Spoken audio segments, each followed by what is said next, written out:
We are now witnessing the entrance of Tsakos.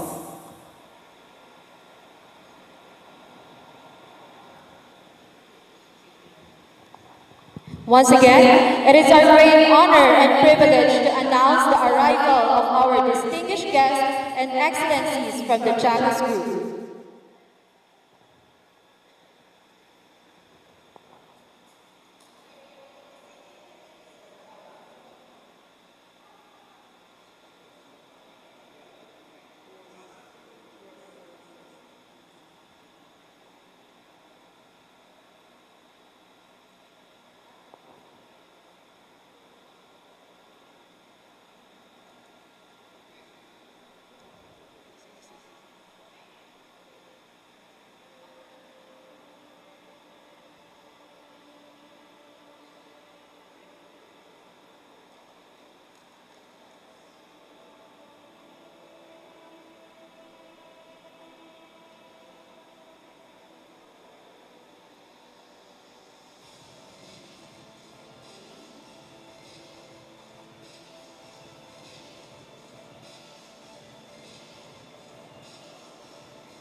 Good day, ladies and gentlemen.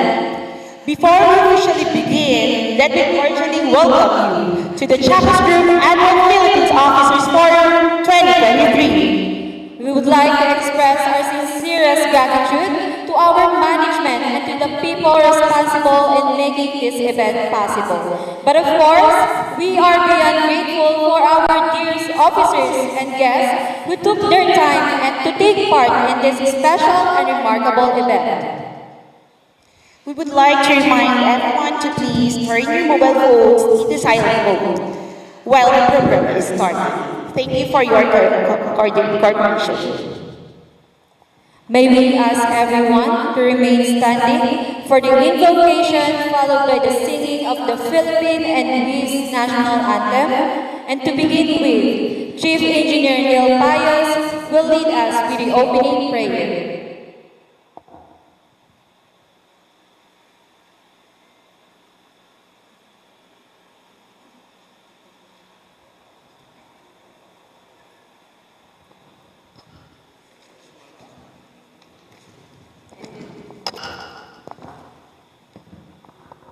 Good day, everyone.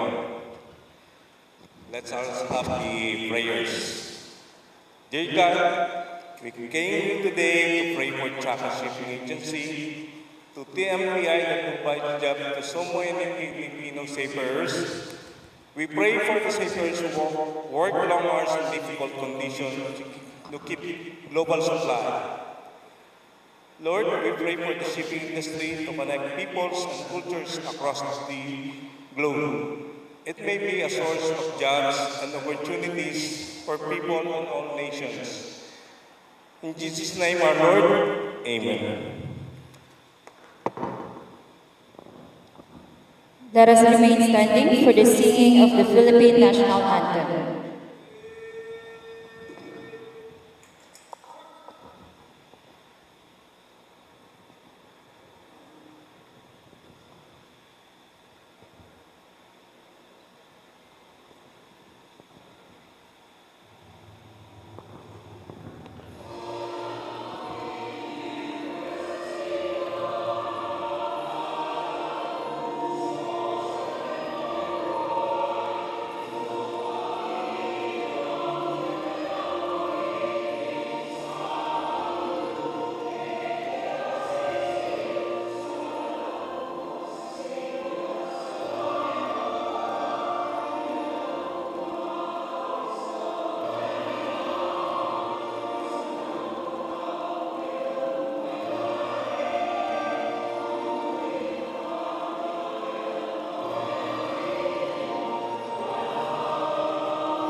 Thank you.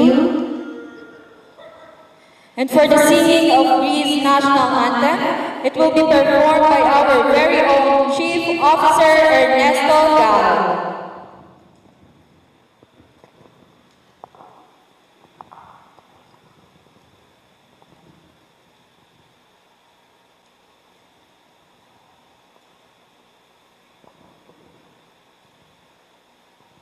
Signeris apotit cosi, tos patriote promeri, signeris apotit cosi, poignate tragedi, poca poca lataveri, toleni non che sarota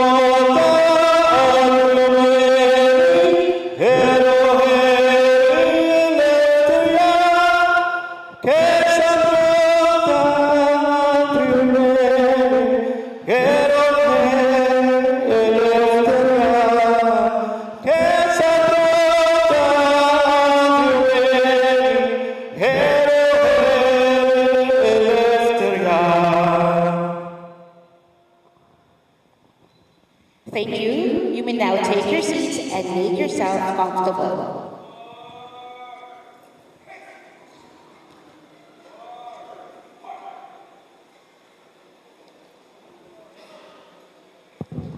Coming now, ladies and gentlemen, welcome to the Tsakos Officers Forum 2020.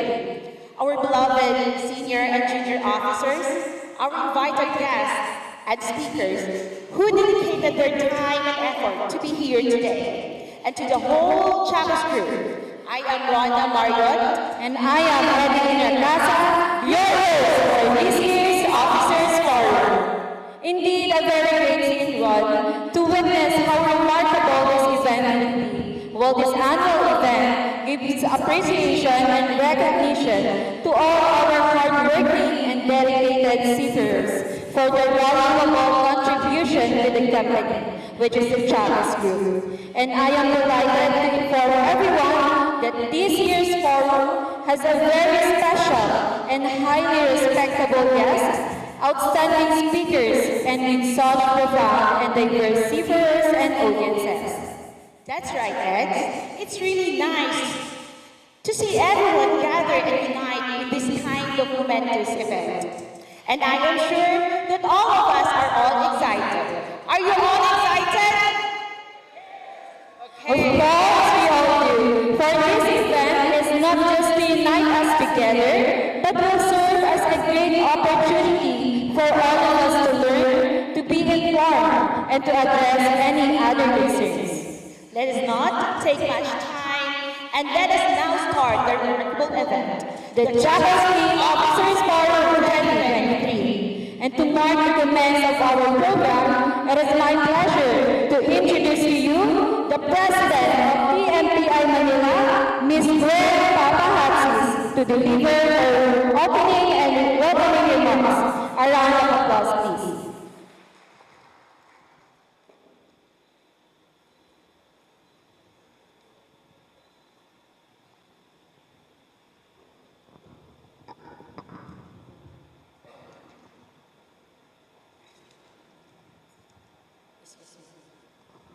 Thank you.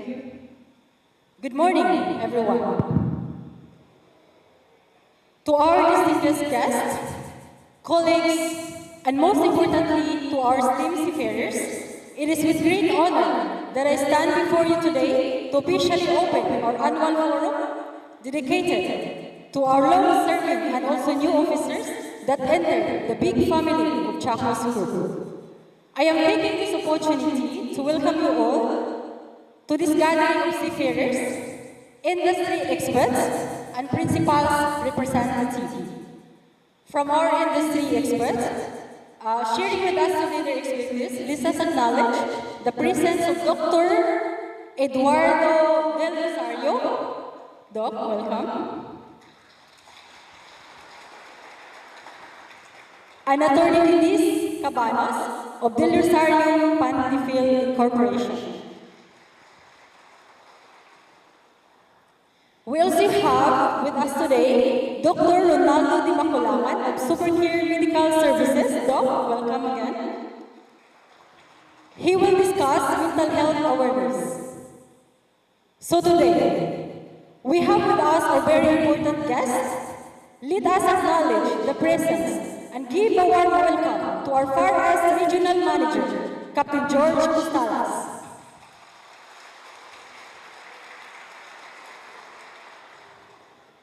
Our Tsakos Group Compliance Manager, Mr. Captain Nikos Christomanis. Welcome, Captain. We have with us today our Tsakos Group Technical Fleet Manager, Mr. Christos Athanasopoulos. Welcome. We also have our very own owner's representative, Captain Panayiotis Papahatsis. And for the first time, we are very honored to welcome our very important guest today. Let us put our hands together for Admiral Stelios Costalas, the Tsakos Group Deputy General Manager and Chief of Staff. Welcome, Admiral, to our annual forum. It is really an honor to have you with us today.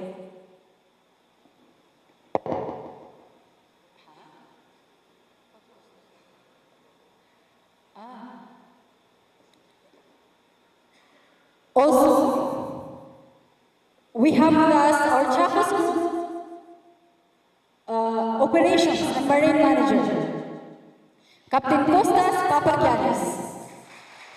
Welcome, Captain.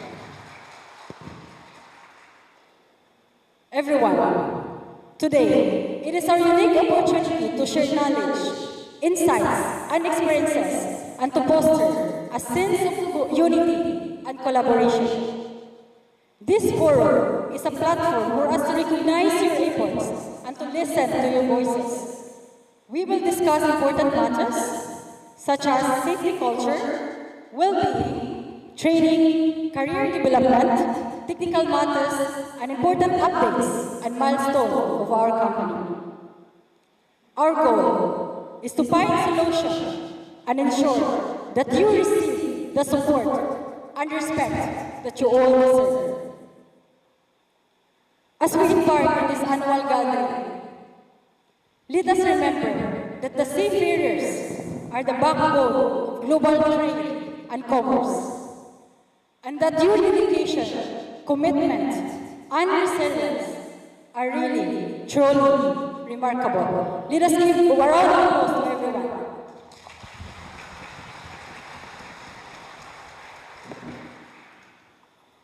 Your work not only sustains our economy, but also brings cultures and people together. So, it is with a great excitement and high expectations of interactions, learning from each other, and exploring new ideas.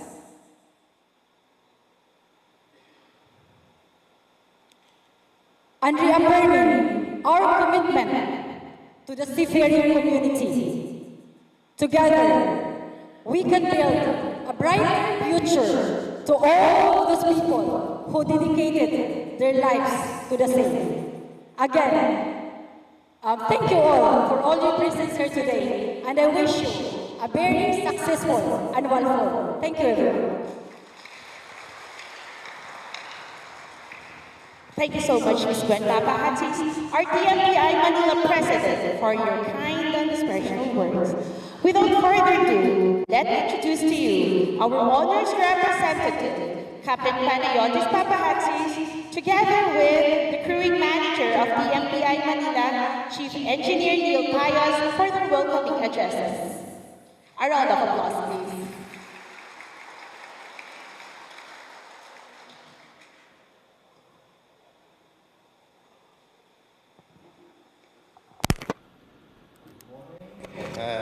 Magandang umaga. Thank you for coming today. I will not be so formal as the general manager and the previous speakers because I'm already feeling very comfortable with you being around. so many friendly faces, colleagues that we have worked together over the past years. I'm truly inspired and touched by your response to again present yourselves here and have this opportunity to interact with each other and taking the time from your families and coming from so far to be here with us. It is important, though, to renew this commitment and this interaction of our team, both ashore and at sea, and to remind ourselves how important it is to exchange ideas and hear your voices. So, during the course of the event and the forum, I would encourage you to be active so that we get something valuable out of it. Hearing your voice is very important, and we have our esteemed guests here who will support that, and that's why they flew over from Greece to honor us, all of us, and the same way you honor them every day with your presence and performance on board. I hadn't prepared anything, that was out of my heart, and I really hope that we have a very fruitful event, and we shall talk again later. Thank you very much for being here. Thank you.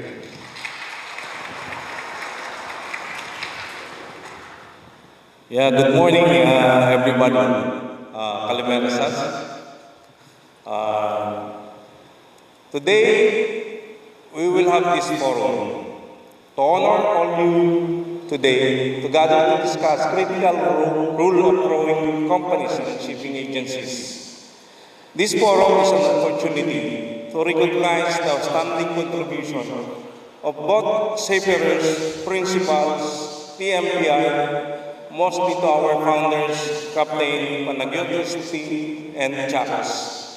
I am confident that this forum will be a valuable source of Tsakos Company as we share knowledge, insight, and best practices to forge new partnership to strengthen the global shipping company.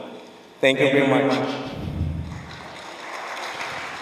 Thank you so much, Captain Panos and Chief Payos, for formally welcoming everyone to this very important event. And we are delighted to hear those messages from you. And now, to start this event, let us begin by welcoming our first speaker. It is my honor to introduce to you the Tsakos Deputy General Manager and Chief of Staff, Admiral Stelios Costalas, to discuss the Tsakos Group organizational development.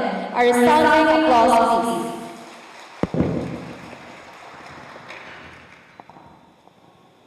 Dear Tsakos,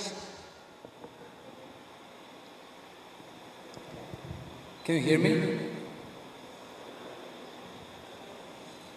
Can I be here? Yes? So, dear Tsakos officers and crew, ladies and gentlemen, dear colleagues, Makata Gawa, welcome to the 2023 Tsakos Officers Forum here in Manila. It's my distinct honor as the Tsakos Deputy General Manager and Chief of Staff to address you all. Allow me to introduce myself. I'm Admiral Stelios Costalas. Just like you, I'm a mariner, yet a kind of different mariner. I served 39 years at the Hellenic Navy, originally as a Navy SEAL, trained with United States Navy SEALs, with an extensive sea experience, including 4 times as a commanding officer in warships. I have also tasted the salty water of your ritual.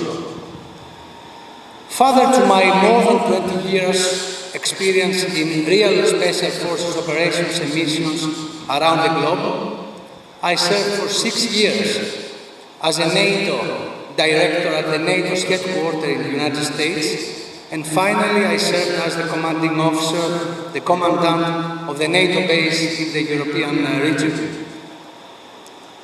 In 2022, I was honored to be invited to Tsakos Group, and since January 2023, I have been assigned to the role of Deputy General Manager and Chief of Staff.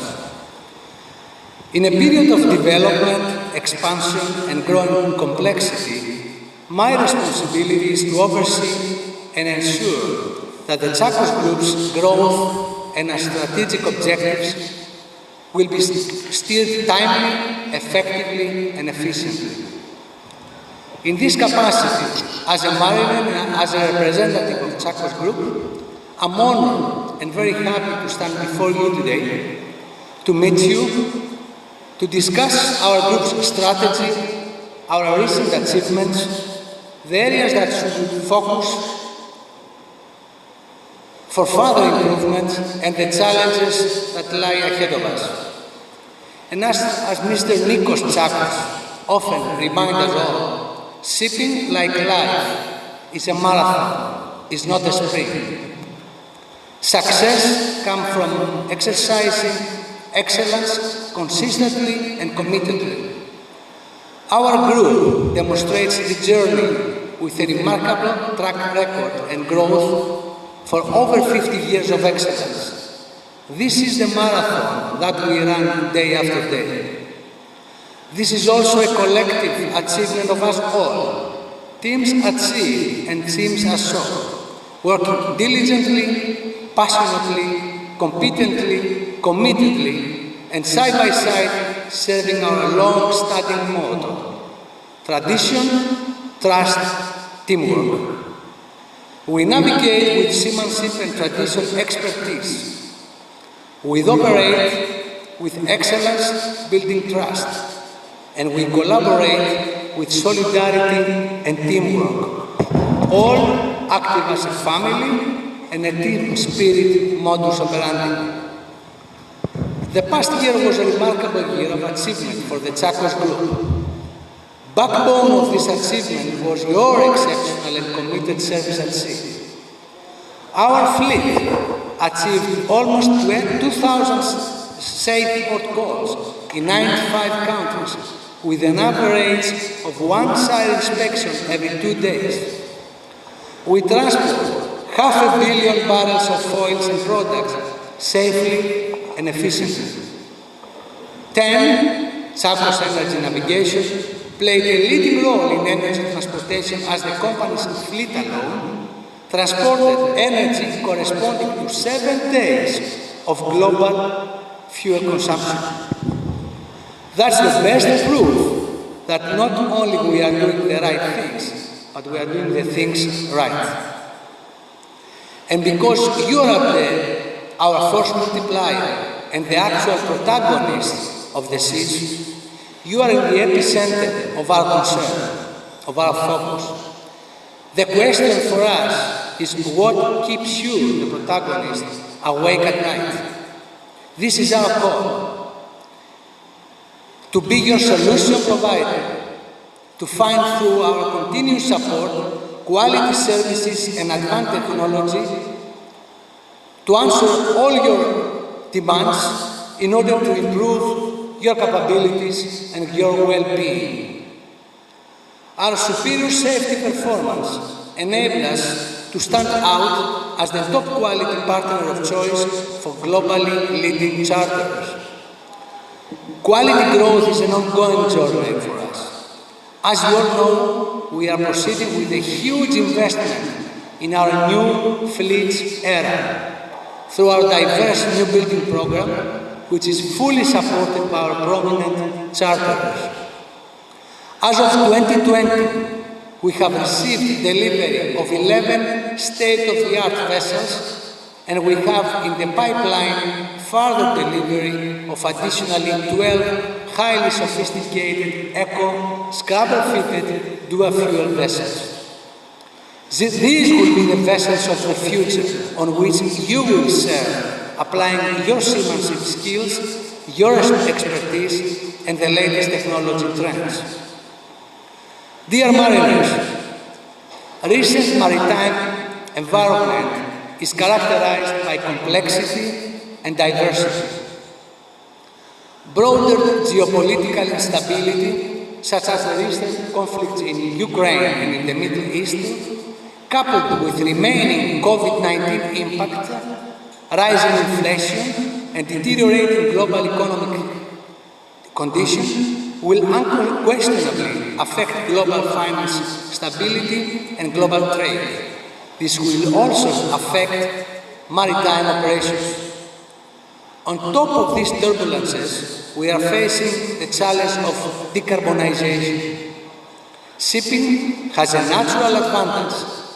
Our industry is 40 times more efficient than road transportation and 85 times more efficient than air transportation.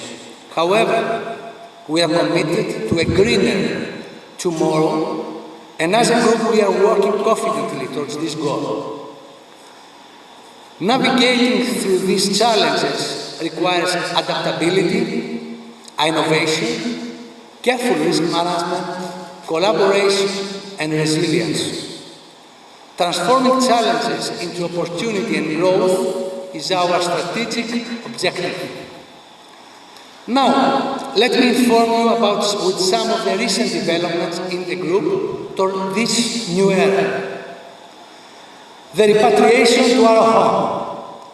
As you all know, following 12 years with collaboration with Columbia Ship Management, we decided that the time has come to repatriate all our fleet back to its original roots, Tsakos shipping and trading. Following a smooth transition, we are now operating under the full legacy of our Tsakos shipping and trading. This strategic decision has been fully supported and applauded from all our clients and charterers who expressed their trust and support during this strategic change. Strategic implementation. A Tsakos Group steering committee has been formed by senior management members with the mandate to oversee and support Tsakos Group's multi-departmental entities towards alignment, efficiency, swift communication, and ensure that all teams deal effectively and collectively with arising complexities. Technology implementation. Our journey to decarbonization will not be an easy one. Given that presently there are plenty of uncertainties about the fuel of tomorrow's use, the availability of these fuels, and the availability of technology on our vessels, we need to focus in interim short-mid-term solutions that will allow us to stand out for our energy efficiency performance and our commercial competitiveness. In this regard, the group designed and established the Tsakos Performance and Optimization Center at the Athens headquarters. The center is equipped with a combination of advanced telemetry systems and weather routing information. Our objective is to bridge sea and shore operations with the real-time fleet data and provide an effective way to optimize our fleet operations through optimal voyage routing and energy efficiency practices to make sure that each dollar counts in our investments. Developing our human capital. The industry and the company will undergo a transformation in the years to come, and technology will be a major part of this change. To address this growing challenge effectively, we established the Human Element Working Group, which will act as a cross-departmental team that will be responsible to outline future trends in training and competency, development, performance, and technology management, and execute related improvement processes. At Tsakos, we take pride in our journey. We pay tribute to each and everyone who has contributed to getting us here. However, this is no time for self-satisfaction. In such times of transformation, uncertainties escalate, expectations rise, complexities increase, and we at Tsakos,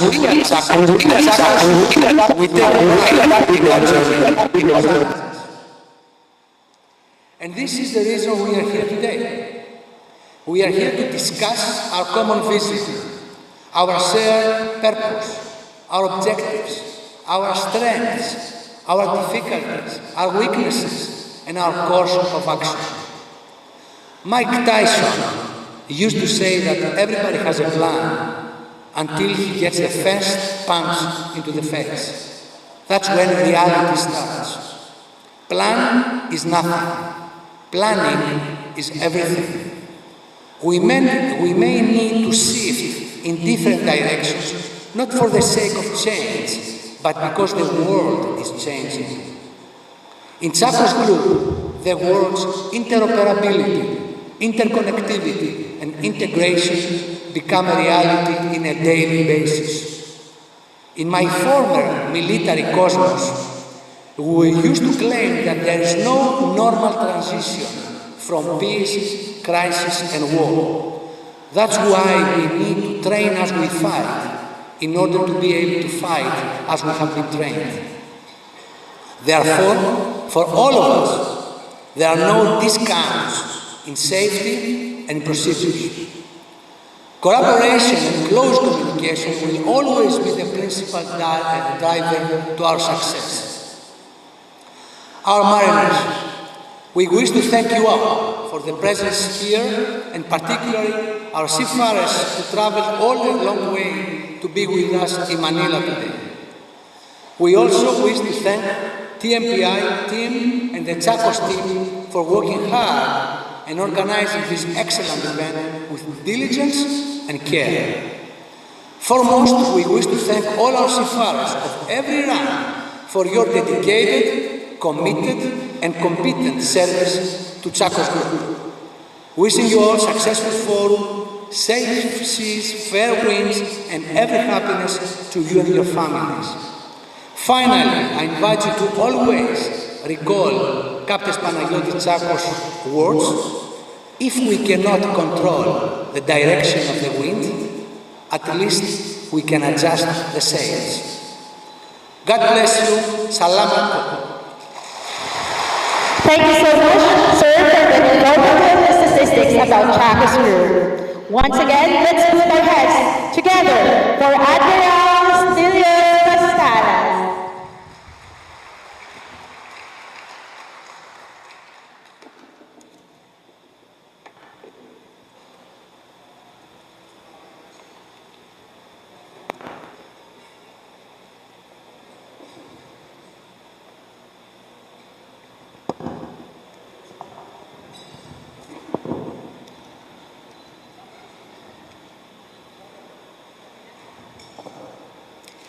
Our next presenter, who will discussing the Tsakos Group corporate presentation, allow me to introduce to you our Far East Regional Manager, Captain George Costalas. A resounding round of applause.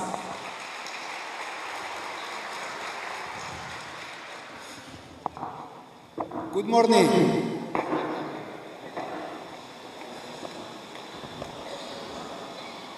Very nice to see you again. 2023, one more challenging year.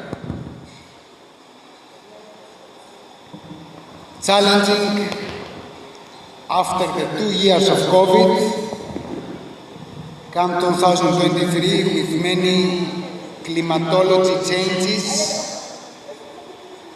geopolitical changes, wars, but we are here.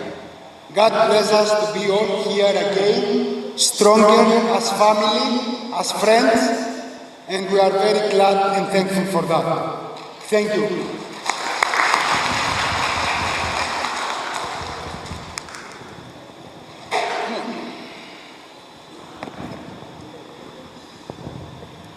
From 1970, our founder, Captain Tsakos, have set this group of companies, this management company.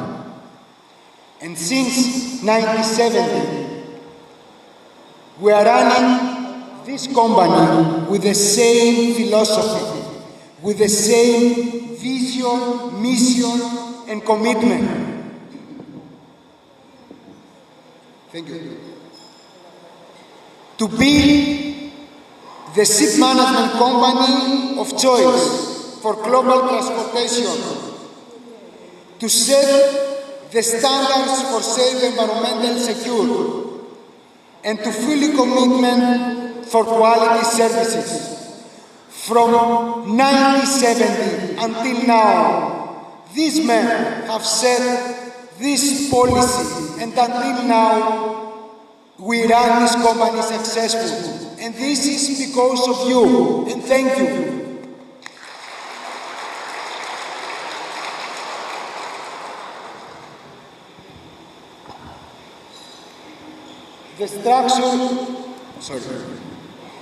The corporate structure of our company, of our group,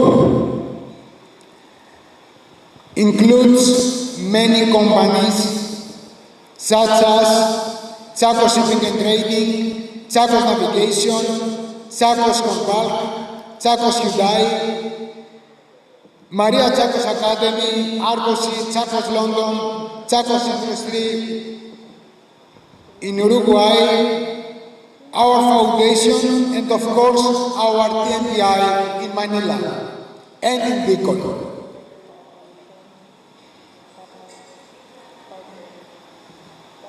Because of these structures, we are running successfully 44 tankers plus another 5 under construction, 4 DP and plus 2 under construction, 6 containers plus 4, 10 bulk carriers plus 1 way that we are waiting, 3 LNG. Total 79 vessels.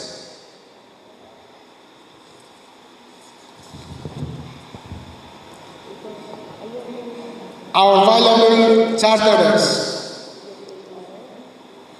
BP, ExxonMobil, Equinor, Chevron, Shell, Petronas, Aramco. For bulk carriers, Rio Tinto, Klaveness, NYK.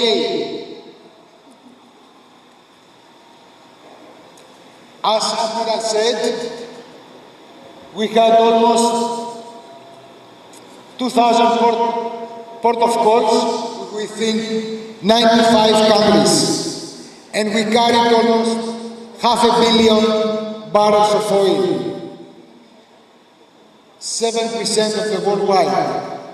That means, just to understand the volume, our lovely country Philippines consumes about 469,000 barrels per day.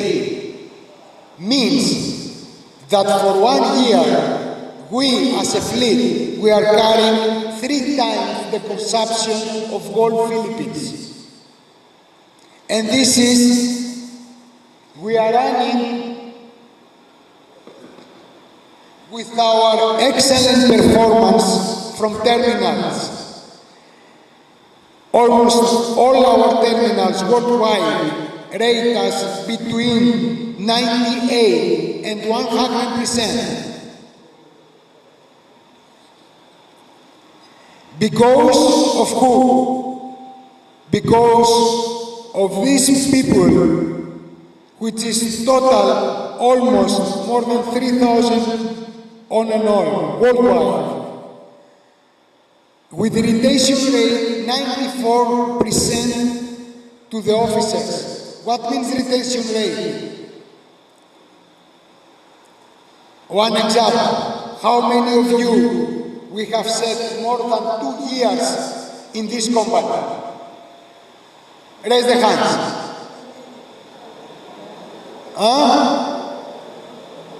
So, as you can see, we are more than 98%, more than 2 years. And who are more than 10 years?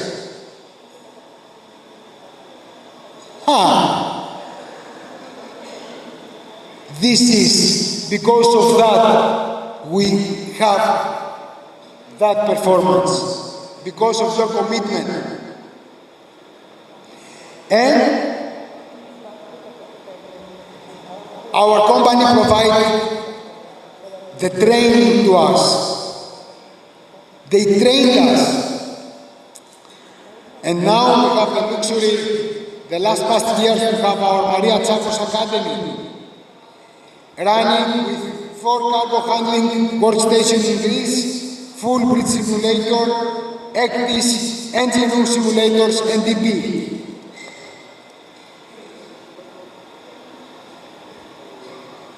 Because of all of us, we achieved to make 17 successfully dry dockings in different shipyards to install water ballast treatment and to spend more in 2022, more than 12,000 hours on shipyards, and on 2023, more than 6,000 hours until now. And the biggest achievement of that is that we are running all these dry docks and special surveys without even one accident on board. And this is, we are proud of that. And thank you.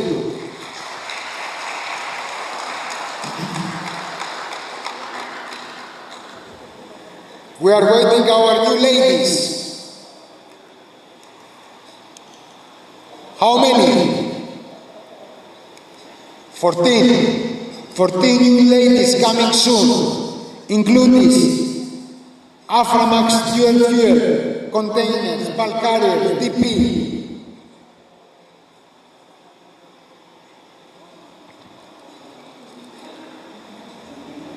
We have set some strategies, as I said, including human element working group in order to engage senior leaders. We reached this point from 1970 until 2023 following our leaders. Now it is our turn. We, the older, to pass to the new generations what we have learned and to lead them to face the new challenges. This is now our responsibility, to build the new generation and to continue to grow together.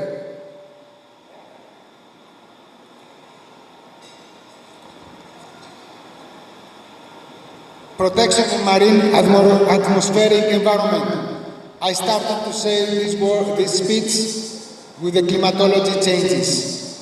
The following years, we have to comply with many regulations and we have to protect more our planet. And we are one of the first companies that were fully comply with that. Cybersecurity. 1970s or 1980s, we had a different time. Maybe not so much satellites, no internet. Now we have to run under the new technology. But the technology has a danger, which is named cyber attack. And we have our optimization performance center in Greece that in case of cybersecurity, that protect us from cybersecurity in case of any incident, brings navigation, and we can see our vessels from our center in Athens. We can see in real time what is happening in the vessel. About cyber and the trainings that we perform on board and abroad. Educational excellency. Some activities that we have in Greece, in Chios Island, of Captain Panagiotis Island, our island. Chios, me and Admiral and Captain Panagiotis, who also from here. We are from Chios. I know that many of you have passed Chios Island in Greece. So we have our activities there at our foundation and Maria's home. Our contribution to society here is in Ghana, the Tema, the school, and the church. Our foundation for contribute to maritime research and tradition in Uruguay, in Athens, in Chios. Our occupation funds that we'll discuss later again. This fund is made by our founder and is for our benefit. If any of you have any question about that, we can discuss in details during our break.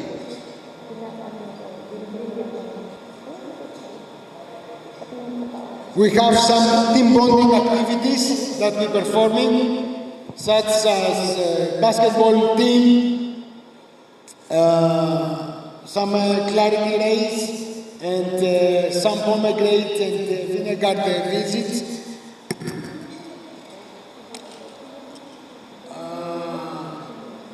So, that's all. Just I gave you one quick review of how big and how strong we are. We are strong and big because of our founder, Captain Panagiotis, Mr. Tsakos, Nikos and his family, but we are stronger with all of you. And thank you. Thank you.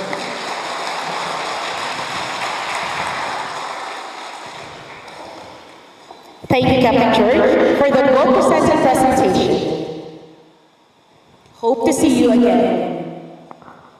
And to discuss the topic regarding the health awareness, allow me to introduce to you Dr. Ronaldo Di Maculangan from Supercare Medical Services Incorporation. A well-round of applause, please.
So the top 10 medical conditions that were found during these physicals were spider veins, liver ultrasound findings like fatty liver, pinguecula, which is an eye problem, not really a problem, but it's an eye finding, ECG findings, gallbladder polyps by ultrasound, dyslipidemia, hypertension, dental findings, elevated fasting blood sugar, and obesity.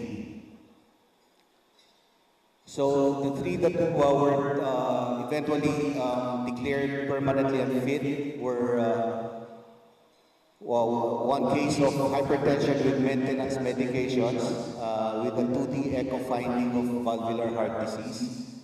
Case 2, inadequate audiometry with profound hearing loss on the right ear, and hearing aid is not beneficial anymore.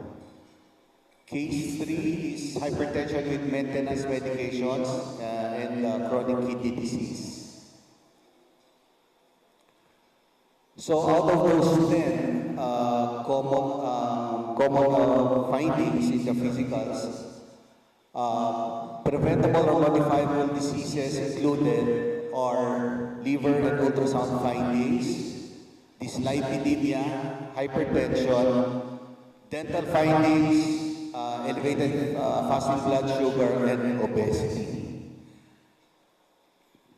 So, under WHO facts and figures, lifestyle-related diseases are now the leading cause of death worldwide, killing 36 million people a year.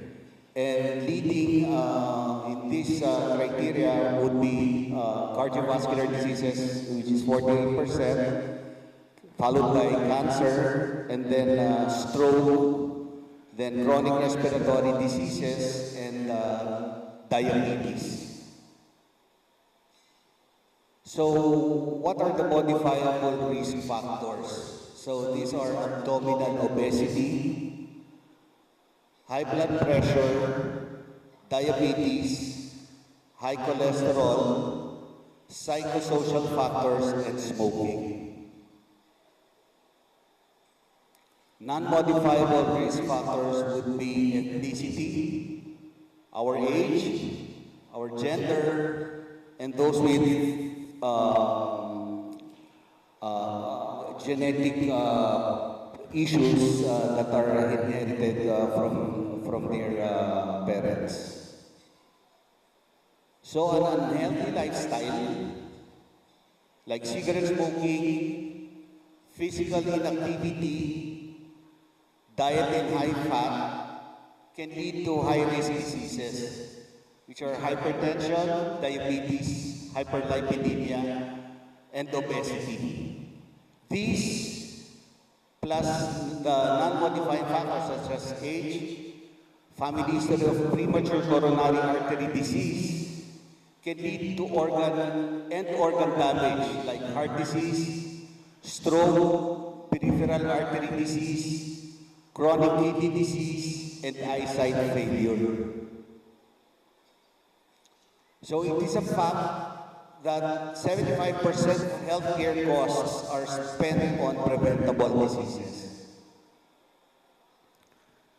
And it is said that prevention is always better than cure. Okay? So, by preventing things to happen, by adopting a healthy lifestyle, meaning knowing what is good food, good lifestyle, and incorporating exercise in your daily activity would prevent the development of lifestyle diseases. What is dyslipidemia? It is a condition in which a person has abnormal levels of blood cholesterol or other lipids, commonly called high cholesterol.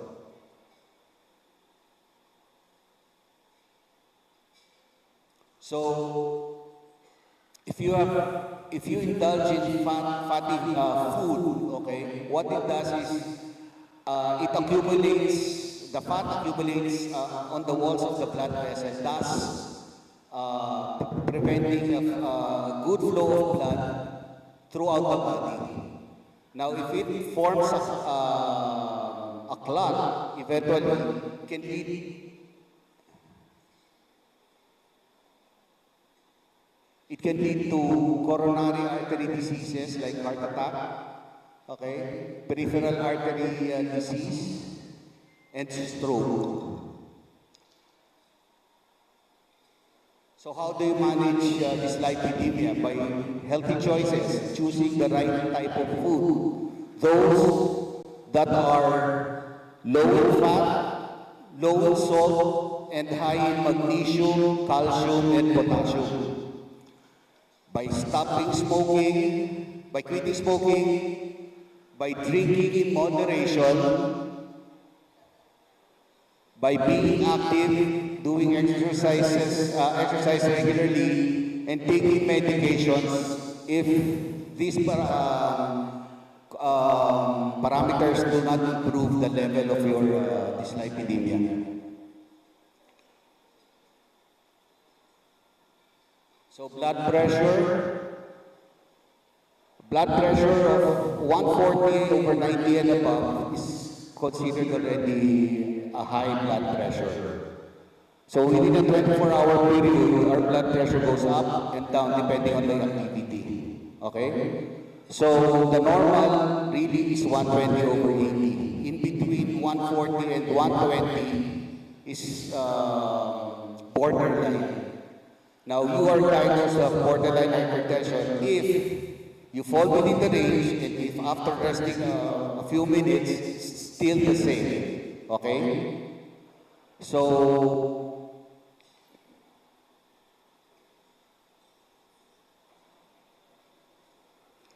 how do you control hypertension, okay, or development of other lifestyle diseases? So the food you eat can play a powerful role in blood pressure management, okay? So healthy types of food, those that are rich or high in fiber, low salt and low fat. So be salt smart, low salt diet, moderation. In terms of alcohol consumption, it has to be in moderation.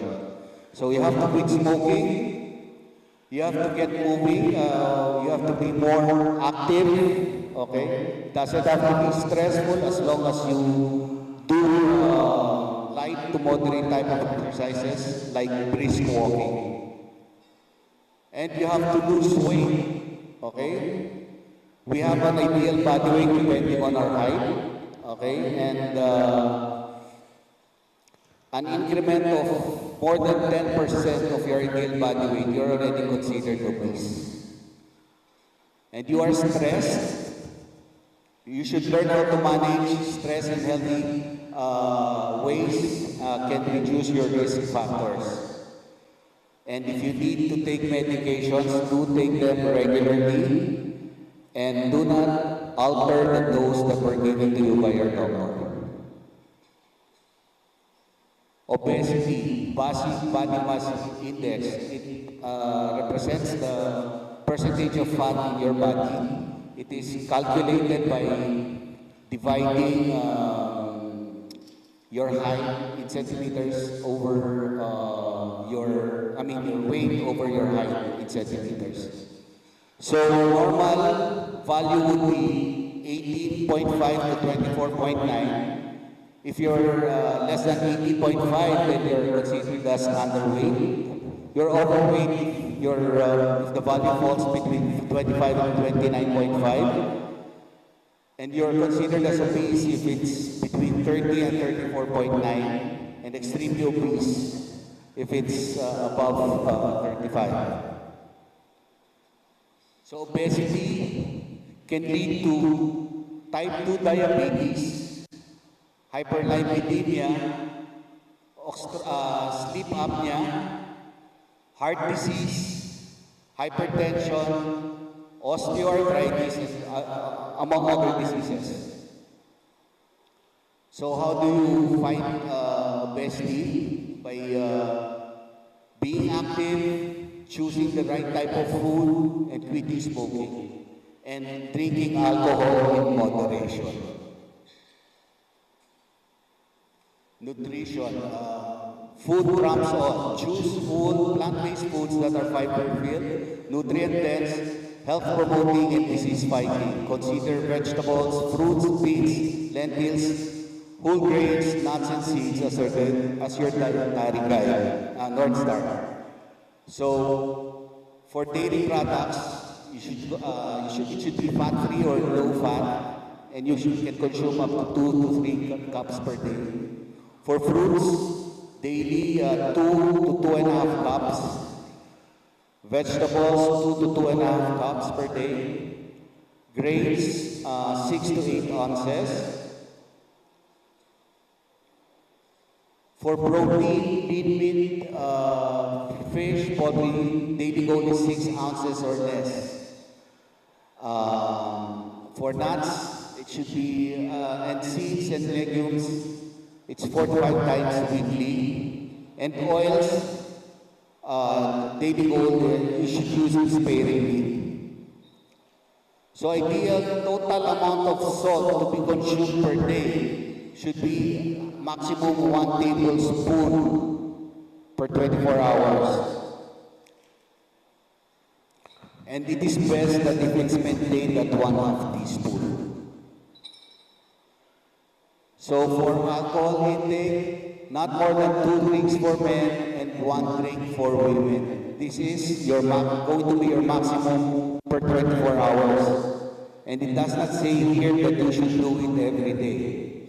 Okay? So if you're going to drink occasionally, that would be your maximum. So 12 ounces of beer, which means 1 can of beer. And for 40% alcohol, like whiskey, 1 to 2 ounces, like 30 ml. And for wine, it's 4 ounces of wine, which is about 120 ml.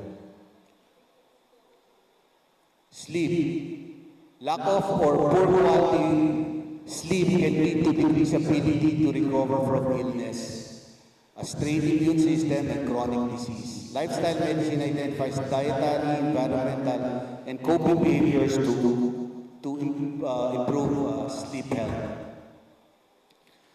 For exercise, okay, regular and consistent physical activity that can be maintained on a daily basis throughout life.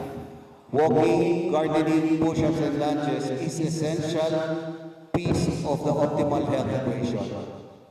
So, what would be the best form of exercise? This would be moderate intensity.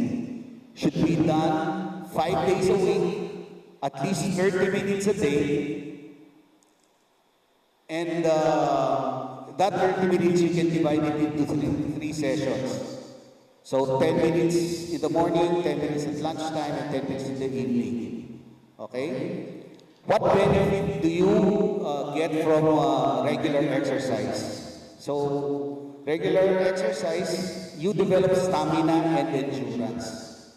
Okay, not only that, but you develop or you prevent the development of insomnia. So you, in the end, you get better sleep. Okay, or you get to sleep without any difficulty. And what benefit do we get from that? At the end of the day, or at the end of your shift, okay, if you have physical endurance and stamina, whatever load or demand your work does, at the end of the shift, you'll be able to make it and not feel tired at all. Okay? Secondly, if you get to sleep well, okay, your cognitive function, okay, will be at its optimal level, thus preventing you from making any mistakes or bad judgment. Okay?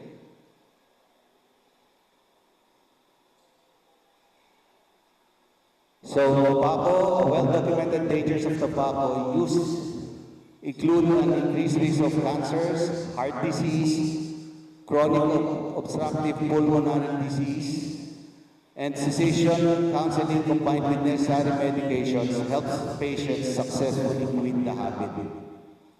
So, end effect of these risk factors like alcohol, inactivity, high-fat diet, obesity, hypertension, these things causes 3 things, okay? One is elevation of your bad cholesterol, which is the LDL. Number 2 is it lowers the HDL, which is the good cholesterol. And it increases the triglycerides. So if you have dyslipidemia, okay, the end effect would be on the blood vessels. Eventually, like what I've shown in the previous slide, you might end up with coronary artery disease or stroke. Stress management. Stress can either lead to improved health and productivity, or to anxiety, depression, obesity, immune dysfunction, and poor health outcomes. So how do you manage stress? So you eat a balanced diet, vegetables, fruits, organize yourself, go on vacation, enjoy your life, a stress-free life, have enough rest, do exercises. So relationships, social connectedness is essential to our emotional resiliency and overall health. Studies show that isolation and loneliness is associated with increased mortality and morbidity, especially among individuals already diagnosed with lifestyle-related conditions.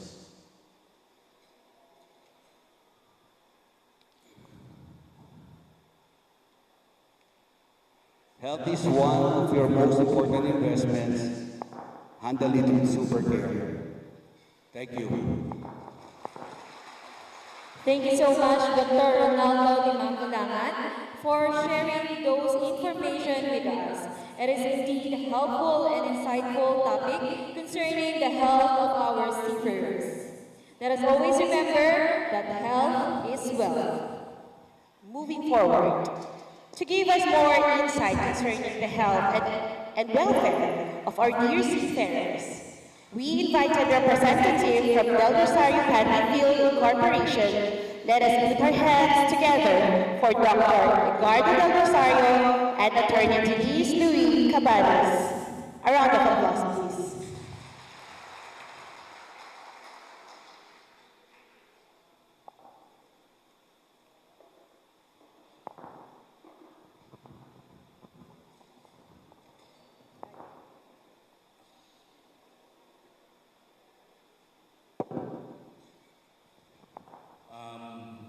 Good morning, everyone.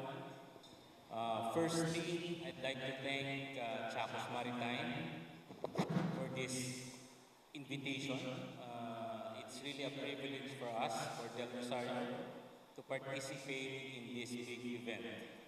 Thank you very much. Our main topic really is illnesses and injuries on board. We have our in-house medical coordinator, Dr. Edgardo Del Rosario, to speak on that. Just to give you an idea of what he does, he actually assists not only Filipino seafarers but also foreign seafarers. For those seafarers who are repatriated here in the Philippines, Dr. Del Rosario will be helping him, assisting him, and in fact, he has traveled to many countries to bring home these foreign seafarers back to their country for those seafarers who need medical assistance. In the same manner, Dr. Del Rosario also helped Filipino seafarers who have fallen ill or have suffered injuries abroad who needs medical assistance coming back home. He has done that several times. And I think, Doctor, when was the last trip? 2 weeks ago. Was that Brazil or Pakistan, Doctor? Vietnam. Okay. Well, before we go to the topic, I would like to share some inputs, which is very important for you. Filipino seafarers are considered as modern-day heroes. You are working abroad for yourself and for your family, to help your family. But not only that, you are helping our economy. That's why you are called modern-day heroes. And if I was a seafarer, I would be very happy to hear the presentation of Captain Costalas earlier. You should be happy that you're here. You're working for a very strong company. Now, for you to have a long, successful career as a seafarer, you should ensure that you're competent. Undergo trainings, attending forums like this one, and at the same time, be healthy. Kailangan malakas, healthy tayo. Aside from that, we must ensure that the number of Filipino seafarers deployed on board remain. We have so many seafarers on board serving. So we have to maintain that market. Now, the government, there are certain laws intended to protect seafarers. I don't know if you are aware that in 2015 there was this law enacted. It is the Seafarers Protection Act. How many have heard this law? Seafarers Protection Act. Wala pa. So, kakainis. Yes. Well, the fact that you have not heard this Seafarers Protection Act is actually a good sign. Kasi most likely you have not encountered this problem. And also, before I go to that, it is also worth noting yung retention numbers natin. No? For working for Tsakos, we are more than 90% retention. So it means to say the company is taking care of you and you're doing a good job for the company. You're being retained. No? But as seafarers, you are very vulnerable. No? Under the Seafarers Protection Act, kunyari, umuwi ka sa Pilipinas. No? Pagdating mo sa airport, nakasombrero ka ng Tsakos, iika-ika, may pilay ka. Ngayon biglang someone will approach you and say, did you get injured on board? Let's file a case against your company. That is the purpose of the Seafarers Protection Act, to protect you from this, what we term as ambulance chasers. Narinig niyo na ba yung ambulance chasers? Ambulance chasers are those people who solicit or encourage you to file a case against your company in exchange for a fee. Under this Seafarers Protection Act, this act is actually criminal. Pwede kayo mag-file ng case, criminal case. And the law says any person, this can be a security guard in the clinic, a nurse in the clinic, a staff in the clinic, who sees you there being treated. Ako, alam mo kung kukunin mo yung abogado ko, makaka-claim ka ng $60,000, $100,000. Doon pa lang, pwede na kayo mag-file ng complaint. That is already a criminal act. So if you, wag naman sana, no? If you come across these people, please be aware that you have a right. You have a right to file a case against these people. Secondly, under the Seafarers Protection Act, if someone is representing you in kunyan, file kayo ng claim, again, wag naman sana mangyari sa inyo. Please be aware that the fees that can be collected from you should only be 10%. Okay? Should not exceed 10%. This is the Seafarers Protection Act. The law is termed as Seafarers Protection Act because the purpose of the law is to protect you. Yun, Seafarers Protection Act. So please be very aware. I think I'll go to Dr. Del Rosario, but if you have any questions later regarding that, I'll be happy to take them. Dr. Del Rosario, please.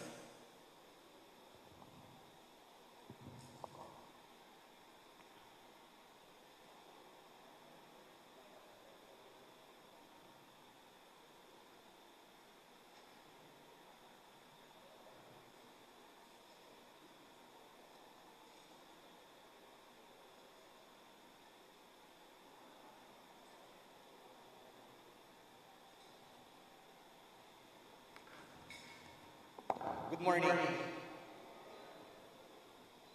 I hope you don't mind. I'm very informal in my presentations. There's a reason I did not wear a coat and a tie. Please do not think that I did this intentionally.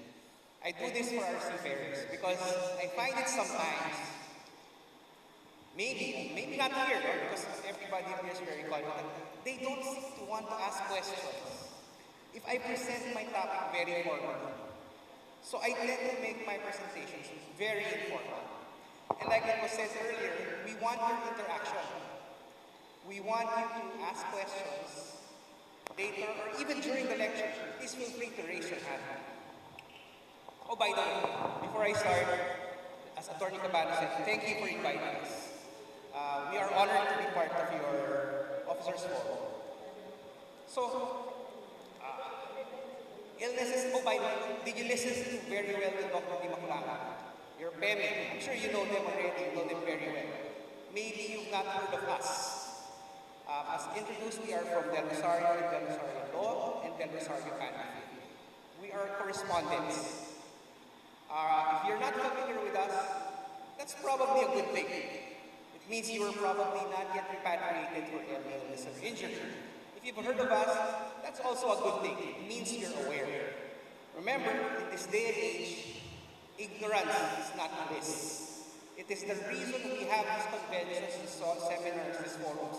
We want to educate, we want to share information as much as we can.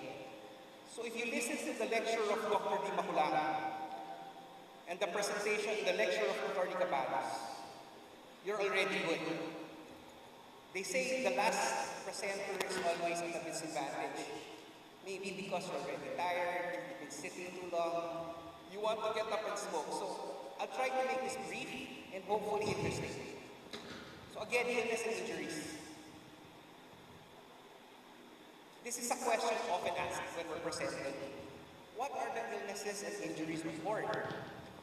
When I first presented this years back, I said, obviously this differs from vessel to vessel, owners to owners, agents to agents. So why should we be presenting it? Then I realized, maybe because our company is in a very unique position. We may not be specific to your company, to your managers, but if you wanted to get a big picture of the industry, maybe perhaps we're a good place to start. Why? Because our data is non-specific. It is not only with regards to Tsakos, it is not only with regards to this local agency or the other, it is not only with regards to a particular club. So we got that invitation way back in 2016. They said, can you present in this forum? It was held here in Manila. So we obliged, and we took our 2015 and 2016 data. And then let's tally it. What are the illnesses? But please note, these are for Filipino crew claims. Okay, that's the limitation of the study, because that's our data. Okay. So we took our data, and then we classified it according to the WHO International Classification of Diseases. With some tweaking. I'll explain later the tweaking. Your industry is very unique and peculiar. It is not easily matched with data from the WHO or the Department of Health. Seafaring in itself is a niche. We have to understand that. So it has to be tweaked a little. So anyway, our top cases, I did not list anymore the least common. And by the way, these are the actual slides that we presented. The most number of claims we had was for injuries, followed by musculoskeletal diseases, followed by cardiovascular diseases, followed by digestive diseases, genitourinary tract diseases, infections, and finally malignancy. Again, repeating the least common.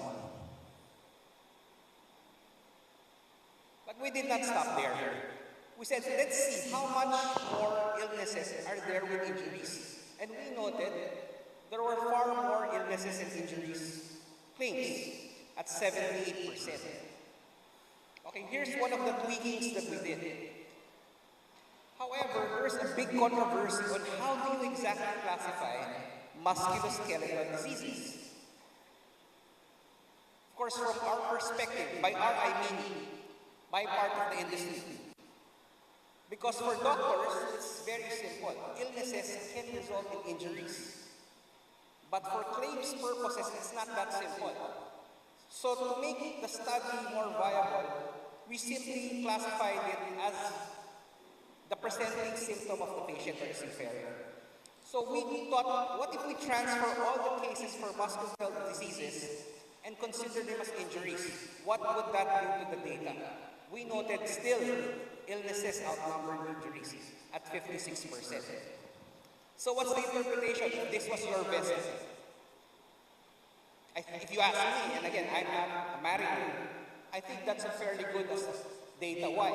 It indicates you have less accidents and injuries on board. Because illnesses prevention is something else compared to injuries. Illness prevention is what? The lecture of Dr. Immaculada earlier, your PEME. That's where you mitigate the risk for illnesses. But for injuries, PEME is not going to address that. That's probably more engineering than anything else. I don't have experience in seafaring, but I do have experience in occupational medicine. For land-based jobs, if the machine is pressing plates, what's the engineering prevention? You put a screen so the hand does not go in. You put a restriction with the operator. Okay, so that's probably good. Okay, now we go to injuries. So we classify the injuries and compare them by regions. We noted 49% of the injuries were involved injuries of the upper extremity.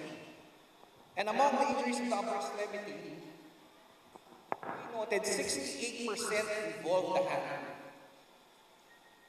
Now you tell me, I don't know, what is it that you do on board? Why it's most often the upper extremity and the hand? And again, for musculoskeletal illnesses, rather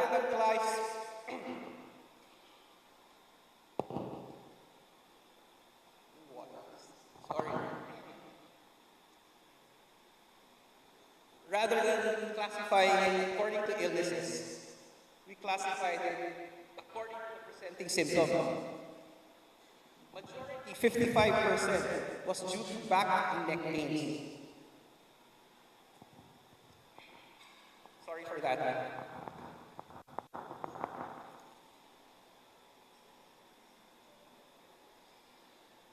Again, after musculoskeletal illnesses, we had cardiovascular diseases. Most common, cardiovascular events.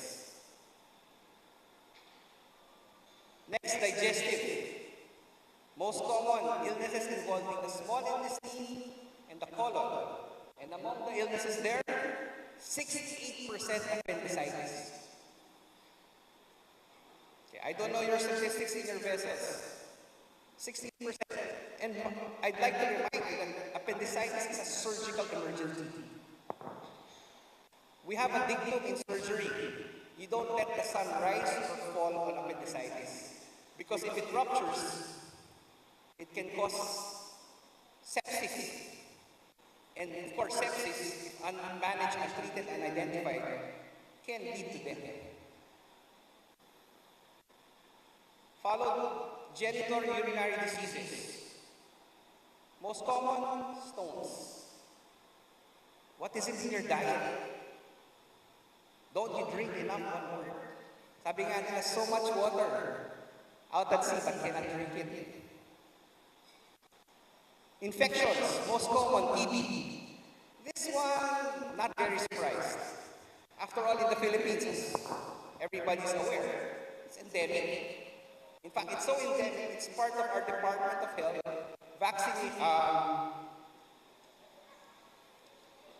program as a child.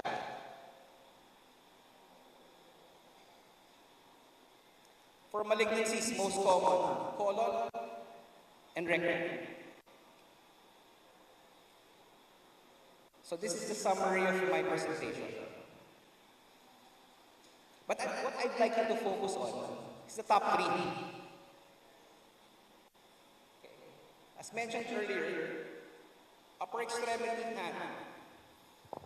Do I have any medical advice for that? Nah. Maybe next time we should have an engineer. Maybe we should have somebody talking. What are the operations on board that would result in most injuries involving the upper extremity and the hand? Musculoskeletal illnesses, back, neck, and back pain. Again, probably more engineering, ergonomics. What kind of chair do you have? How is your bed? What is your working position? I have nothing to share. But the third one, or arguably the most important if you ask me when you talk about illnesses, is cardiovascular events. There's, we can talk about something. And if you missed it in the lecture of Dr. Dimakulangan, that's one of the points he was driving at. Of all those healthy lifestyles, of all those illnesses he mentioned, it was basically he's talking about the risk for cardiovascular events.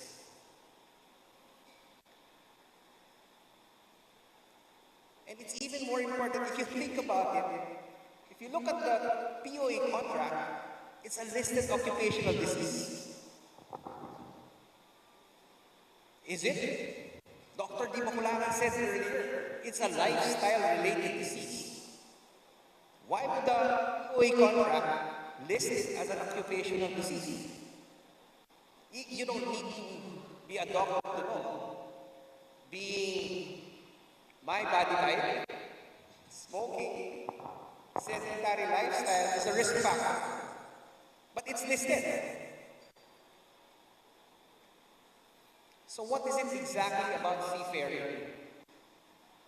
Why there is such high number of cases for cardiovascular events? This is a study done by a German doctor published in the Journal of Medicine. And he identified risk factors.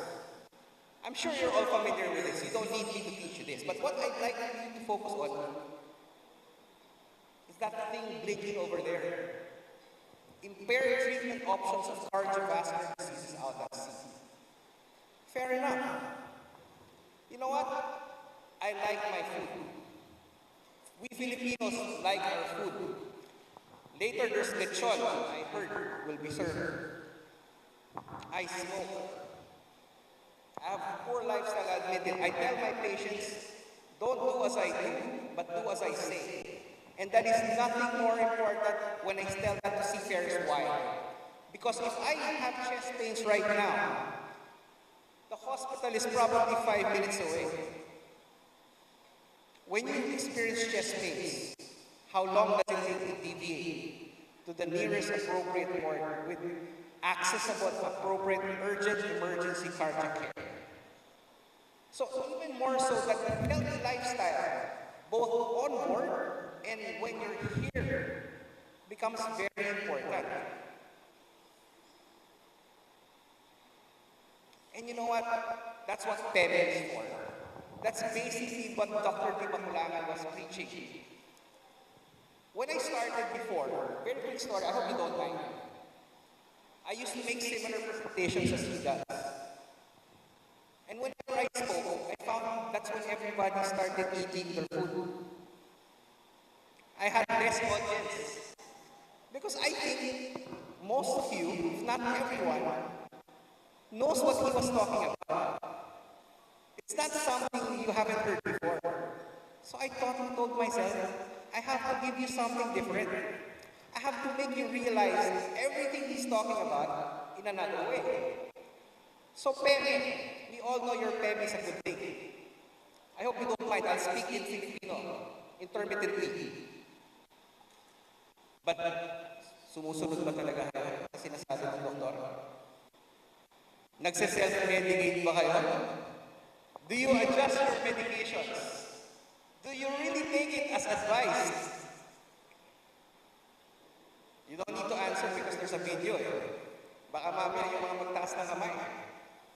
Diba? So anyway, there's no lacking guidance.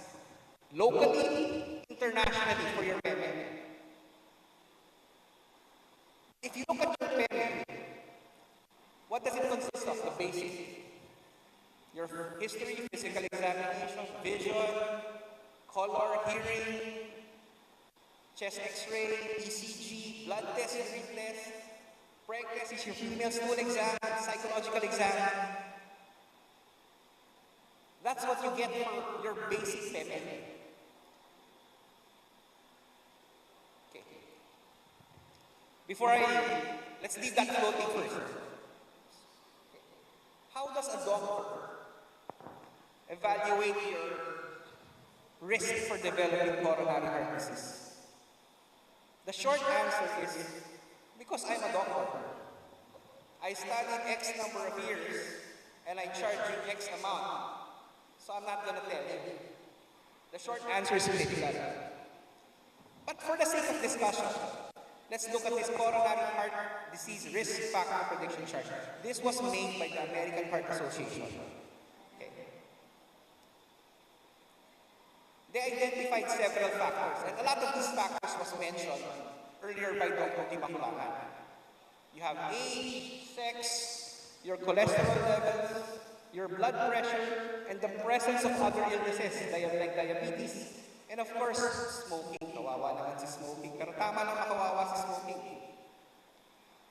But if you compare that with our earlier slide from the Department of Health, there's really not much there that will help your doctor arrive at a good clinical assessment on your risk, other than what? The ECG.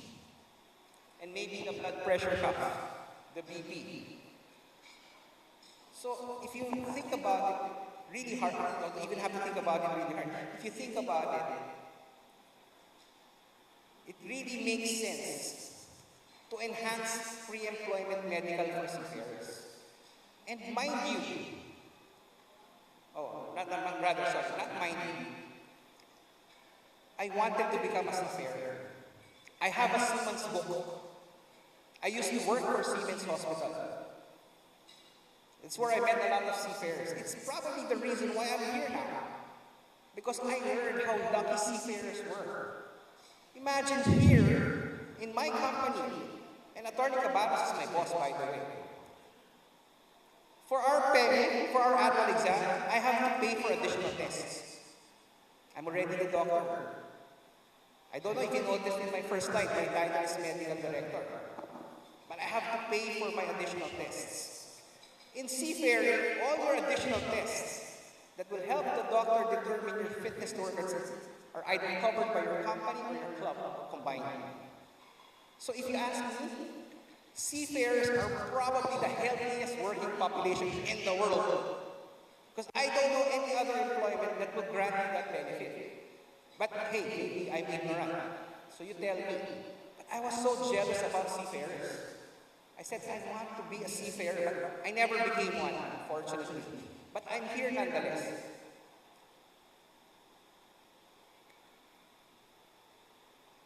Okay. What I only see as an affirmation of our stakeholder, oh, by the way, when I say enhanced PEME and I put their PNI club, that's not a limitation. Okay? That includes enhancements of the pre-employment from your stakeholders, principals, members. And what I only see as an affirmation of the enhanced program of pre-employment was that the Department of Health in 2016 released a revision of their basic PEME guidelines. It now includes what? Blood tests for diabetes, cholesterol levels, but even more important or equally important, the last line. It now also includes recommendations and or company set policies and principles requirements. Now, if that's not an affirmation of how important enhanced PEME is, I don't know what is. Okay, let's go back to this list, this graph. It's actually very interesting. Okay. If you look at it again, it identified factors. Dun sa factors na yun, they assign points. And then after that, you total the points. You're supposed to compare it to a risk probability chart.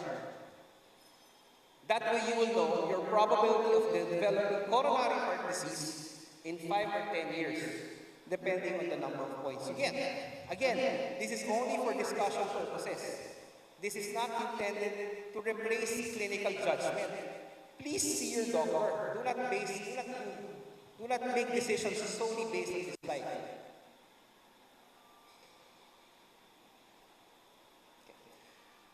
HDL, cholesterol. What did Dr. Timaculacan say about HDL? Is this your good or your bad cholesterol? Bad? Good? It's your good cholesterol. So that means you want this what? You want this high. That's why the higher it goes, you take away a point. Remember, we earlier said it's a scoring system. So rather than add points when it's bad, if it's below normal, when it's above normal, you can take away points. The same for total cholesterol. But this time, total cholesterol is all your cholesterols combined. Sabi nga nito earlier, that's your LDL, your VLDL, your HDL. That one you wanted what? You want that low. So again, you can take away points. And if you notice, you can take away as much as 3 points. And earlier, let's go back a little. For HDL, you can take away as much as 7 points. For blood pressure, we all know the normal, 120/80. Okay? And whenever incrementally it goes up, you add a point. And of course, the cigarette smoking, diabetes, and ECG. LVH, what LVH means is left ventricular hypertrophy. Actually, the Department of Health was right when they said ECG. Because if you have LVH, I don't know if you remember the slide of Dr. Di Bacolan earlier about the one that failed in PEME. I think he posted 2 slides, or 1 slide with 2 patients that permanently unfit. If you have end organ changes in your heart, the impact is significant and substantial. Look, 9 points. Okay? So, you heard this word earlier. What does that tell you? Doctor says it's modifiable. But you heard it, probably went out the other ear. How modifiable? That's what this table is showing you. It's so modifiable, they can assign points. And not only assign points if you have it, they can take away points if you have a healthier lifestyle.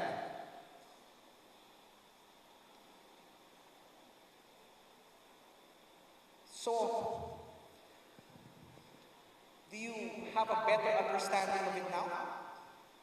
If I tell you your risk for developing coronary disease is 2%, you at 4%, and the officer next to you 8%, do you now understand it better?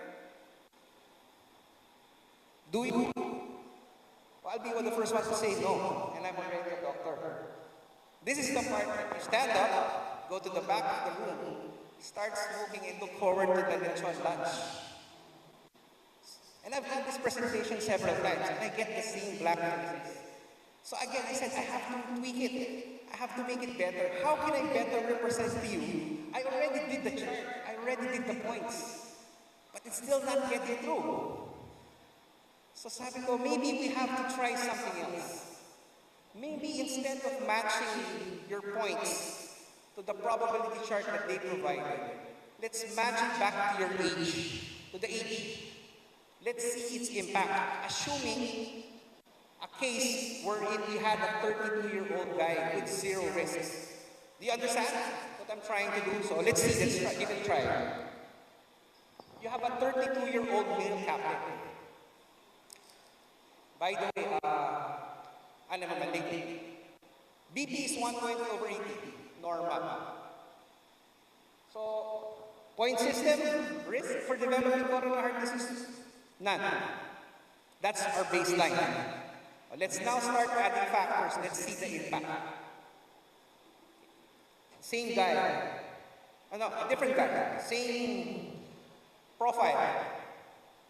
But this time he smokes. What do you think is the risk? 2 or 8% officer. It's now, how many points was smoking earlier? 4. So, from 0, smoking is 4 points.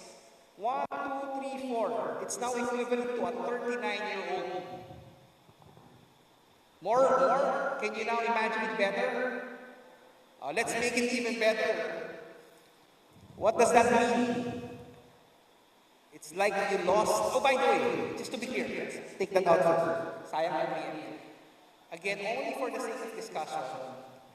Assuming that when you develop coronary heart disease, you develop a cardiovascular event, and the same was sufficient to result in either a permanent and total disability or death. Okay, just to be clear, because not all coronary heart diseases are that bad. Okay, just to be clear. But just so we can drive the point further, let's assume that when we developed it, it was enough to either cause death or a total disability, permanent. Okay? So, if you're 32 years old, you're a smoker, your risk is now equivalent to a 39-year-old. Or effectively, another way to look at it is, it's like you lost 7 years of your work-life expectancy. Bakit, diba? Just for smoking. You lost 7 years of your work-life expectancy.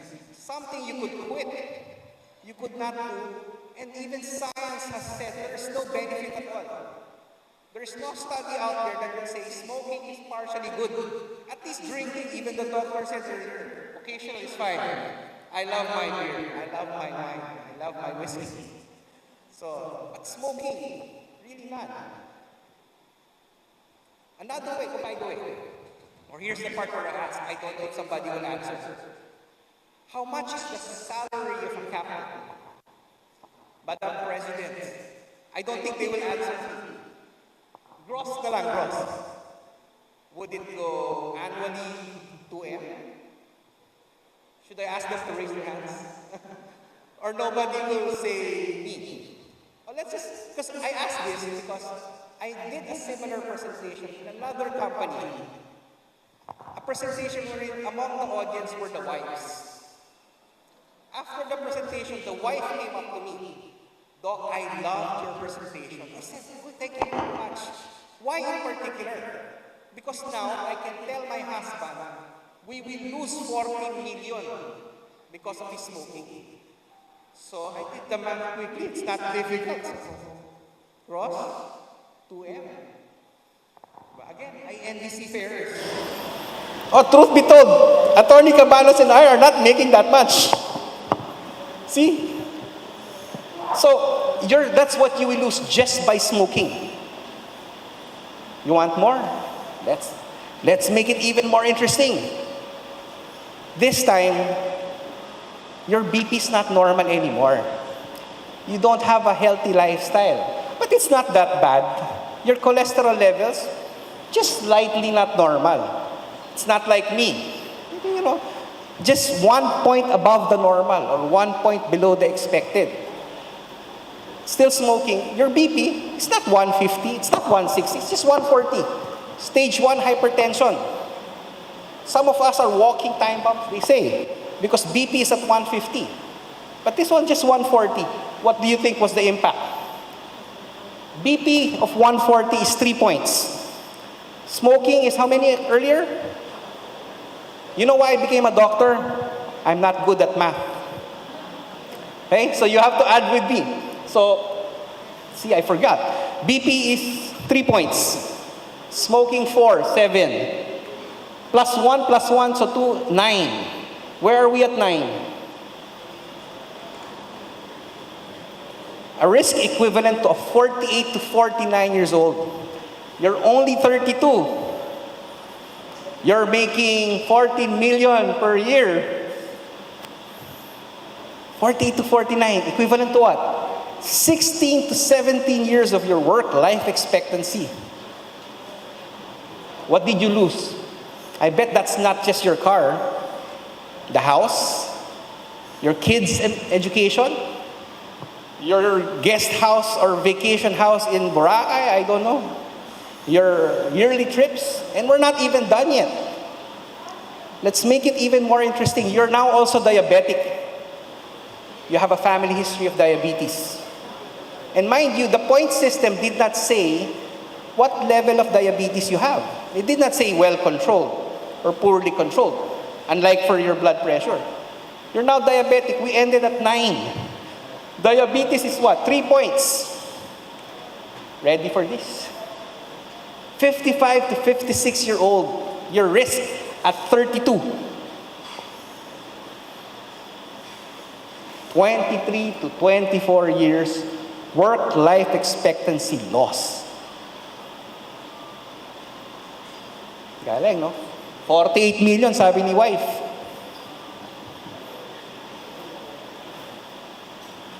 I'm not done yet. Nobody wants to smoke and eat anymore. Take out the lechon. To go, we will take it with us. We are land-based employment. Okay? This time you have ECG changes, left ventricular hypertrophy. I said earlier, diba, the Department of Health was right, because if you have that, remember how many points? 9. 9 points. Just for that one thing alone. So where are we now? 12 plus 9. Attorney, mahina ako sa math eh. 21. I don't see 21 in my chart. You're off the charts, buddy. And even assuming your employer said, you know what? You're a very good captain. In fact, you're the best there is. I want you to still go. Would you? Why not? They're gonna pay me 48 million. So that's risk assessment and management. Going to a place where you do not have easy access to urgent emergency, cardiac care, may not be the best thing for you. Again, just to be clear, this is all of discussion, assuming when you developed it, it was sufficient to cause a death or a permanent. That's why it's modifiable. That's why there's good PEME. That's why you're supposed to have a healthy lifestyle. Because these are all theoretical. This is to drive the point home. Let's have some good news naman. Too many bad news today. They say, Doc, I think we will not invite you next year. Maybe Dr. Di Maculangan only and Attorney Cabanas. They have very nice things to say. I don't like Dr. Del Rosario anymore. So, let's 62-year-old captain. BP, because he has a healthy lifestyle, he's managed to control his blood pressure. He took his medications regularly. The way his doctor told him so, he did not self-medicate. He followed doctor's advice. He quit smoking.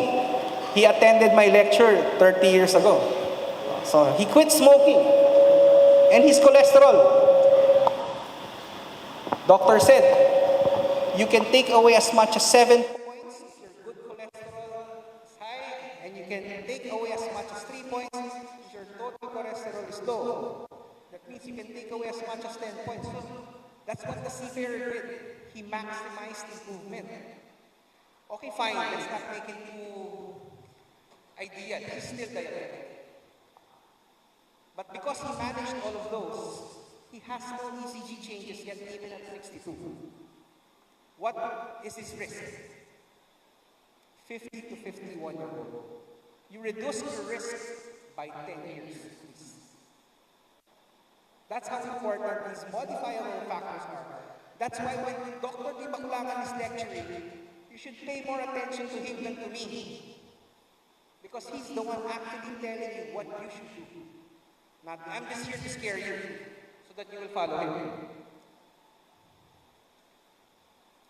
Okay, so if you, in a nutshell, and this is also for our stakeholders, essentially that's why it's so important to enhance screening, to improve your standards. Because the premise is, if you identify these things early, you treat them early, you manage this early, you can eventually decrease your repatriations. And judging from the data that was presented earlier for retention rate, I'll probably surmise that you have a low repatriation rate as well. However, we are also always quick to point out to our stakeholders, simply increasing your standards is not the answer. From the crew claims perspective, which is where we're coming from, it can also inadvertently result in an increase in permanent and total disability. So cap na ba, sir? Sino kapitan? Wala, ang taas. Nagsabi na ako ng 14 billion a year eh. Wala sa magtaas. Oh, some captains move on later after their career out at sea, put up their own agencies. And he happened to be part of this lecture. 10 years later, he's scratching his head. Doc, I listened to you 10 years ago. I enhanced my standards. Why is this so high? Because perhaps you crossed the thin line wherein health and safety was no longer addressed, but you made it too difficult for your healthy crew who significantly, successfully recovered from an illness to go back to work. That's why you don't just simply arbitrarily keep increasing your standards. You have to always base it on studies, on data. And again, that's where the difference lies. Manning to manning, vessel to vessel, owners to owners. Our data is only as a general indication. So there's a challenge. If you're going to put up your manning agency later in the future, please remember my name is Dr. Del Rosario. I can be your medical consultant. If you will pay me 14 million a year, just like I will gladly transfer from Del Rosario to your company. So the challenge is to find the balance. Wherein you have a decrease in medical repatriations without an increase in permanent and total disability. Questions? That's it. Thank you very much for your time. Do you have any questions concerning about the topic? Anyone? Okay. They all understand. No questions? No questions? Do I need to call down They say I will not get paid if you don't ask. As Dr. Del Rosario said, we need to have interaction. So anyone? How about here? Maybe hungry already. Do you have any questions about the illness and injury on board? Okay. Thank you again. I do hope that all our seafarers do not get sick and injured. Thank you.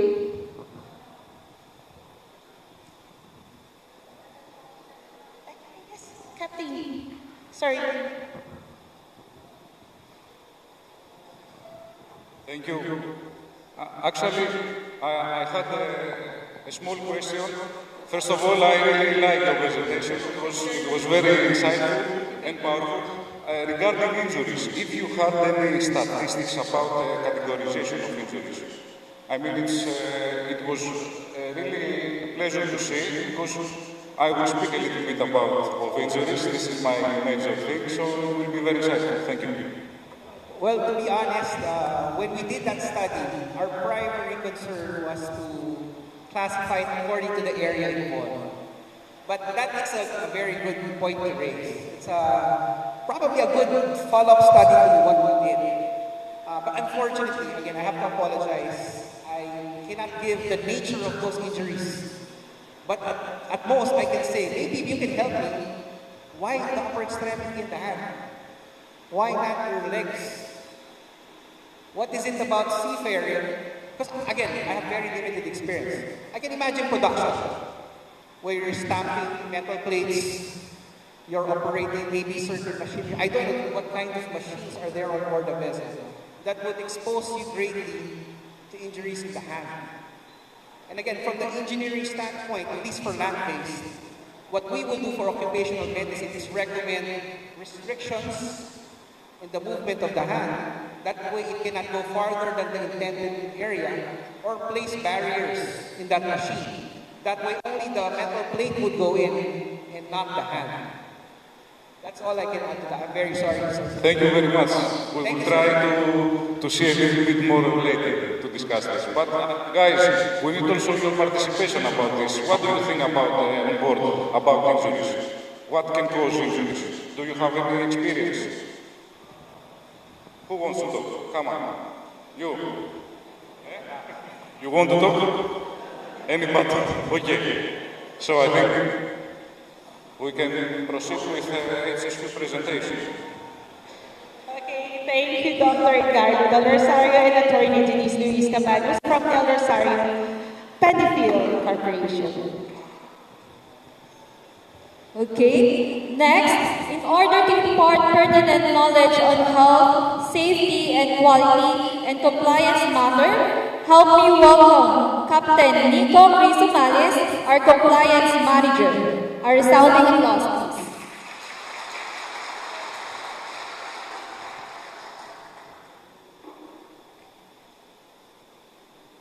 Okay, thank you all for coming today. It is really a pleasure to see you here. I would like to thank also the MPI for the excellent this organization. I'm really glad to see you.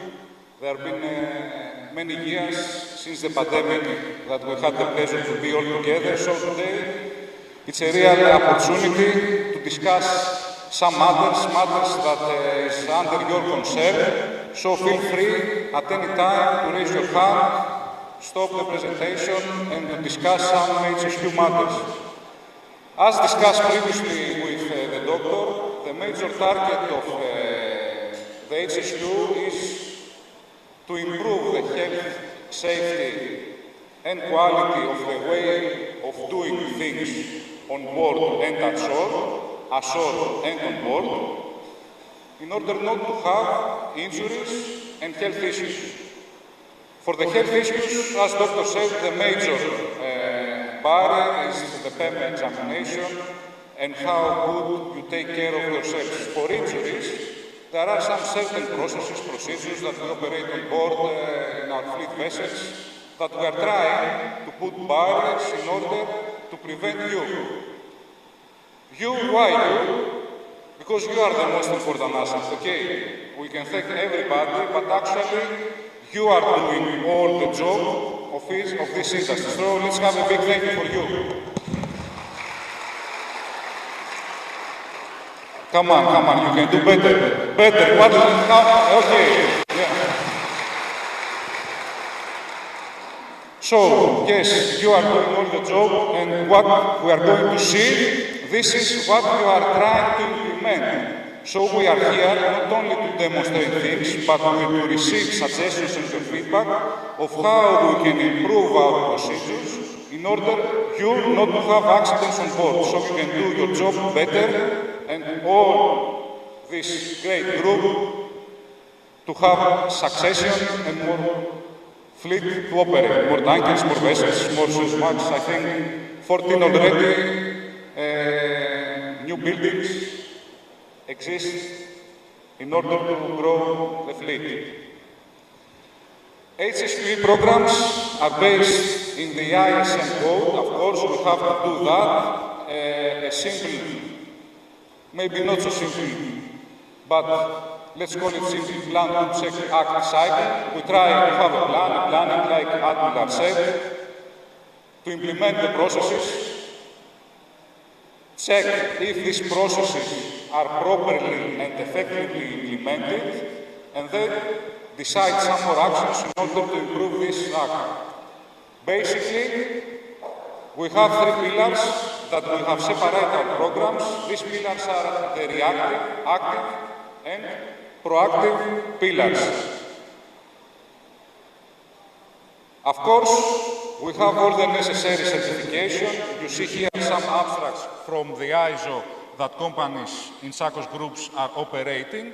Quality standards for the ISO, occupational health, environmental and energy ISO, and recently the Green Award. All these ISOs have been integrated in companies' programs. You have seen them on board, you have seen them ashore during familiarization in the manning agencies. These are been approved by the management. There are certain processes and subject to the cycle that we have initially discussed regarding the plan, do, check, act cycle. So, in a nutshell, briefly, these are the three pillars of the programs, the heart of the programs. With the green, we see the proactive, with the blue, the active, and with the red one, the proactive pillar. So now we can see the red one. Maybe it's a time to introduce a little bit about myself. I am mostly responsible for the red one, the reactive pillar. My name is Captain Nikos Chrysomalis. I am with the company since 2018. My background is master mariner in chemical tanker vessels, and then I had experience in a different company as a DPHSQ and vetting manager. So here, and not only today, but for the day on and for the past 5 years, mostly, I am responsible for the red pillar. The red pillar, as we saw in the beginning, is feeding and improving the green and the blue one. In simple terms, we can say that from incidents or accidents can improve the proactive and active pillar. So we learn from what went wrong in order to improve our processes. We improve our performance without blaming our people. We have policies for this. As Captain Georgos said before, our evaluation is measured around the world from all the terminals. This is another process that is subject to the HSE performance of the company. You see here, and as Captain Kostalas said before, that we are doing great job, which means that you are doing great job, so give me another applause again.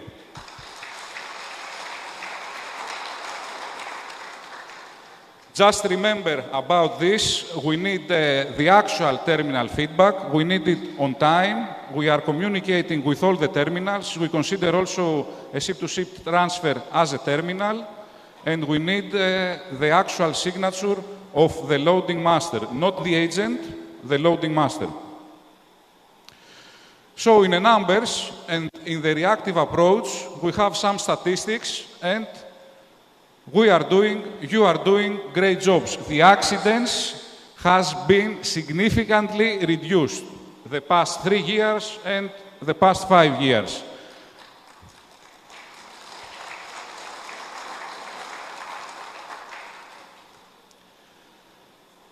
More specific, we have two categories, two major categories: personnel injuries, personnel accidents, and ships accidents.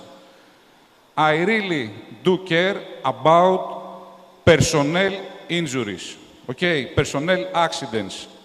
These accidents are our primary target to be zero, okay? It doesn't make sense to be on board, to operate on board, and to have an accident for any kind of reason. Our primary target is you go on board and you come back one piece, okay? Let's have an applause for this. This is what you have to think all the time, okay? You comply with the procedure, you follow the processes, okay? You cooperate on board with teamwork, but you take out yourself, your safety, your health. Again, I will say your safety. Our colleagues in tanker vessels know that in front of the vessel has safety first, and we do mean it.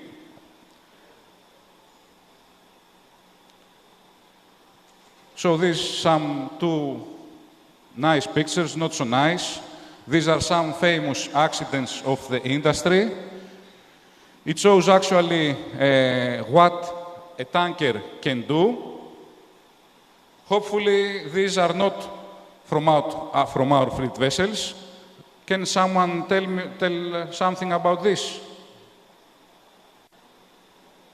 Who would like to speak about this? Okay, Mr. Christos, okay.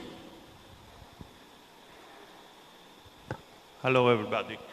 So, okay, this is the first picture, the Exxon Valdez, is the incident, the accident, let's say, which changed complete the tanker industry.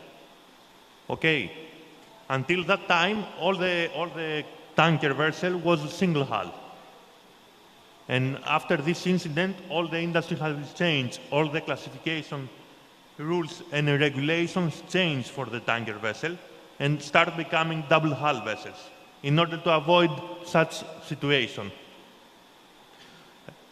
After came also stronger regulation to be double skin also on deck, but this is only for 1-2 years, and after they didn't accept it. So now we have these double hull vessels, completely double hull now, because until 2003 was double hull vessels, but at the bunker tanks, on the side of the bunker tanks in engine room, was still single hull.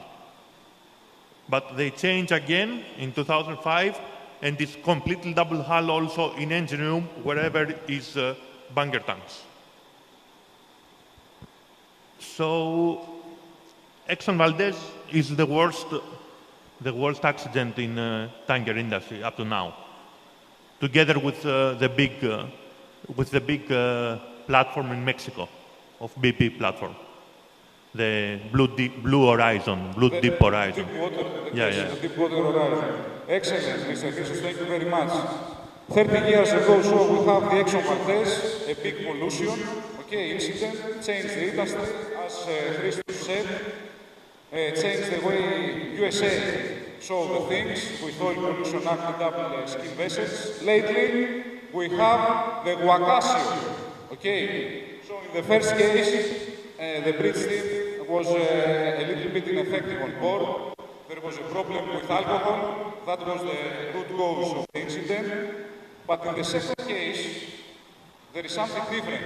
What happened in the second case, in the Wakasio? This is 2-3 years ago. Does anybody know? So, in the second case, which is a very important case, the vessel deviated from the original course. Why? Because they wanted a good signal in the mobile. So, you know and you understand that, of course, we have done it. I have done it, But I have done it with the safety barriers that we have on board, With a proper passage plan, but you understand that we know the needs of the human element, People on board, they needed signal, they needed data in order to do what? To communicate with the families. We know that, We know the importance. And this can have accidents if it does not manage properly. So this is a list of our most significant accidents.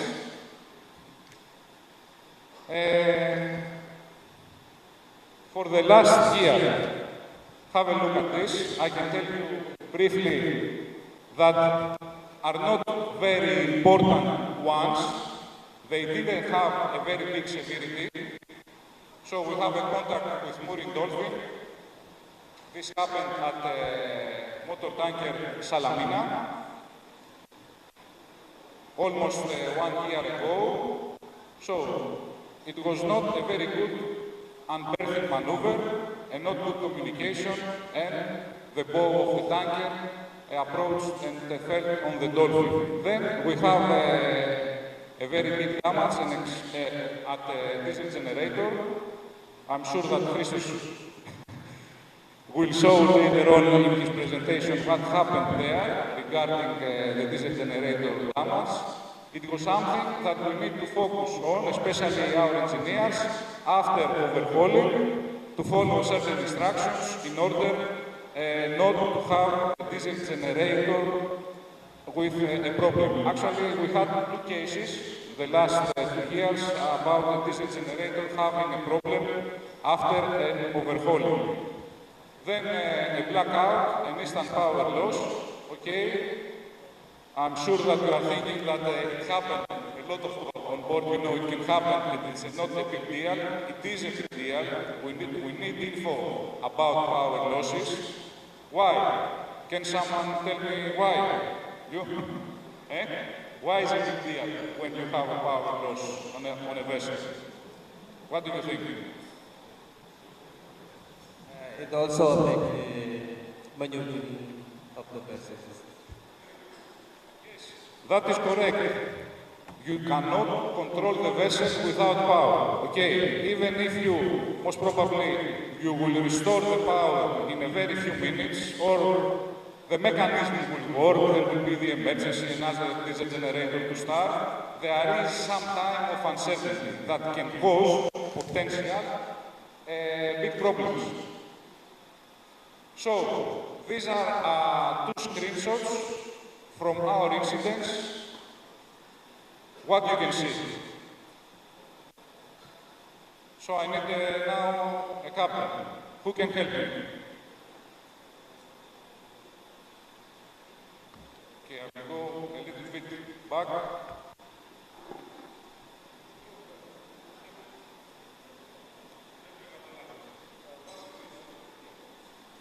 This is the addition between the Roro vessels in the Singapore Strait. This is with the maneuvering of the vessel. The CPA is very close in that area because I was always in this place. It's very critical place, so we have to be always alert. Everything is standby. Yeah. We say it's always safety first. Yeah. Excellent. Thank you very much, Captain Alex. Exactly, that's all. Okay, you see here two difficult situations. Nothing happened actually. We didn't have a major impact. There was a soft contact in the port side, and at the starboard side of the screen, we see a tanker vessel in the Suez. This is circulated lately to the fleet and manning agents, so most probably this will be the first time you see it. Through the platform of OCIF, it was published also in all majors, because the purpose is to learn from incidents and don't have reoccurrence of them. We are not hiding them, we are starting them in order not to have them again. So there was a bank effect in the starboard side, at the right side of the screen. There was a bank effect. The bridge team couldn't effectively control the vessel, and we had this situation. Of course, we were lucky in that case. With some minor scratches, the vessel went back again to her original course. So, something that I'm sure that you have seen this on board. This is something that is circulated. Who has seen this on board? Have you seen this on board? I'm sure. Okay. Raise your hand. If you have seen this on board, please raise your hand. Okay. We need to put a little more effort to send them this again on board. This is supposed to come monthly on board, along with the safety message of the month and the monthly training. So, here we are seeing that according to our statistics, the past 3 years, 95% of the fleet had 0 accidents. Okay?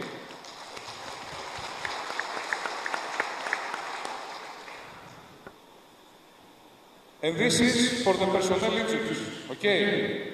This is something. It is lower than the personnel, than the vessel accidents. It is something that it can be improved. Okay, you see that 74% had 0, but we have the past 3 years some personnel injuries. The most important one was with moving metal plates. So during moving metal plates from the workshop, the metal plates fall over in the leg of one of our colleagues, and so this was a severe accident. Of course, there was therapy, there was doctors that assist a lot in that case, and the person is good, but under slightly different circumstances, this can be more serious. However, we count it, and this is why you see this 26%. So some more, Captain Alex, what can you do? What can you say to us about this diagram?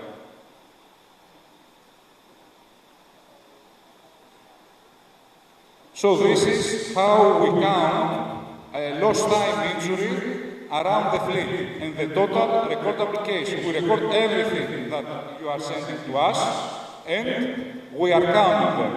You can see here that from the September 21 until May 22, we had 0. Okay, give me a big applause.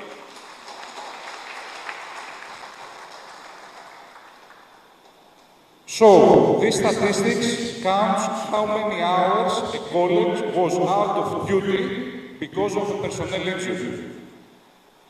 We have to be very proud, you should be very proud, because this 0 is not easy to achieve. It is something difficult because we count even minor ones in this case. Here you see from Intertanko pool where we stand. So, the group are amongst of the top companies worldwide taking into account these statistics. What does this practically mean? This means that when you are on board, you are very safe. When you are following the procedures, the programs we discussed at the beginning, you are safe. Okay? These statistics are the latest one from September 2023.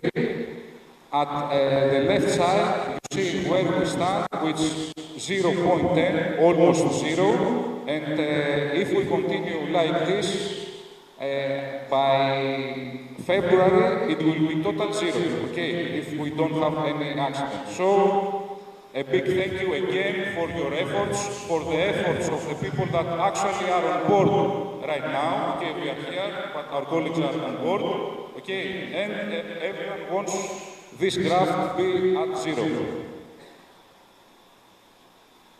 So, something, Captain George wanted to speak. I want to say it is very nice somebody to congratulate you because you have scored 0. Usually they congratulate us if we have high score, 100%, 90%. But now, when we are talking for safety incidents and we are 0, it is very, really amazing to congratulate for 0 result. Yeah, this is amazing. So, how we are doing that, okay? I mean, everybody understands that it's not a big deal to say someone do this, nobody will do that, okay? We have some processes. You have heard on board that all the time we are telling to you, you have to report a near miss, an unsafe act, an unsafe condition. The past 2 years, we replaced the word report, because it is not politically correct, with the word of share. Okay, you have to share near misses. We are encouraging people to share near misses. We are giving an award to the people of sharing a good near miss because of the learning. Why? You are sharing in one vessel.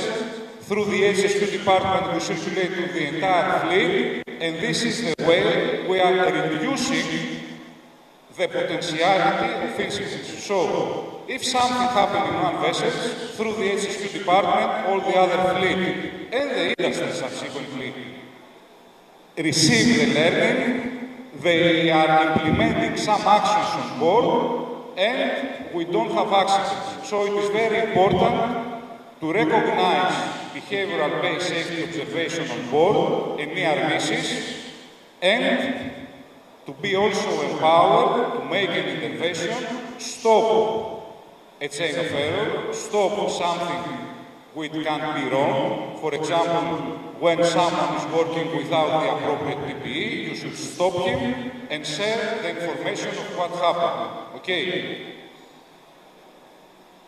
So this is something that we are doing. Beyond that, we are using the campaigns for the near misses, for the slip, trips and falls from the lesson learned, and we are putting it in your briefing and familiarization folder. We have it on board and ashore. in order to share the information with only one objective. Okay, we care for one thing, not to have the same incident again, not to have incident because, as Captain George said, we love the zero. Okay. So these are some of our latest campaigns. Of course, as we saw at the industry incident with Huacasio, mental health on board is very important. Another thing which is also important is the complacency, especially in the bridge team members when there is complacency, when we are reluctant to take actions in order to steer the vessel appropriately, it can be severe incidents, especially in the near miss.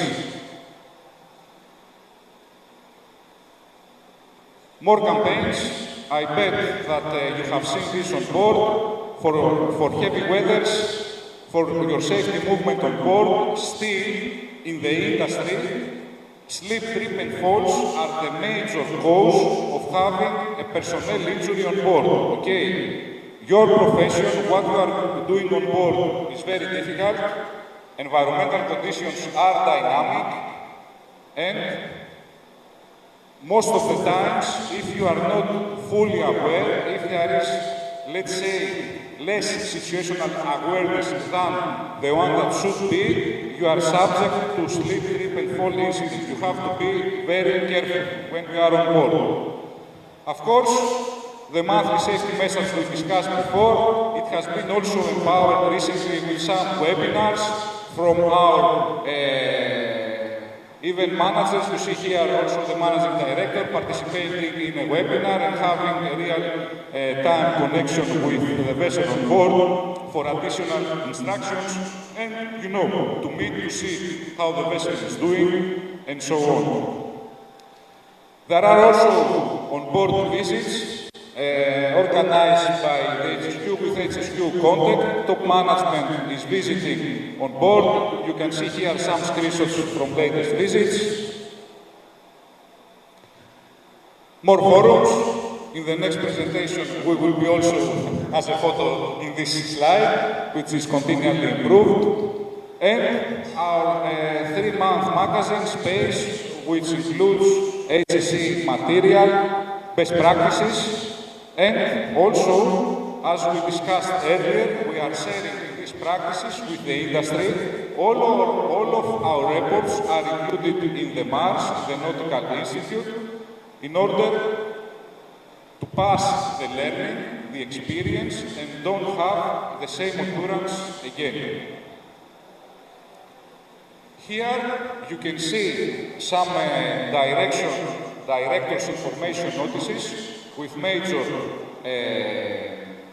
topics that management want to pass on board. I think that was very important during the past months is how much effective are the inspections that we are doing on board. Monthly inspections, weekly inspections, quarterly inspections, especially in the safety. This should be effective, so there was additional instructions regarding this. This year, we had also, Captain Kostas will discuss this in the security subject later on, we had 2 security incidents, one in Singapore and one on board the motor tanker Andromeda. You will have a discussion, so because of the 2 cases, we needed to enhance the security measures. Of course, also Captain Panagiotis Tsakos, our founder, providing letters with the group developments. So let's have also another big thank you to Captain Panagiotis Tsakos. And another thing that we should be also very proud of is for our participation as group in the Partners in Safety program from SEL. On board, you are harvesting the technology and information from one of the biggest oil majors of all the times, and this is SEL. So the Partners in Safety program, and this is the abstract at the port side of the screen from the Maritime Partnership Safety London CEO conference later this year, have set a course in the industry with some fundamental principles, and this is affecting all of us. We have been honored to participate in that game changer, allow me to say, since 10 years ago. So, being here, we are having all the privilege to follow the latest news. We are going to see in a little bit how this has been integrated to our system. So here, with your help, from active feedback, from reactive feedback, if there is an incident, from the onboard audits, from master's review on board, from observations regarding vetting inspections, port state controls, master navigational audits, on-board inspections, we are gathering material in order to improve our procedures. Here you can see some major changes that we have implemented in company safety management system. Of course, there are some new procedures regarding the dual fuel vessels. Now we have 2 on board, so there should be specific fuel gas management plan because their power is from LNG. So we need the new procedures. We have these procedures. We create these procedures. And you see below the procedure is personnel safety issues. Okay. New vessels, new procedures, new hazards. Again, the personnel safety comes first. Below that, we have put the SOM. SOM has to do with the risk assessments that has been improved in our database. It has to do of how we can have an improved safety committee meeting on board, so more suggestions, more feedback we will come to fit our safety management system in order, again, not to have personnel injuries, not to have accidents on board. This is the purpose of improving these procedures. Instructions for the protection from vessel antenna, for example, for the installations, and PPE requirements. Improved instructions about DOM, mooring the equipment. This is in advance of the legislation that we have to comply. There will be some legislation changes at the 1st of January 2024. We are already complying with these improvements in advance. And the benefit is that we are receiving the action on board feedback in order people to be trained and ready to face any kind of inspection and most important to be safe on board. Mooring, you know better than me, you have done it more recently than me. Some mistakes can cause lives, okay? There is too much energy, too much power in the wire ropes, in the ropes.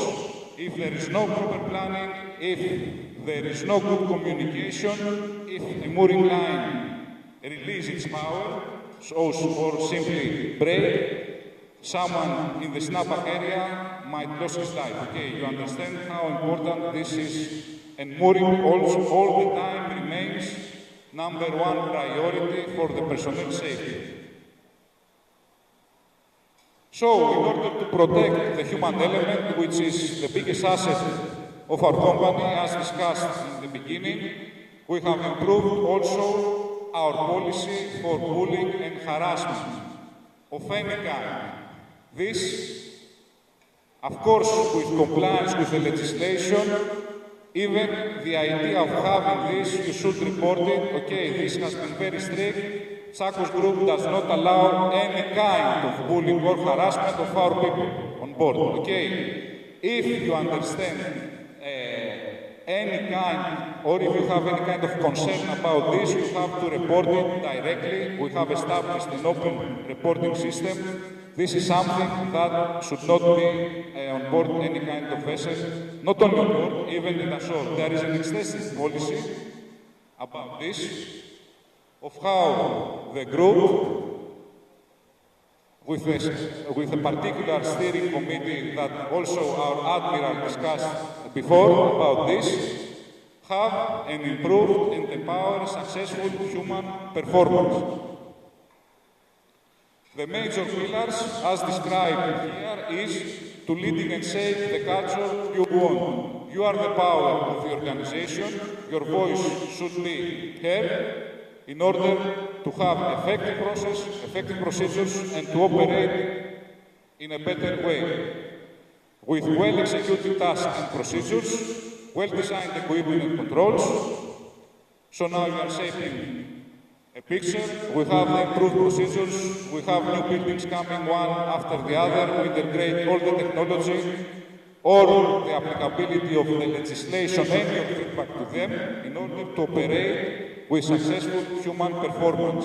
Of course, with continual training, our skills, every day, nobody can say that he knows everything. Our skills to respond to emergency situations should be improved. Okay, as we saw before in the incidents, 30 years ago, there was a similar incident, but with different reasons. Now, today, a vessel can be deviated because of simple to have people on board communication with the family. For that simple reason. So, we have to develop the skills in order to face the new challenges that we are having. Last but not least, we have the ability for learning before and after things go wrong. What means this? This is very important. Learning before. So, good things on board, okay? Not only the bad. Until now, we were discussing only about the bad things. We had incidents, etc., etc. No. This is the time that we are going to celebrate with good things, with good practices, good performance, good inspections on board. All of these have been awarded so far, but they will be awarded more on so on, okay, with new categories and with bigger awards. So our ability to learn before things go wrong, to be proactive, will be empowered. This is not only what we are wishing, but this is what Siren 2.0 for the tanker vessels and of course CGI for the dry vessels will enforce sooner or later by mid-year, let's say, of the next year, 2024. In a nutshell, and because, you know, we are here to discuss more one-to-one, and I don't want to discuss about this all day. These are the 5 principles of human performance. This is something, take the screenshot, this is something that you have to remember and operate not only on board. This is not only for something that we are doing on board. This is something that we have in mind in our day-to-day lives. Okay, we are all humans. We are seafarers, we are seafarers, we are working in every kind of corners in the industry, but this is something that we have to believe in our day-to-day life, okay? The first principle, people make mistakes, okay? The only people that are not making mistakes are the people that they are not working. Do you agree on that? Yes, okay, give me an applause if you agree. With blame, the second principle, if you blame the people who are working and eventually they did a mistake, you are not going to fix nothing, so there is no blame, okay? People on board, of course, and ashore, we are doing mistakes, but these are not on purpose. It happens due to the conditions, okay? It happens due to the conditions. When we are doing something wrong, at that time, for us, it makes sense, okay? So, my personal objectives, and this is why I'm here, is to understand why and what were the conditions of having the situation going bad. Not whose fault is this. We don't care who made the fault, but what were the conditions that led to that fault, okay? As a company, as HSQ department, our target is to improve that conditions and not to have that fault again. So our target is not to blame people. We are not blaming people because it's a matter of culture. So when you are on board, you have the onboard management, you are senior officers here, take this into account. Not to blame the people on board. You cooperate, you communicate. The people on board, the lowest ranks, will save you, have saved me also on board from a difficult situation. They are working from you, okay? You do that on board, we do that as a company. It goes all the way around. This is a 360 approach. Learning and improving is vital, okay? We have to learn from our performance. We have to assess properly our performance and learn from that and to improve that. Plan, do, check item, again, to improve. Context drives behavior and systems drive outcome. Again, with different words, when situation went bad, when we have a bad outcome, we should think of what were the conditions, what was the context. No, why Captain Nikos made that wrong. Captain Nikos is properly certified, is properly trained. Mentally, many people will say he's okay a bit.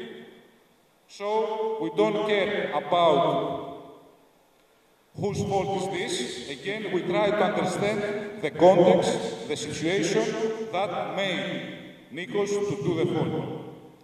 How you respond matters. How you act and respond to failure matters. When we have a bad result, either on board, either ashore, again, we don't have to jump to a conclusion. We have to have a certain investigation process with objective evidence to understand the conditions. How we respond towards a bad news, towards bad results, matters for the next day, and it is very important. Take your time, stop, step back, observe what happened, and try not to blame, try to think how we improve the outcome for the next day.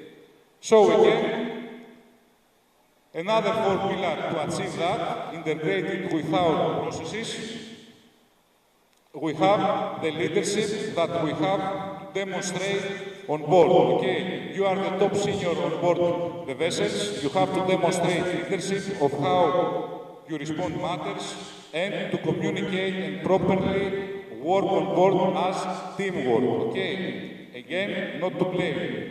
Try to learn from all the campaigns, all the CPTs that you have on board, the lesson learned that you receive, the monthly training, the updates of the procedures.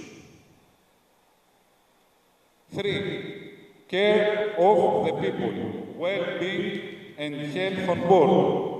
I believe that the doctors before said it a lot of better than me, how important is to take care of your health on board, okay? Not only on board, also on ashore.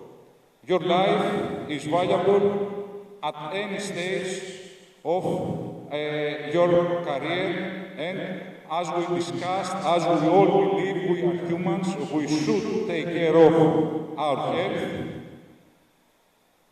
not only in a physical stage, but also in the mental health. This is the way the human performance is going to be improved. As professionals, as seamen, as people that we are working in the field, in the industry, this is way that we are going to improve the human performance. Again, a major tool that the Tsakos group, of course, has many years, not only now. We had the Stop Working Authority. Now we have something a little bit different, the power to intervene. How you can make positive intervention and stop something. We allowed also that before something went wrong, you can have the intervention and stop something that is going to result to an accident. So, that was all from me. I think it was brief. We are here to discuss. If you have any questions, feel free to address any kind of questions.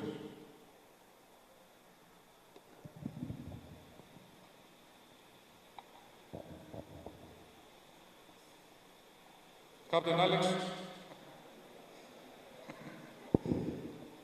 Any questions? What do you think?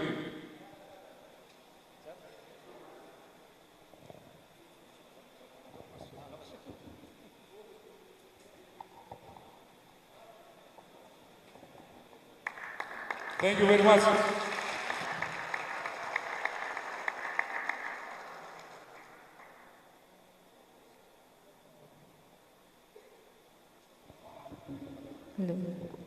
Thank you once again, Captain Chris Somalis, for imparting with us that very important information. And thank you also to our dear officers who actively participated in the discussion. We will have an hour lunch break. Please do have wonderful mealtime and we'll resume afterwards. Thank you.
again, I hope everyone enjoyed their food and had a wondrous mealtime.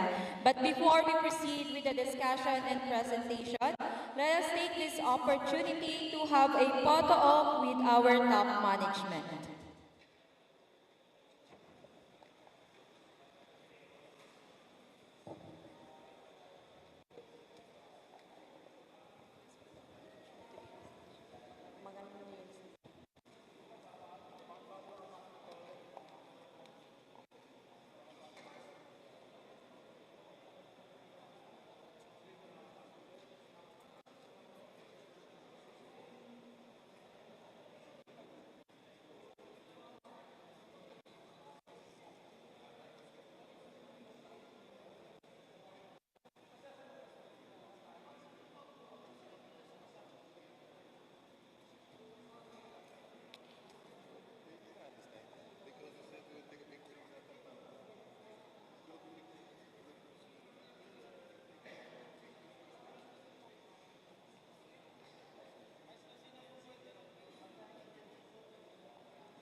Okay, may we request everyone to please be in front for the photo ops.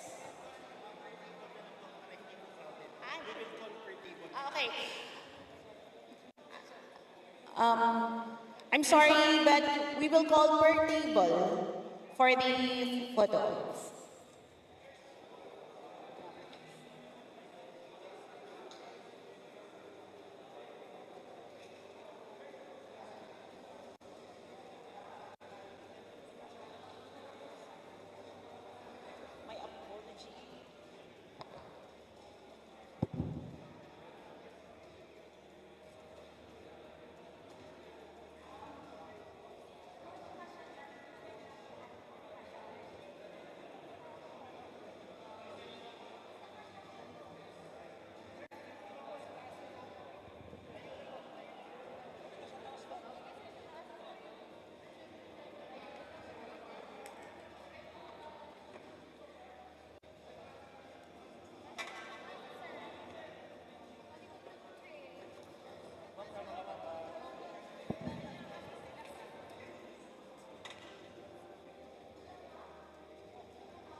Mga sir, yung ibang nasa likod po, pwede po kayo dito sa harap. Upo na lang po tayo. Hindi po kayo makita doon sa likod.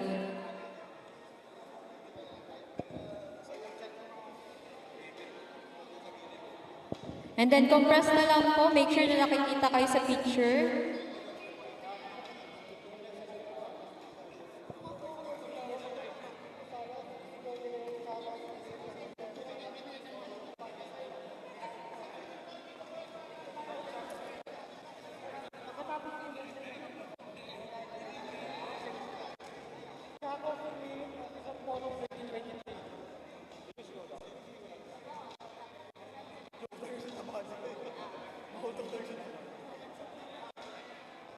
Okay, after daw po mga sir ng picture, isisigaw daw po natin yung check. Okay, picture daw po muna and then may video. Sasabihin niyo daw po is Tsakos Fleet Officers Forum 2023. Okay? Okay, Tsakos Officers Forum 2023.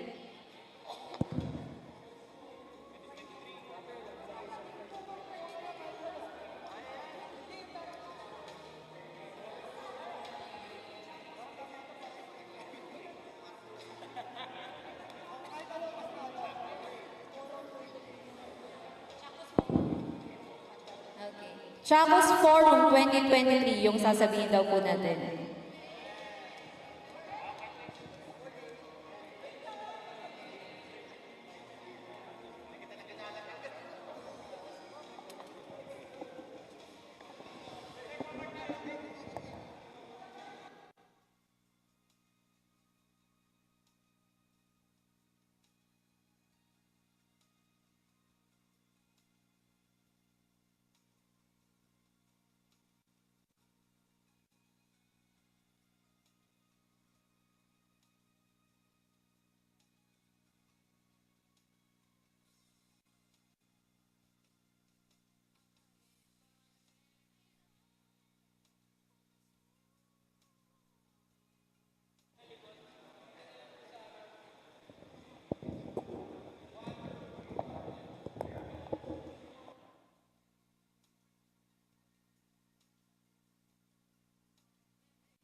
we're about to start our program in 5 minutes.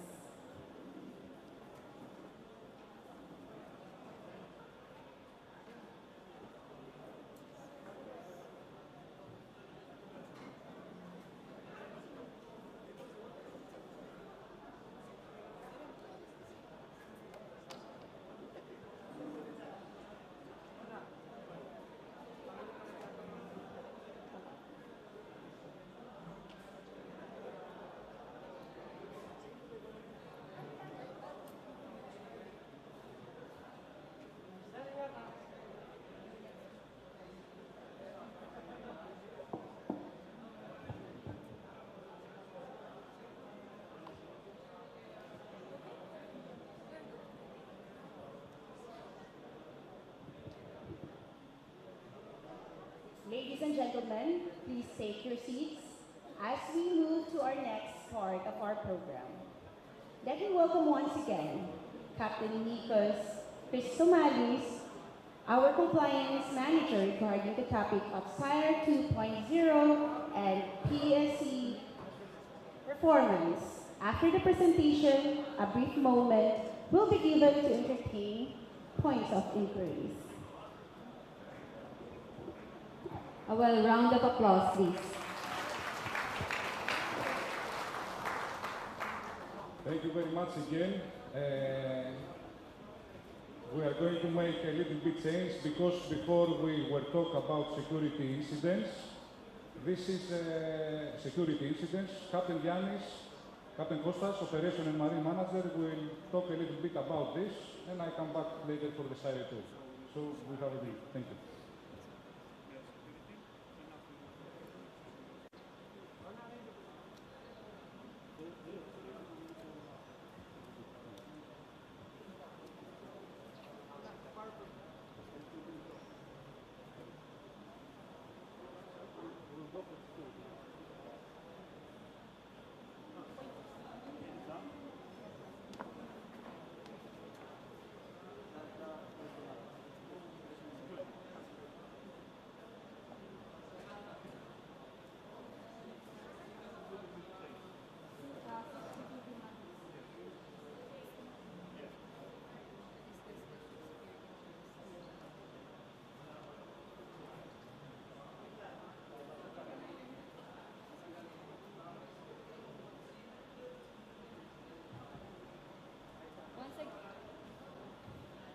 No.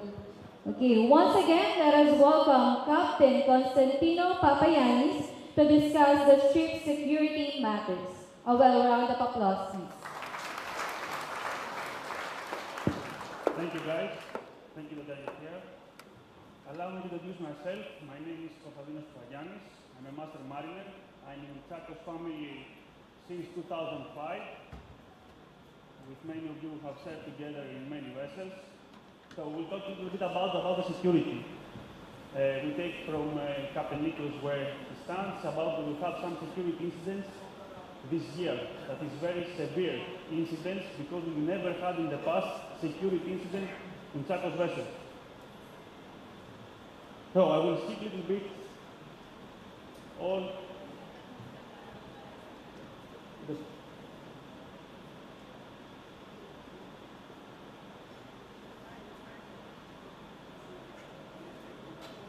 Okay. We had an incident in Singapore. I don't know how many of you know with the Nippon Princess. I think some of you were on board. I think we have a second officer among us that was on board that time. What was happened? The vessel was under pilotage and a boat approached the vessel. Thieves boarded the vessel and stole something from the engine room. We were lucky that it was nobody was injured.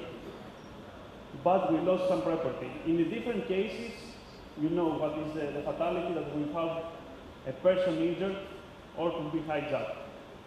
As you can see from the graph, in Singapore Straits, we have increased incidents.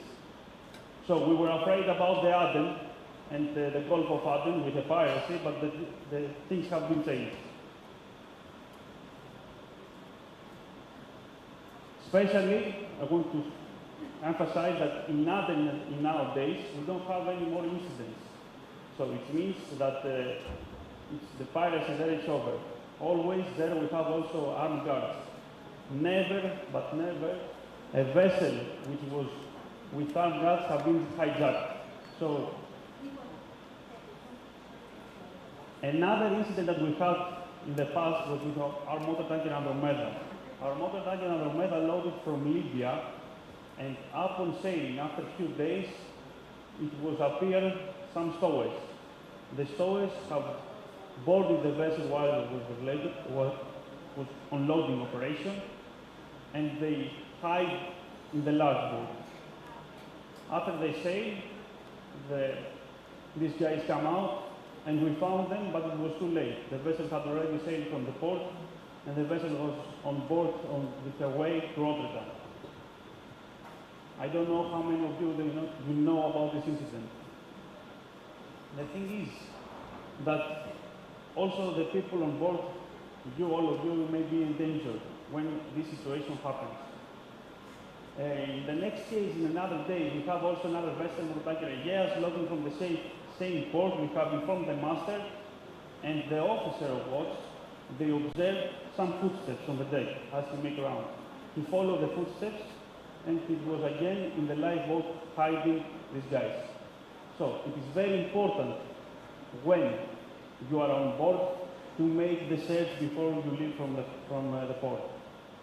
Immediately we communicate the incident with the agent, local authorities came and pick up this person.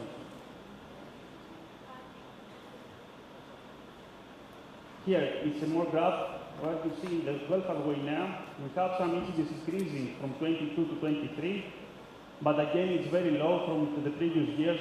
The graph is going down. The one graph that is coming up and continues coming up is in Singapore. So when we are traveling in Singapore, we have enhanced security measures. What that means? It means that we have hardened razor wires all over the vessel. We have the damagers. We have everything to protect the vessel, to not allow nobody to come on board.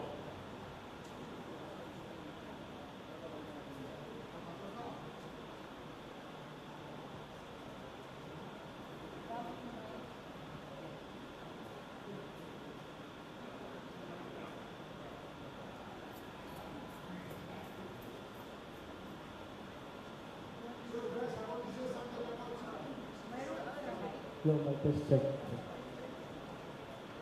Thank you, Papadosas. Guys, allow me to say about Singapore two things. Singapore is one of the most busy straits in the world. More than 4,000 ships passing from Singapore Strait every day. And Singapore, as a port, they have about 1,500 ships per day calling Singapore. So, about security, our major problem, even if we have a marine advisor, even if we sail alone, we have to be careful behind the buoys, the light buoys, after the separation. Because the small boats are hidden behind of the light buoys and they jump on board. Many of our vessels, they don't comply 100% fully because they don't put safety wires or judies or water, but not even sometimes we forgot to brief our crew. I'm visiting many times our vessels and I cannot find security meeting. Additional measures in logbooks. So it is very important to brief our people. There are not pirates like a few years back with guns and pirates. They are thieves. They're trying to take few things like breathing apparatus compressor, some tools, some ropes, So we need special caution during Singapore Strait passage. In Singapore, exactly in Singapore, you are safe. If you drop anchor in Singapore territorial waters, you are 100% safe. But before and after Singapore, and during the passage, we have to be careful. Okay? Thank you, Doctor. Thank you, guys. So, as Captain George said, this is not coming on board, this guy is not coming on board to steal the vessel or to hijack the vessel. They're coming on board only to steal the property of the vessel. The air compressor, some tools, some laptops, your money, something. So, if they see that we have the wires, if they see that we have the dummy doors, if they see movements around the vessel, lights, somebody patrolling the vessel, they will not choose your vessel. They will choose the other vessel behind of you that has nothing. This happened to us with Nippon Princess. Nippon Princess was totally without protection. They didn't have the wires, they didn't have patrols. They have people on bridge because we were with pilot, but they didn't have anything protected. So the thieves they see, they approach, nobody understands them. They come on board, they took it, and when we find out it was too late. So some easy steps, if we follow the razor wires, the dummy doors, the patrols around the bridge, I think they can protect and the property but also your lives. As I said before, we were lucky because nobody was injured. But imagine the case to come on board and somebody, you or one colleague of you, saw them and try to stop them. They have knives. It will be a fight and somebody will be injured. So better to be safe than sorry. For the other areas, as we see, the incidence is coming down. We have the Gulf of Guinea that is still is up. But also there, when we go to load or to discharge, we take escort boats, and we have also armed guards when they allow us to have armed guards. So it's more safe place and more easy life there. As you can see here, in East Asia, we have 2 incidents. Southeast Asia is 51 plus 2, but this, as I say, this is all and all, it's in Singapore Straits, when the vessel transits Singapore Straits. This is the most dangerous now. It's coming up, everybody is making circulate the letters about the Singapore Straits.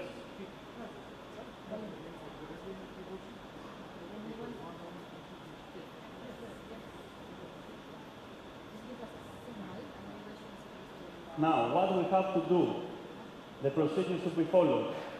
From our office is to register the vessel, monitoring piracy activities, recommend alternative route to the master, ensure hardening measures. From the vessel, the security meetings, the sea security plan to be followed, the drills, the hardening measures, a risk assessment, and an elevated security level. This is what we have to do in all cases. In all piracy areas, we follow the same procedures. These procedures we will save and the vessel and your life.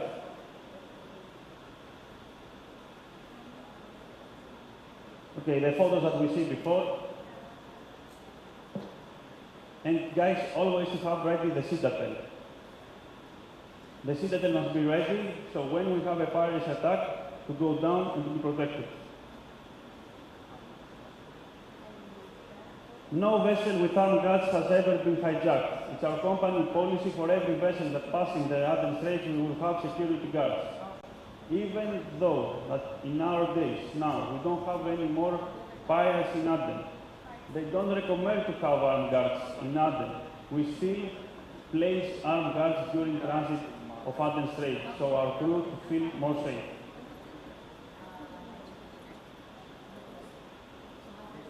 For the armed guards, it's very special to know that it's the master that has the command always of the vessel. It doesn't matter what the armed guards they say. They can suggest, but you don't have to follow. You are the seamen, you are on board, you know your vessels better than anyone else. So it is you who decides what to do and what is the proper way to do. And always to follow our procedures. Follow the security plan procedures, follow the procedures that you have already known.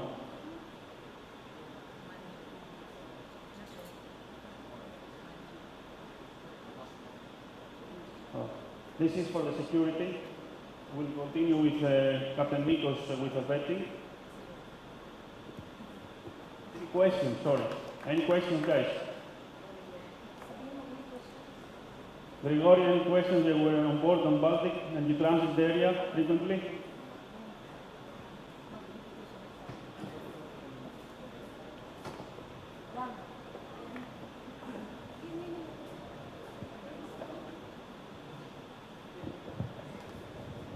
Tsakos, good afternoon. Yes, Motor Tanker Baltic, you frequently call Singapore Strait and the Southeast Asia, including Indonesia, Malaysia, and after that incident with the Nippon Princess, you have enhanced security measures on board.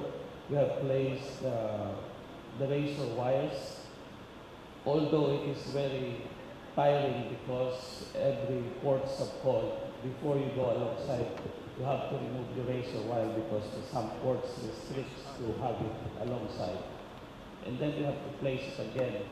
And then we have requested, the Tsakos from our operations was kind enough to give us 2 additional crew in order to enhance our security patrols because our crew are most covered with cargo operations due to her frequent calls in Southeast Asia.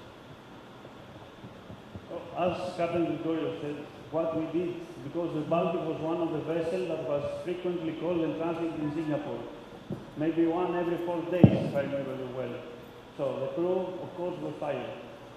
Again and again they have duties, again and again they make security watches. So we tried and we strengthened the vessel with additional crew. So it is a cooperation between the vessel and office, the key to go forward and to find a solution in our problems. It's only with the cooperation we can succeed. Captain Costa, just I want to say something. When we say that we have thieves on board, it's not only just to understand the importance of this story. Let's say that we have to report one incident of piracy that somebody comes on board. How many days do you believe that we need after as corrective action in order to prove to our charterers? And how many violations we have made? If we have pirates on board, that means that our security code is weak. We are not following 100% our security code, right? Security code since 2011 is not a simple thing. So the charterers, after refocusing the vessel in the company, they request a lot and big investigation and a lot of documents in order to be sure that this will not happen again. And one incident in one vessel can affect all the group, like the Nippon Princess. Exxon requested a lot of things to do as corrective action after the incident of the Nippon Princess. Okay? So keep in mind, not only the material value that we lose. I will lose my computer, I will lose my watch, some money. Okay, but the other loss is much, much bigger. Okay, thank you. Is there anyone else to raise any concern and questions to our dear Captain George Talas? From our TCB, how about from our TCB? Okay, Captain Bautista. Good afternoon, everyone. I'm Captain Susana Bautista. I just want to comment on Captain Costala's I just want to ask, just in case it happens to us. Okay, it's from Singapore. do we need to, as you say, in order to avoid some paperwork later on, as we know that we have to report, otherwise we cannot improve our system not to repeat. The solution is not to hide.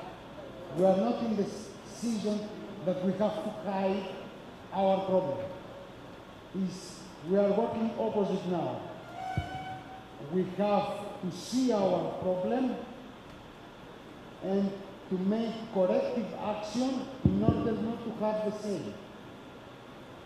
If we hide, for sure it will happen again in our college. So we have to prevent our colleagues and our industry and our companies not to happen again. Good. We have the better manager, Mr. Tsakos, who would like to intervene on that brief section.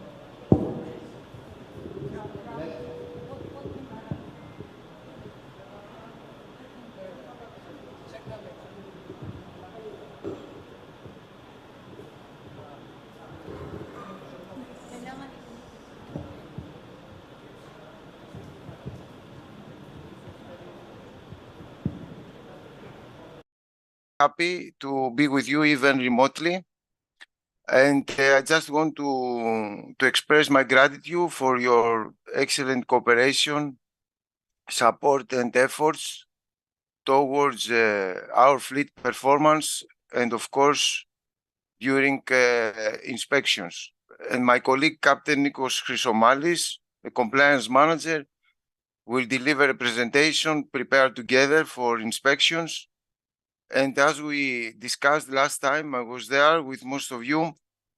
You have nothing to fear. You are all professional, and with your support and our support, you will continue to deliver excellent results.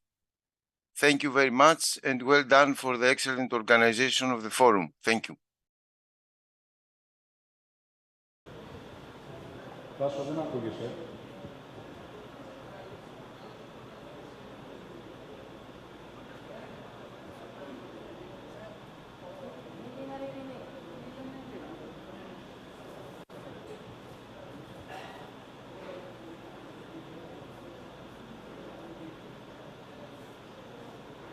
Κάνε ένα τεστ, να σου ακούσουμε. Δεν σου έχουμε ακούσει μέχρι τώρα.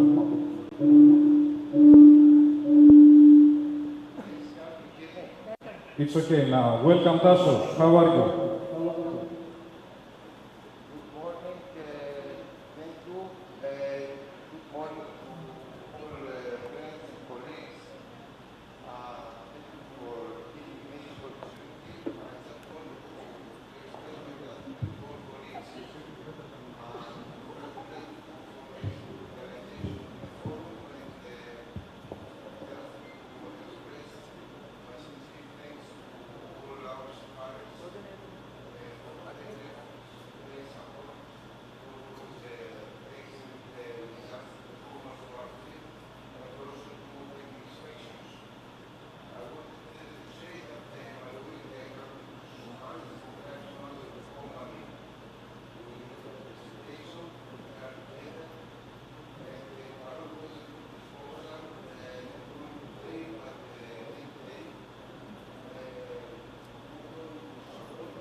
Thank you very much, Tsakos. We are going to continue with the presentation that has been prepared with several data and most important, the know-how from Mr. Anastasios Katsimadakis, the vetting and inspection manager of the group. Tsakos has a department along with him. We are going to see in the next slide. We have Also, Mr. Nikos Tsakouras, Quality and Regulatory Compliance Officer, recently promoted also to Deputy TPA, Ms. Stavi Kamakari, Senior Vetting Officer, Captain Haralabos Kakavas, Vetting Officer, and Ms. Tatiana Koslapova, Vetting Assistant. As you see, a lot of people are behind the inspection program that Tsakos Group is following and measuring, because we can improve only if we measure something. So we check the numbers, we check the categories, and with the valuable insightful of the vetting team and Mr. Tsakos, we are setting actions in order to improve. So now, where we stand in respect of numbers, 96 siren inspections till September, average observation per inspection is 2.6, and we have 21 inspections of minor or moderate risk. As we discussed before, and as very well observed by Captain George Kostalas, we like zero. So again here, we like zero, and here you can see something which might be funny. We are like James Bond. You see 007, but actually, the last category is also zero, because it's 7 siren inspection with 0 remarks. So it's again very good statistics, and congratulations to you on board tanker vessels. Come on, more. Okay. Well done. So, beyond that, of course, there are several other programs. We can see that 34 of our vessels have been certified as US Coast Guard Qual Ship. We can discuss a lot about this. This means that these 34 vessels has been approved by the US Coast Guard as ships with higher standards. Practically, it means that your efforts have been recognized on board these fleet vessels, and the US Coast Guard recognized this as well. Again, an applause about this.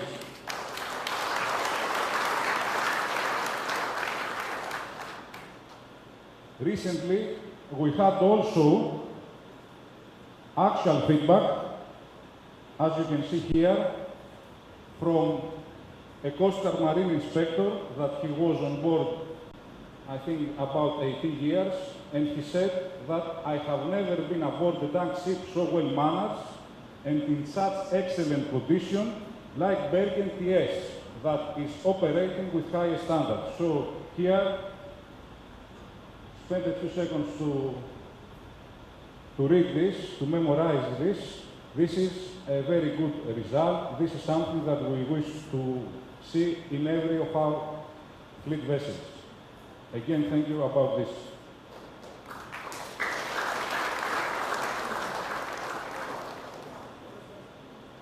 Now, more specific, and because in the beginning of this presentation we discussed about some numbers, here is the resume of the hard work that the vetting department is doing. So the vetting department analyzed all the observations that we received from the inspections. These are performance of vetting in categories as per the SIRE. For example, Chapter 2 certificates, Chapter 3 regarding crew, Chapter 5 regarding safety, and the vetting department is doing a benchmarking in order to see where we should focus our priority from improvements. Generally, we see that all categories through the past quarters has an improvement, except the safety. So we see that the safety with the green bar, it has been increased a little bit comparing with the previous quarters. What does this practically mean? This means that we are going to focus more on the safety inspections, more on the preparation, in order to reduce the vetting observation as regards to the safety. So guys, ladies and gentlemen, what means that we have an observation? Let's translate it a little bit, this. It's not the observation, it's the risk behind the observation. When we have observation, it means that we have an accumulated risk. when we have this risk, eventually there will be an injury or ship accident. So, have this in mind. We say that these are observations because this is the politically correct term, but actually we recognize the risk behind this observation. This is why we need to reduce the amount of observation, especially in categories like the safety. Certification is not directly related to safety, you understand?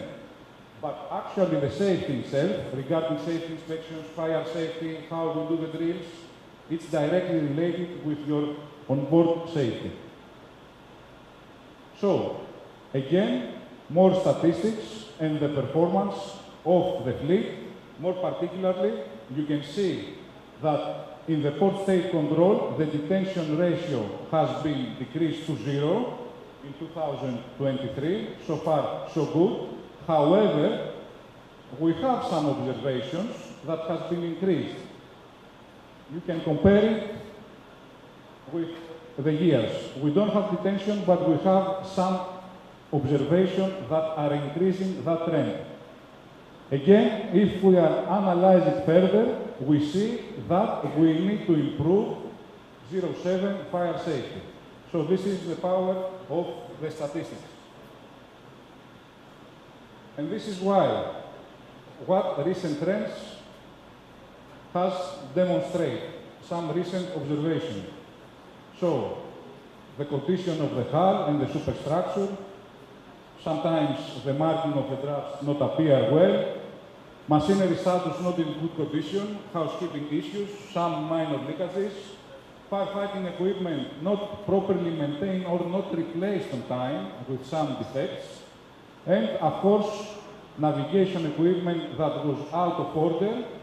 Even though there was risk assessment and management of change, again, it has been recorded as an observation.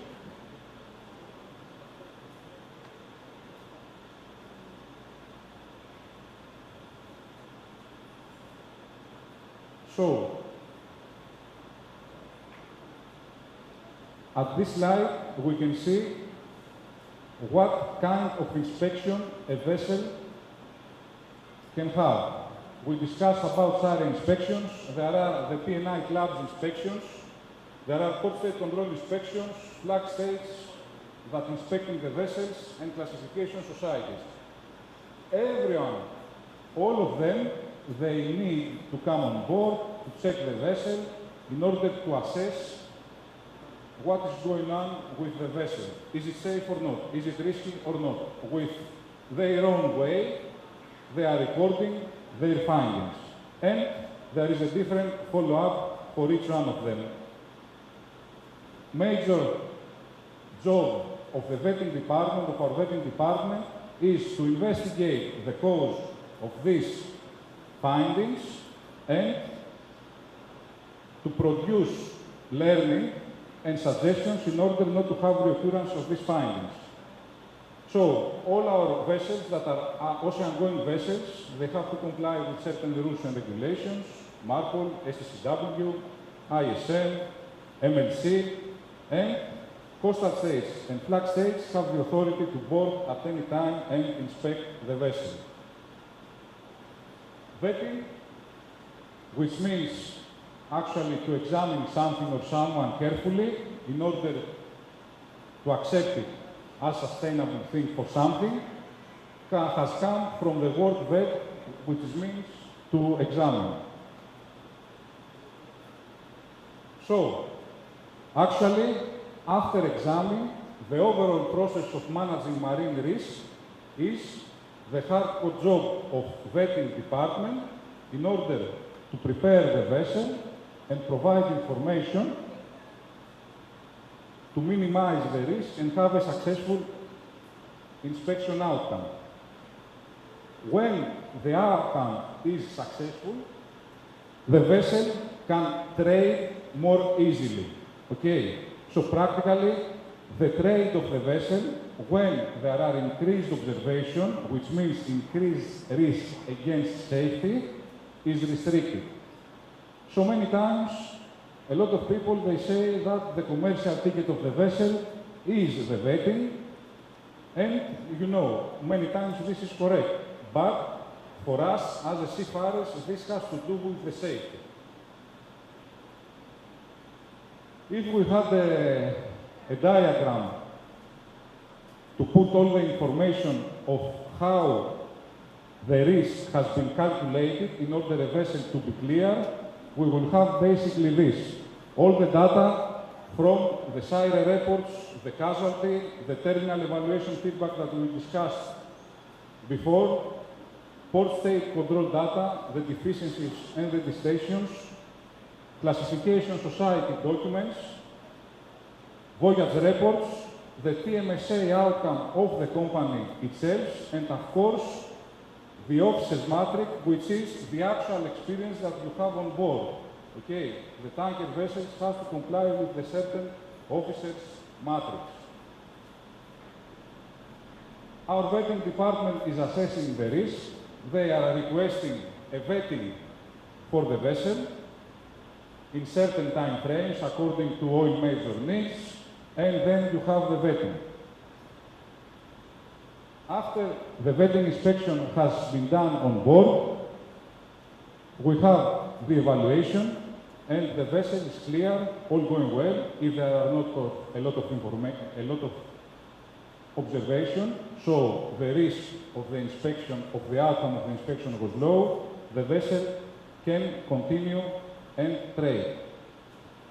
There are some observations that can be considered as high risk. There are observations that, you know, with a better preparation could have been avoided, could have been, let's say, missing from the outcome of the vetting inspection. However, the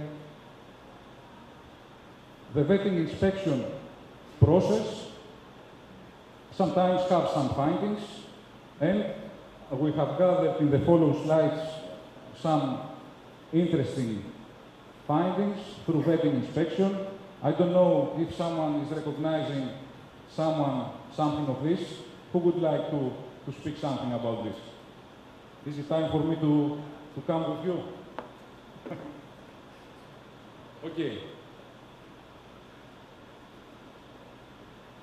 What do you think about this observation?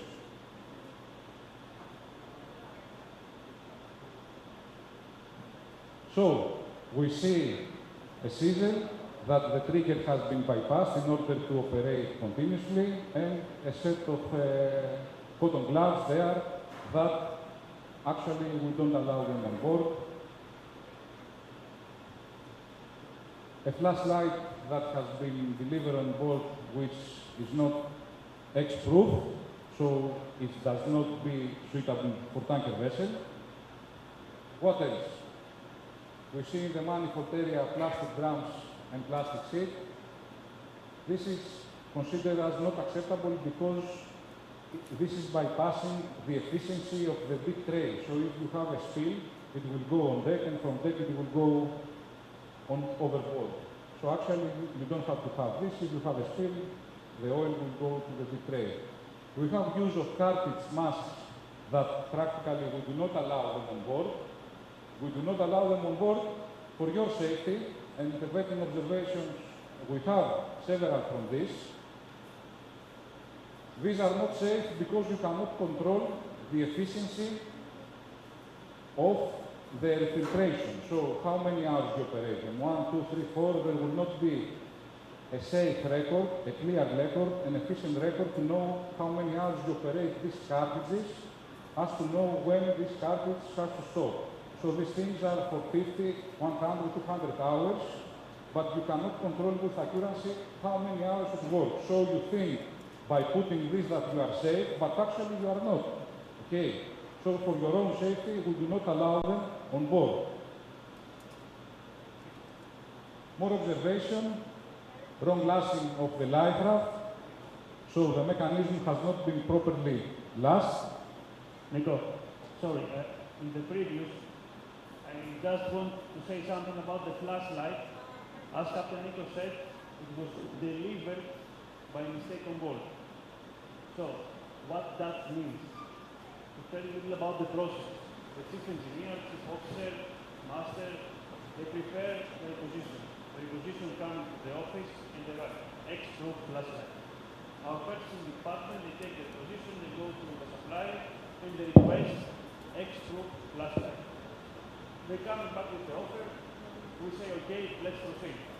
In that moment, we have ordered X-proof flashlight. What finally come on board, you know. For us in the office, what they charge us is X-proof flashlight. So that means that many suppliers, they are trying to trick you and us. For example, maybe an X-proof flashlight makes €50 and they bring on board something that makes €5. It's profit for them, but it's bad for us because we have paid for something else, and it's bad for you because you don't have the proper equipment to do the job. This is not only for the flashlights. This is for everything. What you are delivering on board, we don't know. You are our eyes on board. You know what they bring you. What you don't like, return it back. If you return it back and the master and chief engineer make the correction in the delivery note, you will not be charged for items that you return back. If you order, let's say, winter clothes and they bring you summer clothes, you don't need them. You want winter, it's coming winter. Return it back.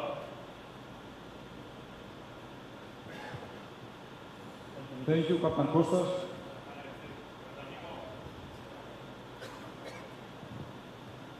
Further Kostas, to Captain Kostas and Captain Nikos. The other thing here, which is very important and very close to this one, close to the flashlight, is the high voltage gloves. As you know, the high voltage gloves is also an interesting vetting observation and common vetting observation, because most of the times the high voltage gloves are coming with the stores. The high voltage gloves has one certificate, and most of the time is in Chinese. So, vetting observation is taking the certificate, nobody can understand the observation. So, it's very important when it's coming on board the gloves, the high voltage gloves, to have a certificate in English and to go together with the gloves. Okay, and another thing for electrical issue again is the rubber mat of the switchboard. In all vessels we have this rubber mat, but with certificate. Yes, you have the certificate. Maybe also this is in Chinese, which is wrong. But it's very important, this rubber mat behind to have approved stamp all over his length. So when you cut it, always the cut pieces has the stripe of the approval. This is very important, because also this one is vetting observation. And actually, we are paying to give you the proper one, the correct one with the certificate and the stamp. But many suppliers, in order to have more credit, it's more profit, sorry, it's giving the low quality. Okay, that's all. Thank you, Master Christo. Thank you also, Captain Kostas. You know, sometimes also, beyond the different specification, we might have also placed the wrong order also from the office, okay? So, as a takeout, the thing that Captain Kostas said before, you are our eyes on board, you should check all of this that our colleagues said before regarding the rubber mats, regarding the gloves. It is for your personal safety, okay? It's not just a vetting observation. If the voltage pass through non-approved gloves, you will have the problem from the gloves or the rubber mat. That was a very good example. We should put it also, thank you, Master Christos, in the presentation, because these are for your safety, okay?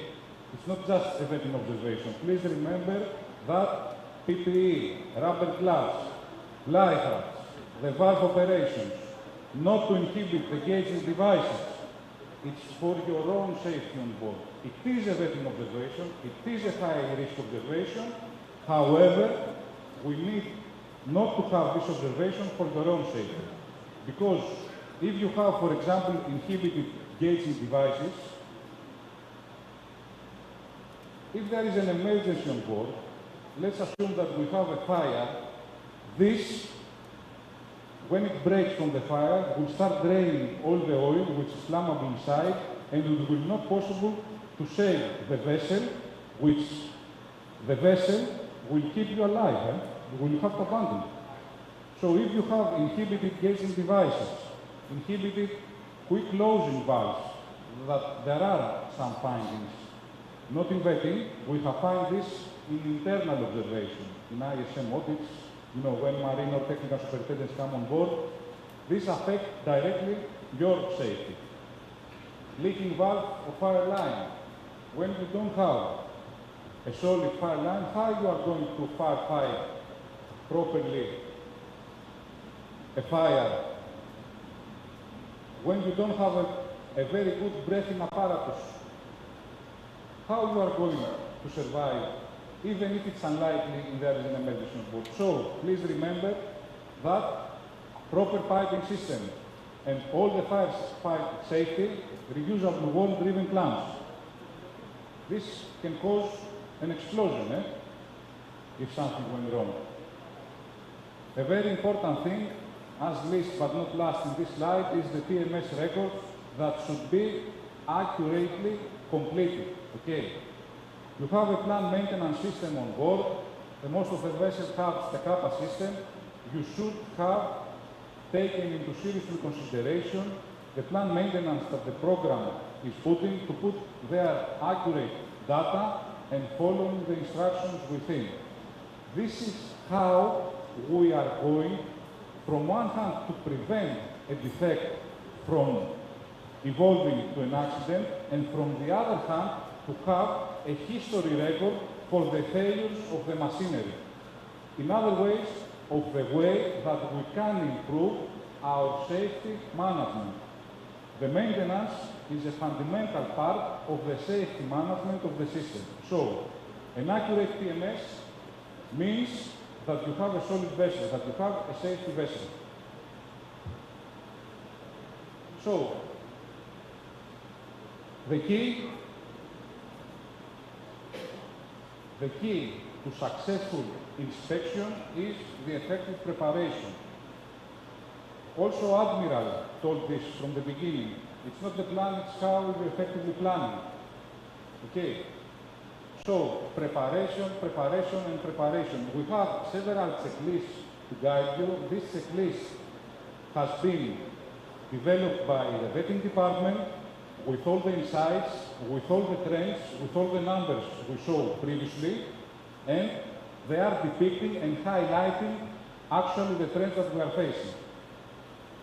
We say about preparation and preparation and preparation. Okay, one moment. We can discuss this for a long time.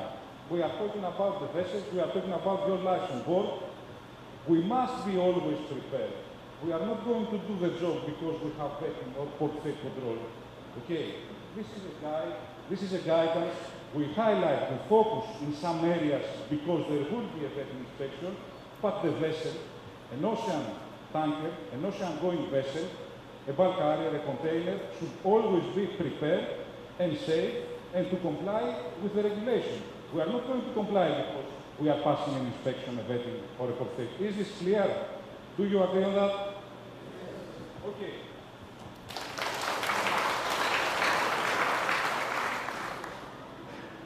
So, port state controls, they have made a concentrated inspection in fire and safety. This is the port state control inspections around the world. The memorandum of understanding of Paris, of Tokyo, they have also seen a trend in fire safety, like us, and they made a concentrated inspection regarding fire safety. They have done this 11 years ago. Future campaigns will be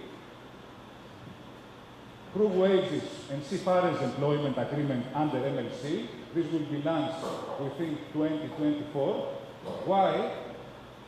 Because all the industry recognize that the key point of the industry is you, the seafarers. Okay? It's not the statistics. So, after fire safety, the next thing that they're going to eliminate is actually how we comply with MLC. And of course, the full compliance of all the regulations, and especially for the tanker industry, is going to be live within SIRE 2. How many are familiar with the Sire 2. They know about this. Also for the bulk is coming right seat 2, which is very similar with the Sire 2. Actually, Sire are following the right seat, the 2. Right seat is in advance for the bulk carrier for this kind of inspections, let's say the electronic, with the use of electronic. So it's not only about tankers, it's about world fleet. It's about, exactly. It has nothing to do, thank you Captain George, very, very good point. It has nothing to do with the type of the vessel. It has nothing to do with the type of operation. It has to do of how safe you are on board. Either this is tanker, either this is CDI inspection, and either we are talking about liquid cargo or containers, etc., etc. Is this risky? An inspection regime will check and evaluate the risk. If there is a risk, there will be impact with the commerciality of the vessel. So, what do you think when you hear about Sire 2? This is something that we extract from a BP forum. This is what, these are their replies. So, Major, we can see about human factors, concern, confusion, chaos, and so on. Does anyone want to speak about Sire 2? Any concern, any questions? What have you heard so far? Okay, we have good news. About Sire 2, there are good news.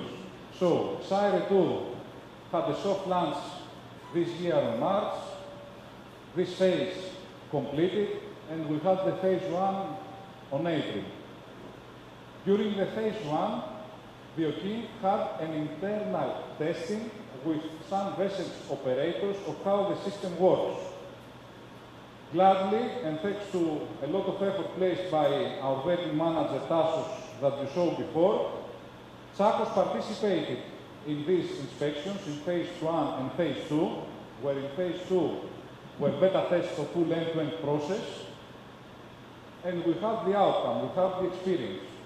We know how this inspection is being done, and we are not expecting too much surprises. In the phase 3, that should be launched these days until December, there will be unlimited tests without impact, end-to-end of Sire 2, for all the operators. And the operators are encouraged to participate in this in order to gain the experience and improve their safety management system as to be able to counteract efficiently how the Sire 2.0 operates. The final stage, and that will be stage number 4 of Sire 2.0, will be launched until now. The expectation is within the first quarter of 2024. And of course, when Sire 2 it will be replaced, the old Sire, practically for the tanker people, the VIQ number 7 will be totally replaced. What's new with the Sire?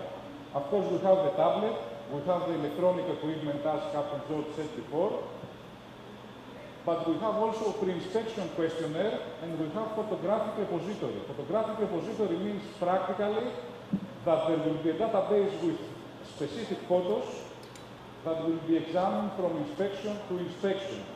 So, we upload as operators the photos, the inspector coming on board and he is comparing the accuracy of the photo. This has been done mostly in order to ensure that the maintenance of the vessel is solid and it's followed as ought to be followed properly. All of these two new elements, along with the three previously, the harmonized vessel particular questionnaire, the offset matrix, and certificate repository, are forming the compact vessel inspection questionnaire. So the inspector has all the information before the inspection in his tablet. he is coming on board to have what? At least an 8-hour inspection and discussion with you. And this is where is the key change, where is the game changer of the SIRE inspection.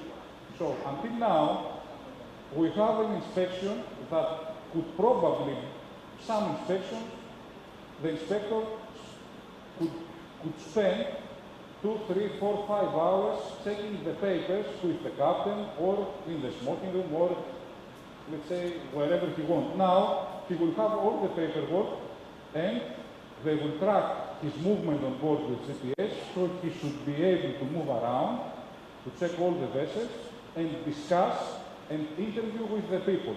Okay? So once again, the industry recognizes that your response matters and is the key to the safe operation. This is why they are going to ask you. They are going to ask you not something that you don't know. They will ask you how you are performing your job and if you are understanding the safety criticality of the task that you are performing. Simple things, okay? There are simple things, however, they are making more questions, so if they are making more questions, most probably there will be more correct answers, but also more wrong answers. More wrong answers means more observations, okay? This is normal, because they are going to focus, the observation will be increased.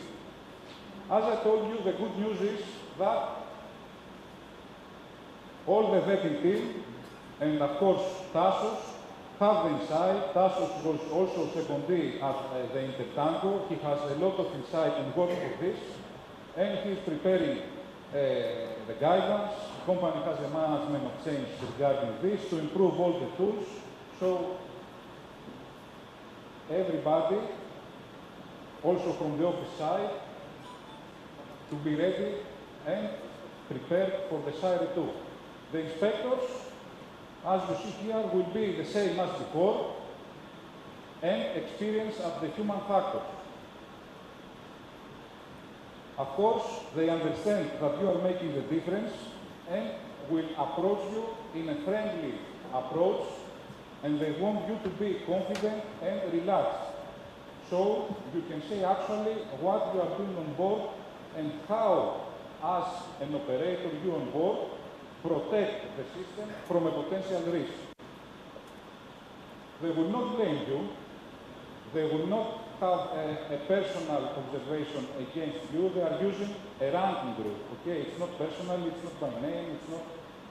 They have rankings. And of course, there is a new item in order to manage all of these things.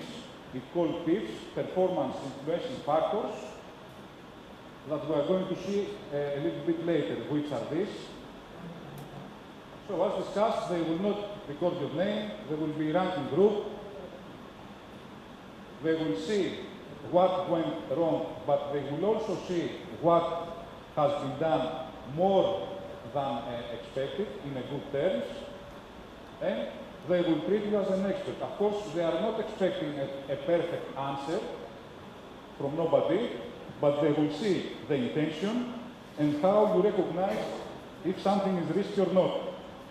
So, we should help the inspector to get an accurate picture of what we are doing when we are on board.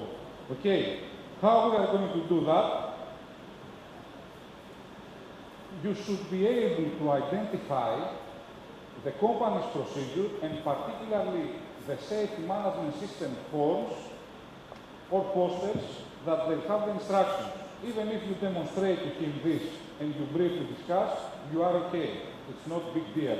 It's something that many of you already doing on board tanker vessels. I have seen it personally.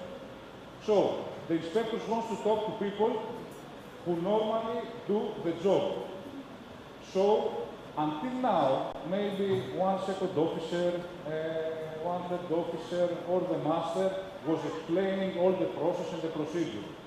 This will not happen again. They will ask who is doing the job. The job is being done, let's say, from A.B. Nikos. Okay, bring A.B. Nikos to discuss if he understands the safety process of this job. So, Of course, when we are discussing about fire safety, as we see the previous trends before, what will be the stake at the fire safety? In the fire safety, everyone is involved, all the runners. Okay?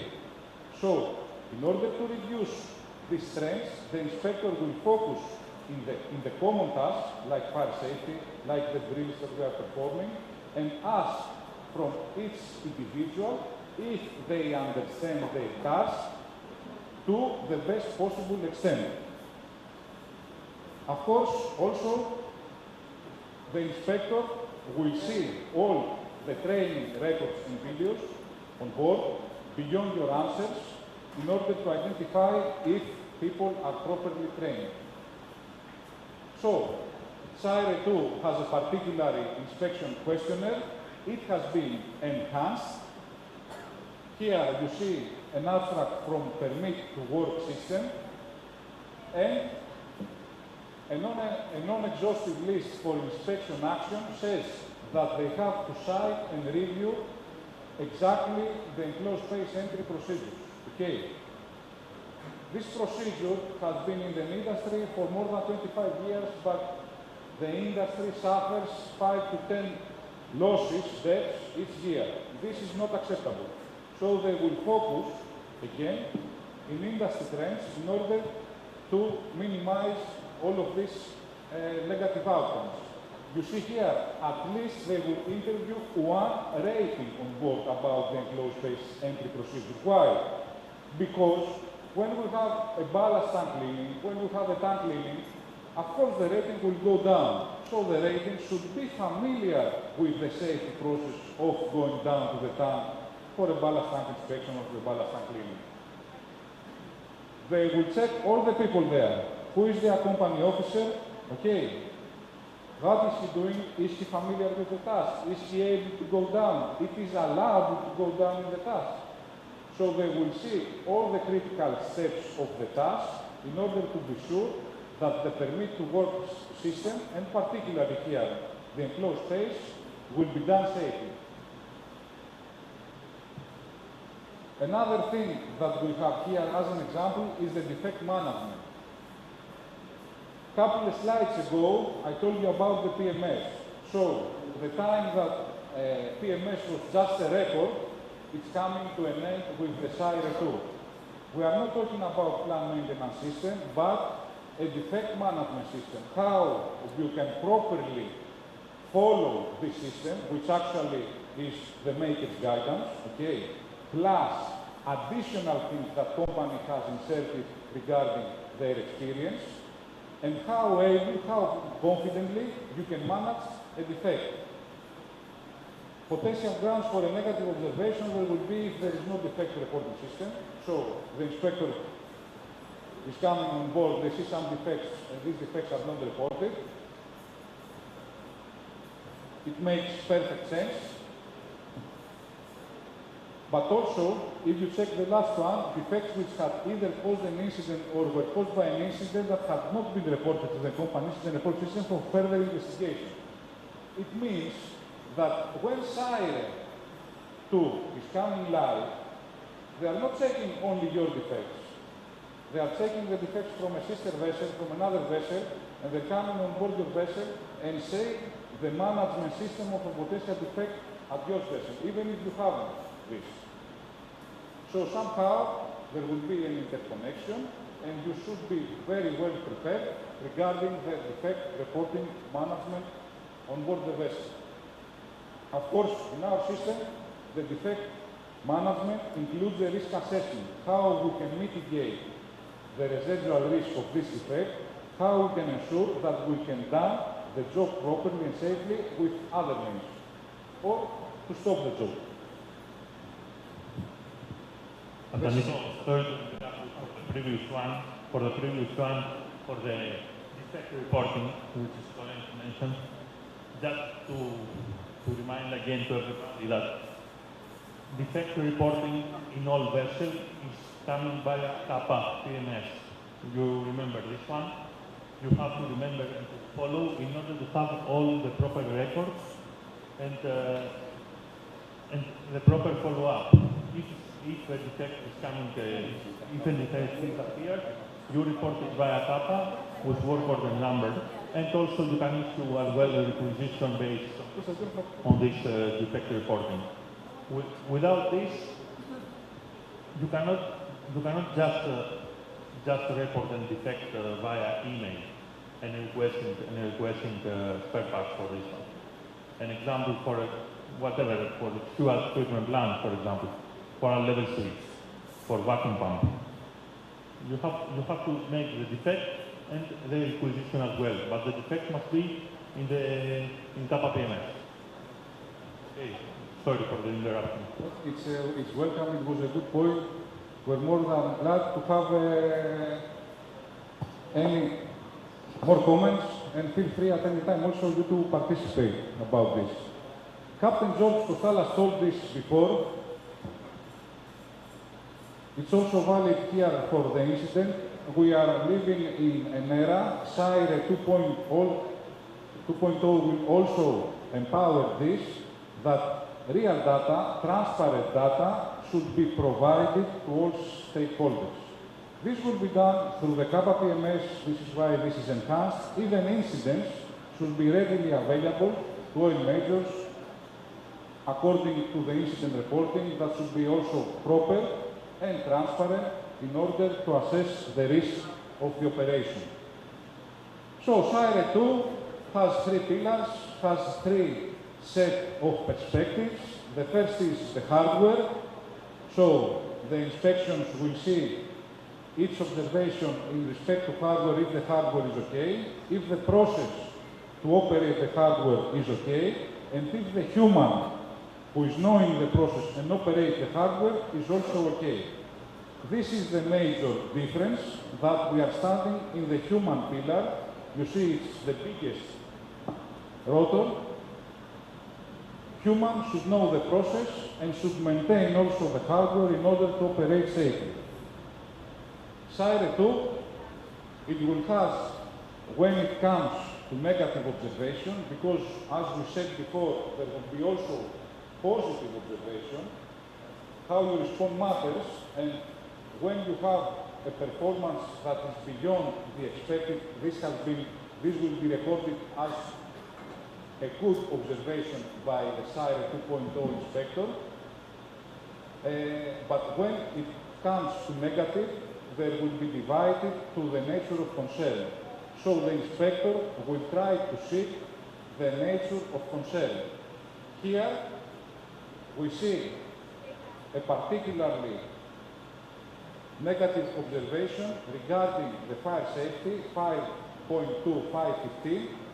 It's asked, were the masters of the rating familiar with the purpose and operation of the vessel deck foam system? Okay, a simple question, you know that, okay? So, they will check the hardware. Is there any leakage? Are the valves operating properly? The process. Is there any standard process to check for leakages and operating the valves? Who will ask about this? It will ask the human. They will identify this by one or more performance influencing factors. Okay, and he will ask 2, 3 crew members and of course also ratings. Of course, a new item, there will be also photographic comparison to identify if this particularly, let's assume that we have this photo, he will compare with the next one or the previous one to see if there is proper maintenance through the time of the photos. So, in this example, in this particularly example, we can have 3 negative observations. With VIQ7, with the SIRE that we have already, all of these will be 1 observation. Now with SIRE 2, if we record, if we break down in the human, in the processes, in the hardware, we can have 3. For example, the isolating valves for the deck foam line were seized open. Okay, so it means that it cannot be closed. So when you need them to close in order to have the pressure, you will not have them. So, because the hardware does not operate, it's a negative observation from the hardware. What about the process? When you have a valve that cannot be moved, it means that you don't have a solid process to operate it. The deck foam firefighting system, it was included in the vessel PMS, but we are not following that. So this will be a negative observation against the vessel PMS, against the CAPA, against the process that it has not been followed. The third one is that the observed person, you see, they don't say Nikos, they don't say Kostas, the observed person was not familiar with the location of the isolating valves in the deck foam line, or he was not aware how to properly complete the CAPA, the PMS. So, before, with a simple seizure of one valve, we had one observation. Now, they are going deep. They are saying, it didn't happen by luck, it didn't happen by fortune, it happened because you don't have processes, or you have processes that you are not following. This is the major difference of SIRE 2.0. When it comes to the human factor, so when we are going to assess the third part, the inspectors, we are going to use a particular methodology regarding performance influencing factors. Many of you, most probably, would have seen from our lesson learned reports, at the end, we are assessing from incidents that has been uploaded also in Ultima, the performance influencing factors. So performance influencing factors mandatorily will be addressed by the inspector when we have a human-related observation because they want to improve the system. So they will examine and they will have to point out something of that. Recognition of safety criticality of the task or associated steps. Custom and practice surrounding use of procedures, and so on. So what was the category that needs to be improved in order the human to perform better next time? As you see, SIRE 2 recognizes what we have discussed previously in the beginning of the meeting, that it's not someone's fault, but there are conditions, there were some conditions that the human didn't perform as expected. Okay? So this, in SIRE 2, are called performance influencing factors and will be also recorded. So here you see actual results from, this is a record from Antarctic. This August, 27th of August, we have an observation at 8.99.2, and this is how it has been recorded regarding the hardware, the process, and the human. Again, here we can check the observation if the master and officers that were directly responsible with the cargo operation at that time for the tank cleaning and ballast are completing in requirements of Tsakos safety checklist. So, let's go directly to human. The rating not as expected. Okay. Ship soil checklist verification has not been completed as should. And below that, you see they have record 1. Recognition of safety criticality of the task, 4. Team dynamics, 8. Human-machine interface, 9. Opportunity to learn. So, 1 observation in real example became 3, with emphasis in the human factor. Thank you very much for that. Thank you, Captain. Just I want to mention something about the human factor. In order to understand how they think the inspector. And I will make one example. Captain Alex, how many years you have? Let's see.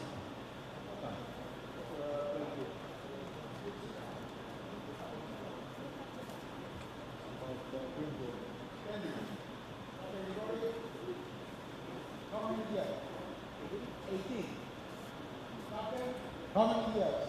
That's it.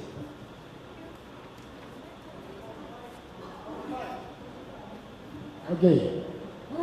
Do you believe that the inspector have more sea service than you? Huh? No. How many of you have experience from my inspection? Have you seen me? Huh? Do you believe that I have more experience than you? No, I have only 14 years sea service. So what makes the inspectors more and find more remarks and observations than you? Have you noticed that? The answer is very simple. You, because you are in daily mode on board the vessel, you see something, this is maybe, it's not the correct position here, but it's there, but you overpass.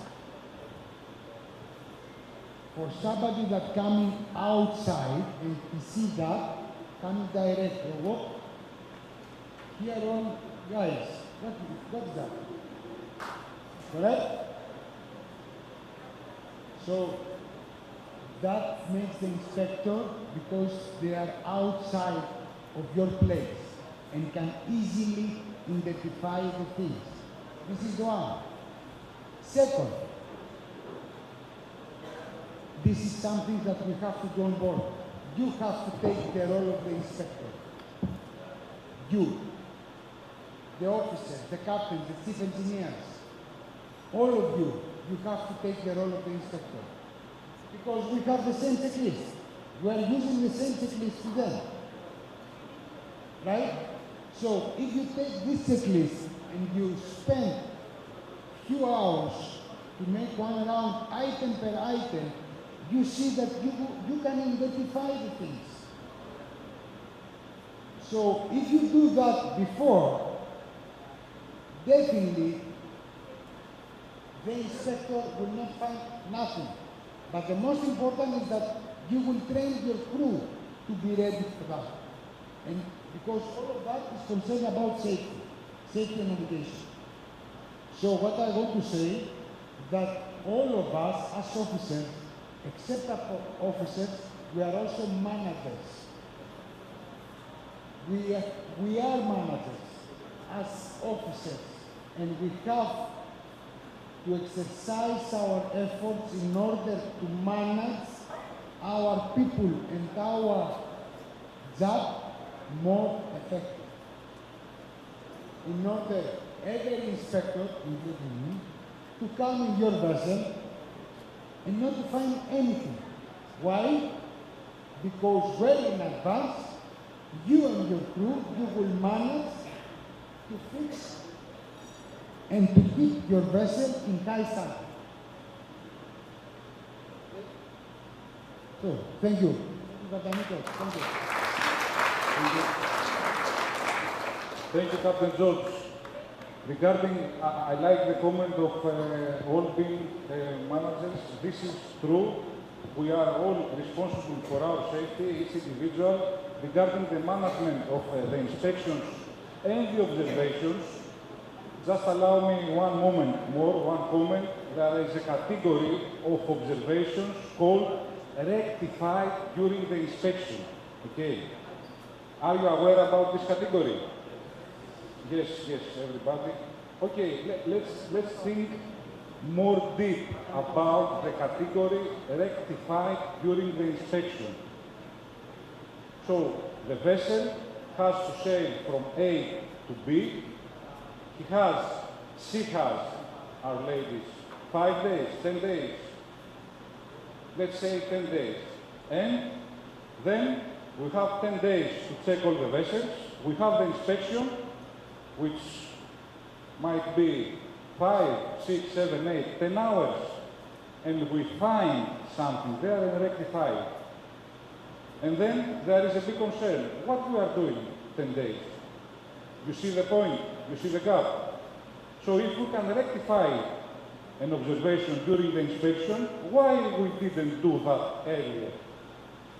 So this is a category that should be minimized to the best possible extent. Okay, do you agree on that? Thank you.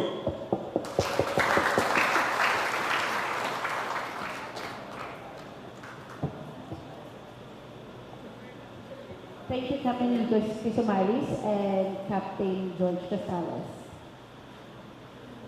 Is there any more questions or clarifications regarding the presentations? Anyone from the engine department?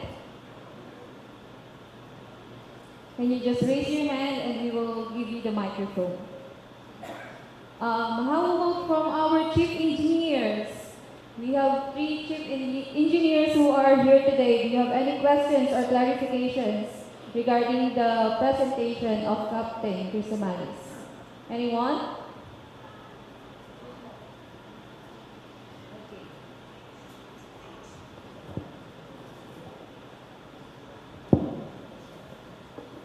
I am Chief Engineer Noel Caras.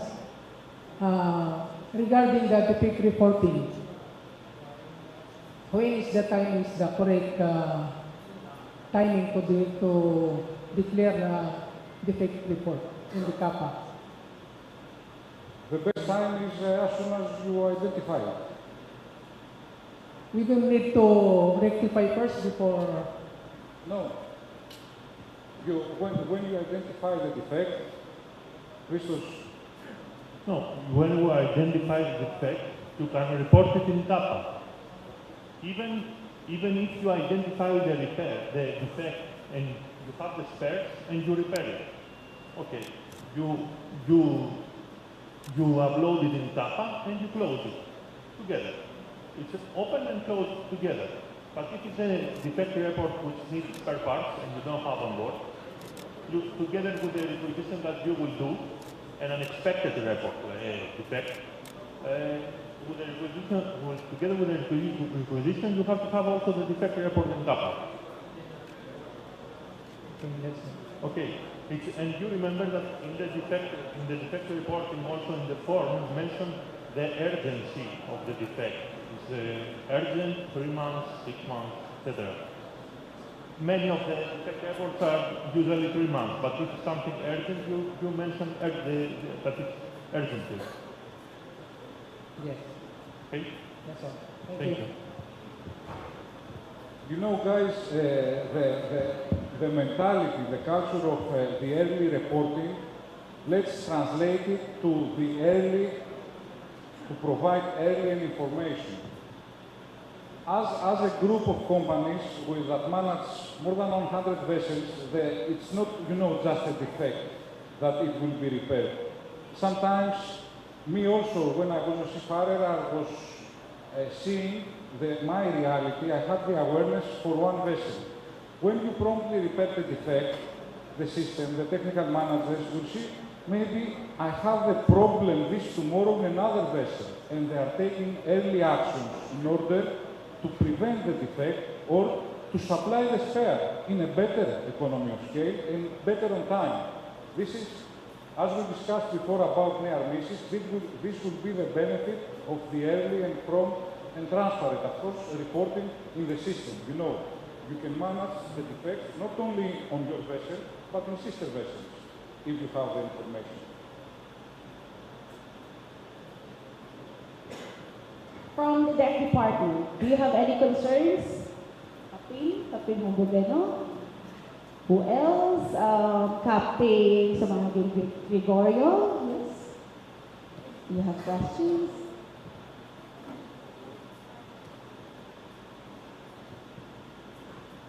Good afternoon, Captain Nico. My name is Captain Gregorio Sumangit, and my last vessel was Baltic. So this 2.0 is a game changer for the tanker vessels. And one of the aspects which is very difficult to cope up is regarding the human factors. Now, regarding with our readiness for this implementation of SAP 2.0, what is the preparation so far from the office side in order to assist our crew, especially the vulnerable crew on board like cadets or OS, in order to understand the question very carefully to avoid this awareness aspect to be negative? Thank you, Captain Gregorio. Very, very nice question. A very good question as well. The team, as we saw before, had made a lot of preparation. There is a formal management of change of the company in order to transit from VIQ 7 to the new VIQ, to the SIRE 2.0.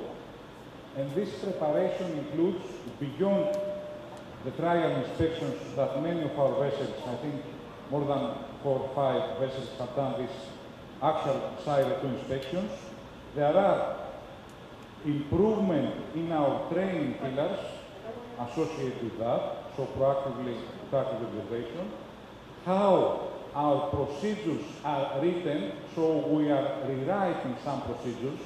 Some of them, it has been demonstrated in the HSQ presentation before, in order to be more simple, so simplification on procedures, so that people will understand better, and they can reflect better the outcome of the procedure when an inspector asks them.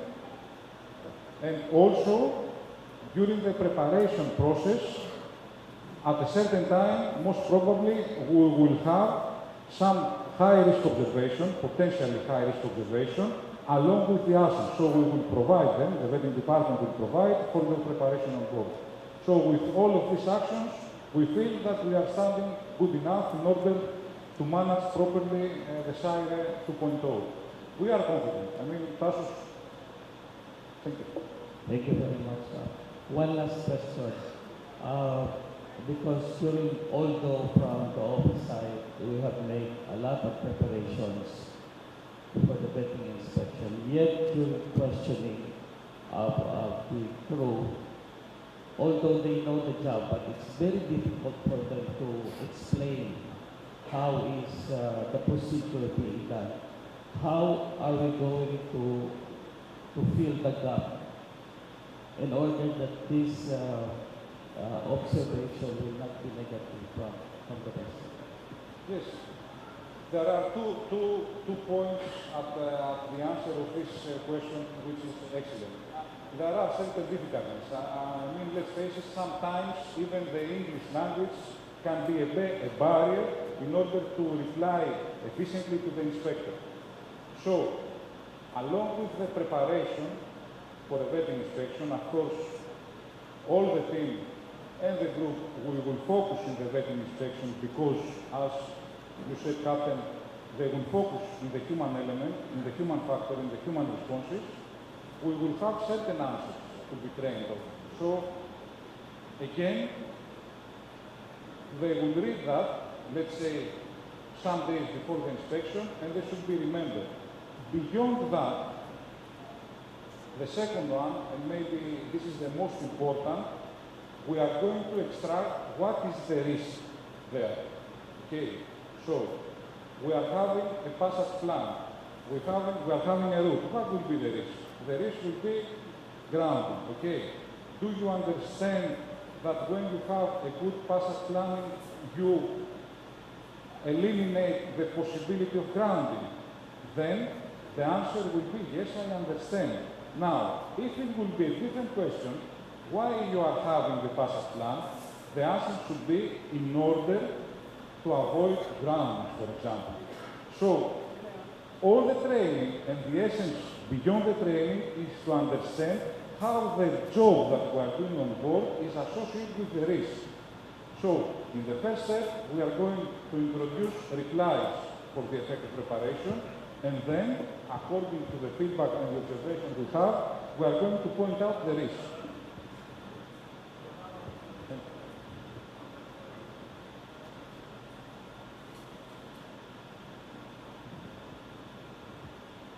Good afternoon to all distinguished and all officers. My name is Teophilo Linin, I'm second officer. So it's a follow-up, it's not question, it's a comment to the Captain George. regarding as I understand, the SAR 2.0 emphasizes about human factors. So it means more questions to the food, especially dogs. So my comment is, loading port is a food change, and then the discharging port after 2 days, because it happens, there's a better inspection.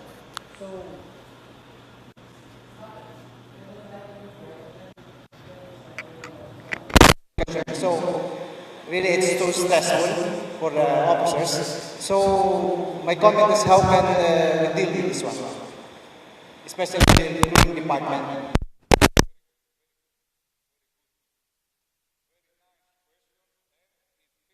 The thing that we said has to do with the so of course what the company will try to do, not to have co-changes along with vetting inspection. This will be the first, okay? We are doing that already now. We are not do the crew change when we have vetting already now, or what we are doing, we keep more people on board, also the new joiner, the newcomer on board, to pass the vetting along with the old team, and then at the next port or after the vetting inspection, the person to disembark. On the other hand, sometimes the planning, you cannot succeed. Eventually, you will have this. Don't be stressed. It's not your fault. We will have some observations, okay? Everybody will have. It's not bad. We will see from them how we can improve, okay? Don't take it personally. An observation, it will be an observation.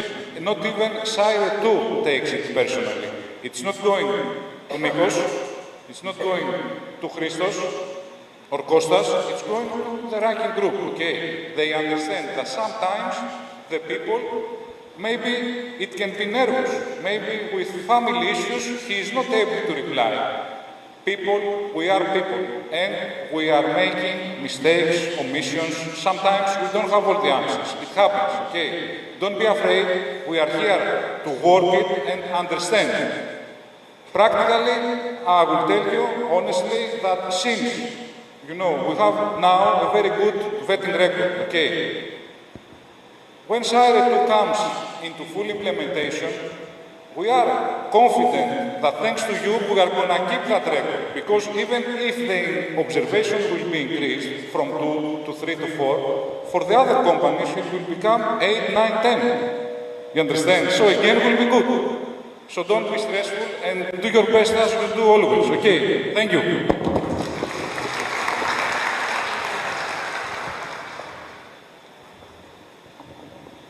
Okay, if there are no other or clarifications, once again, thank you so much, Captain Chris Tomalis. And now let us move forward to our next presenter to discuss the ship security matters. Let me welcome again Captain Kostas Papayanis, the Operations and Marine Manager. A round of applause, please. Thank you.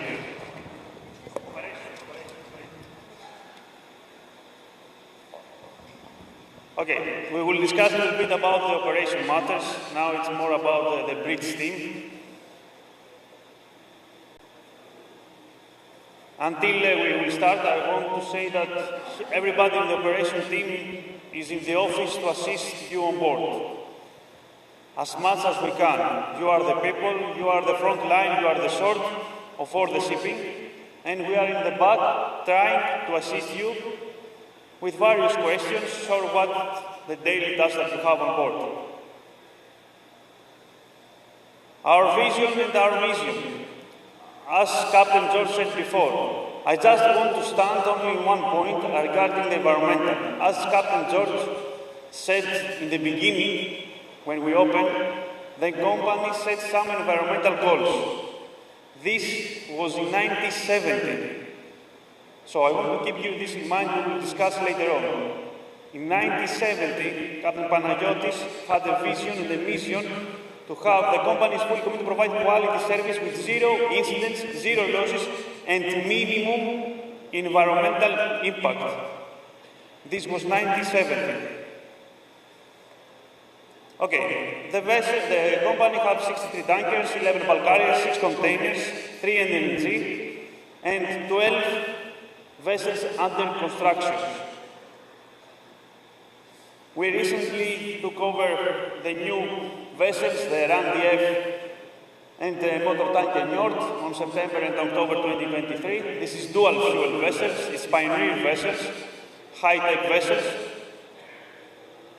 This is some photos from the ceremony in Korea. The company always renew her fleet. I think everybody knows when the most of you that are more years in the company that every year, every time we renew the fleet.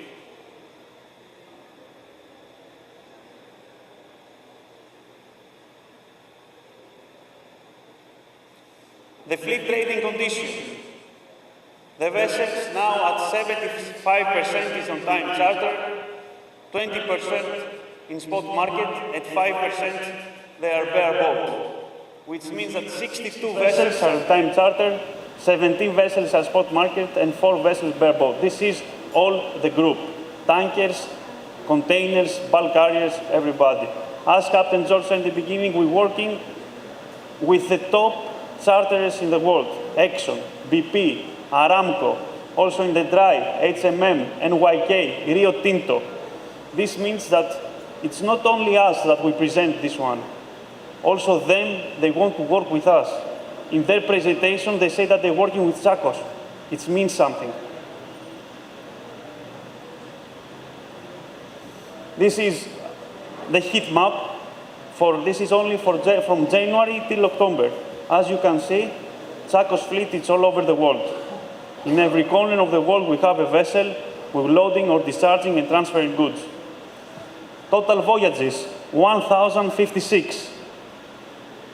We have 678 loading ports, 719 discharging ports, 2,100 calls from January till October, with excellent performance, as Captain Nico said before.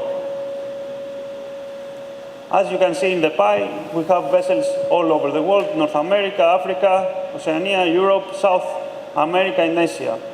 For the tanker vessels, we have carried 370 million barrels of oil, 5.5 million, 560,000 in the dry vessels, 262 million containers, and 2,200,000 LNG.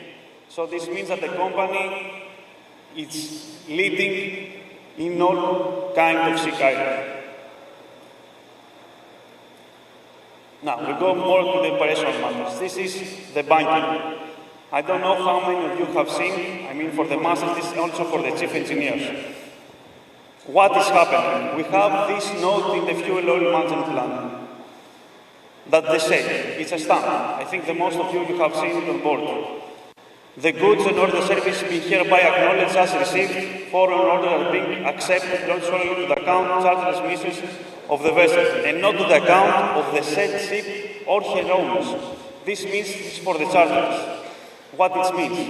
That the one who supplies the vessel with the bunkers, and the one that has to pay is the charterer, not the owner, not the vessel, not the master. Why we have this one? We have the cases, plenty of cases. It doesn't mean that because it's charterers, they will pay every time. We take back the vessels, and they have not paid the bunkers.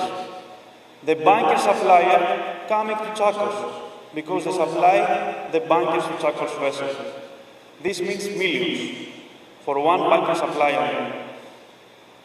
If you put this stamp in the back or in the front, or if you give the protest because nobody will allow you to put the BDN, it means that you are covered.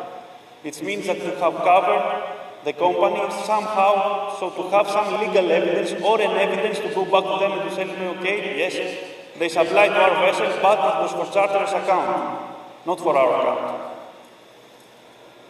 The protests. Now the protests in every bunkering operation is same like cargo operation. How the master and the chief officer give the protest in each cargo loading and discharging, same must be done in the bunkering operation. protest for the quality of the cargo, protest for the samples. What it means protest for the samples? If the samples that is in the BDN, it's not the one that you take, you will protest. Or if they don't allow you to sign the protest or something, you will call the office. You will alert us immediately.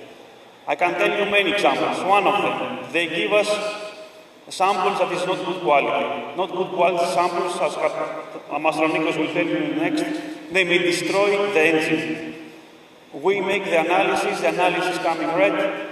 It means that it's not possible to burn this fuel. We go back to the supplier and we say, the bunker that we received, it's not as per recommendation, so please take it back. They say, no, we will open the samples to make the analysis. The samples that they sign in the BDN, it's not the actual samples of the bunker, because they have it from the laboratory, from the bunker charts, from somewhere. You don't know, you don't take it with them. So we make the analysis, and this analysis is green. It means that it's perfect. They say, you destroy it. So, they force us to pay. This is disaster. And disaster for the vessel, disaster for economy, disaster for everything. Protest. Protest for the quantity. If they don't give you all the quantity, do not sign the BDN. The company will pay the amount that is right in the BDN. If you receive 50 tons less, we will pay 50 tons more. Imagine that the price for gas oil is 1,000 euro per ton. So 50 tons has been 50,000 euros. Let's talk a little about the ballast water treatment. This is making our lives difficult on board. I know many of you had issues with the ballast water treatment. Unfortunately, the ballast water in our days, it is as per marble, it must be treated on board and we must discharge the treated ballast only. So let's say that you have a problem. Do not bypass the system for any reason. The only reason that we can bypass the system is challenging waters, as say the IMO resolution, which means that it's blocked both of the units from the mud that is inside the water, and it's not working. Only then. Even the smallest quantity of untreated ballast in one tank, it means that all the tank is untreated. If you work one system, you can make prolonged discharge. Inform the office, we have this issue, the one unit is not working, it's have an issue. What we will do? Always the answer is prolonged discharge. Do not bypass the system. Okay, next topic is the bill of lading. The bill of lading is the most important paper that a master will sign in his career. The bill of lading is mean who owns the original bill of lading owns the cargo. So, what we look for in a bill of lading? The vessel's name must be correct. Load port and discharging port. Must write in the loading port name in the bill of lading. Actual, the port that you are loading, not near port. The actual port that you are loading. And the bill of lading have discharging port. It will say Greece, Athens for orders, Manila for orders. What you have to look in this? This is very important note. What you sign there. This is a recap. I think everybody masters have seen this one. They have geographical ranges. They say discharge port ranges. 1, 2 ports, ship to ship met, excluding Albania, Montenegro, Syria, Lebanon, Libya, Israel, but including Sea of Marmara, Gibraltar, and Tangier met. Let's say that you're loading in Novorossiysk and they put USA. As you can see here, USA is not part of the charter party. What it means, if you sign the bill of lading, you are representative of owner on board. The master is a representative of owner on board. Your signature is more important than my signature, that Captain George signatures from everybody in the office. It means that if you sign these documents, you have access to charter to go to USA.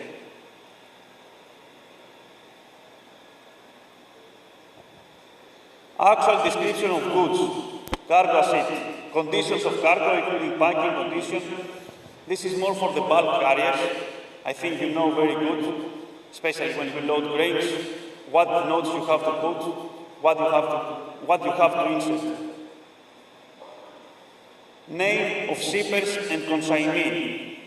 Consignee is the one who received the cargo. The name of the shipper and consignee must be correct. If you don't know the name of the shipper and consignee, always request from your operator to give you this information before you sign the bill of lading. It's very important to know who's the one that supplies you and who is the one that will receive the cargo. In the most cases, the most common practice is to request a draft bill of lading. You send it to the office and we tell you that it's okay, you can sign it or you cannot sign it. But always you have to know the information is correct. The date that the bill of lading is also very important. We cannot accept a bill of lading with different dates. Let's say that we complete the loading today, 10th of November, 23:59. They cannot insert date 11, even if the measurements of the vessel completed on 11th of November. The date must be the actual date of completion of loading. Bill of lading copies. They bring you on board too many BLs, but marked as original must be 3, and they have to issue as first original, second original, and third original. All the other must be not negotiable. It must be stamped with big letters, not negotiable bill of lading. Charter party incorporation. This is visa to put the charter party date. We request for this. In the key meeting with the loading master, we request to put the charter party date. Most cases they do not put. Always protest. And in the protest, you must show what is the charter party date.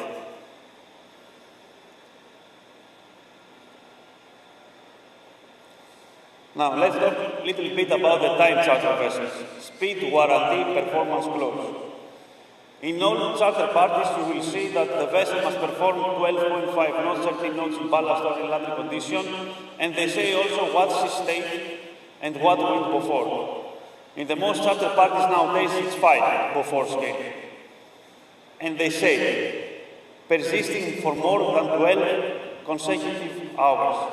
What it means this one. If you put the 12 to 4, the second mate, 6. After again 6, after again 6, but not complete 12 hours, and to noon, 12 to 4, they put 4 or 5, it means that we lost all the day. So it means the vessel should have been as per charter's party speed all the day. We have lost many cases like this because when they check in the logbook the charterers, they come back and they say, no, for these 4 hours, the weather was 5. But you tell them, all the other day, the weather was 9. And they say, I don't care. The charter parties say 12 consecutive hours. So be very careful. You're reporting in ultima. You're reporting to the charterers, and what you write in the logbook must be all together the same. The note, always protect owner's interest. If you're in doubt about time charter request, always consult the office. This is general, not only for this case. All of us were employed from Tsakos. Tsakos pay us, give us a salary to do our job. And what is his job? To protect his interest. We don't work for charterers. We don't work for agents. We don't work for anybody. When we are on board, we work for Tsakos. What Tsakos wants? He wants his vessel to be in good condition. He wants his seamen to be in good condition. As Captain Rico said, safety first. So let's say that you have on board charterers representative. They say, okay, master, give us 20 kilos. in the manifold pressure, and we break the line. The charter will say anything. He doesn't care. He's not your employee. We don't follow. The agents, they say, okay, let's do hurry to finish. No. The agents work for you. You don't work for the agents. The agent was appointed in each port to help the master in the vessel. So the agent will follow your orders, if he likes or if he doesn't like. If he doesn't like, he will call us to put another agent. For this one, we have many cases. For example, a vessel was loading in the Russia, and upon completion, they had delays because the cargo, they have shortage of cargo, and they're going many days. In the end, the loading master come on board to master, you see, I will give you a protest that will make a pressure search outside, and for the safety barriers that we have in the cargo pumps, they stop the operation for 10 minutes just to cover something to show to my boss. The master said, no, not possible, I cannot do this. They say, please, I will have problem with my boss, nobody will see it, only my boss will finish the story. The master, from his good heart, he signed the protest. The protest goes to vetting department of our company. They are not your friends. They will not protect you. The only one that will protect you is your company. Another case that we had, Captain George may remember, with the vessel in Asia. The vessel was completely discharging, he fixed ROP meal, but for some reason the surveyor convinced him to put also some ROP in another statement. The vessel sailed, we never received these documents, master was unaware of these documents, and after 1 month, they come back with a claim. What this means, the ROP, we leave ROP on board. It means that the amount of the oil that remains on board, we have to pay them. Now, if it means $4,000, now 1 barrel of crude oil is $100, it means $400,000 we have to pay to charters. They will not pay us, we will pay them, because we keep their cargo on board. This was a long story. Captain George, you want that? Yeah. Unfortunately, we had some issues sometimes like that, especially many examples. Let's say, usually we sound the tanks and the surveyor, in order to be in the safe side, they put traces. Traces means little bit water, but it's not visible, right? Or another one example was the cargo surveyor found, during he opened the manifold to connect the manifold, found in the downside little bit water. Actually, was the humidity of in the pipe had little, maybe less than 1 centimeter in the manifold, right? The cargo tanks was empty, 0 water. So the surveyor said, you have water in your cargo tanks. Master said, no, we don't have water. We measured all the tanks. The surveyor, in order to be sure, he put paste in all the sounding rod and in the bottom. It is normal inside the tank to have some humidity, right? From inner gas, from anything. So, was a little bit, let's say, orange or close to red, but in the bottom, 0 centimeter. So, the surveyor put traces in the tank. We start loading, masters didn't give a test and didn't inform us. We start loading, in the end of after completing the loading operation, they put in all tanks traces. All tanks. in the reality there is no traces. Why we put traces after completion of loading? Because OPQ in the initial level had traces. Instead of 0, nil, empty, they had traces. So they transferred the traces to the final bullet level. And after the receivers, after 10 days, they took the cargo and they said, oh, hold. We had clear instructions that your cargo tanks must be empty and you bring the cargo with traces. You are off hire. Okay? So, very, very careful about the oolaging, the traces, the water, the meaning of OPQ, the ROP, the meaning of palpable or unpappable. Unpappable must be agreed all parties that is unpappable. And our surveyor and charter surveyor. Unpappable means unpappable. Okay? Thank you guys. This is what said the Captain George. If it is unpappable, if you have issues with the stripping, inform us immediately. You start discharging the tanks, you go to the stripping process. You will see that you have problem that time. Inform us that time. It doesn't matter what time it is. If you are resting or if you are not resting, you will inform us. We want to inform us. We want to know immediately.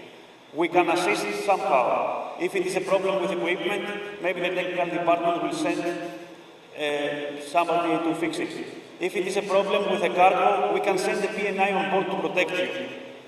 We have to know from the beginning. As I said in the start, we are here to assist you. So if we know from the beginning, we can assist. If we find it in the end, unfortunately we cannot. And we have to know the truth from the beginning. You are our people, we work together. We need to know what is going on board. We want to help you, but we have to know. We have to know from the first time what is going wrong. We have to know in order to assist. Another example, as Captain Alexei discussed earlier. Captain Alexei was carrying naphtha and the charter requested from him to make parching. Captain Alexei is a long-time seaman, he said this is bullshit. Immediately he informed the company. We know. So always inform. Because the charter said it doesn't mean that it's correct, it doesn't mean that they know. They do not know. You know. You are the seamen, you are on board, you are handling the vessels. You are the professionals, and you are the experts. They are not. In the most cases, charters have not ever seen a vessel how it looks like. Maybe in a photo or their yacht, but not a tanker. One more thing that, because you are talking for the speed, for the guaranteed speed, to say about the minimum speed that always asking are asking by the charters. So, as per our policy, the minimum speed is just above blowers in all vessels. If the charter instructs you to go less, to run the vessel with blowers on continuously, then we'll have to contact also again the head office in order to decide and see the whole condition. The normal procedure is the minimum RPM of the engine to be just above the blowers. Just above blowers meaning 0.7, 0.75 scavenger pressure.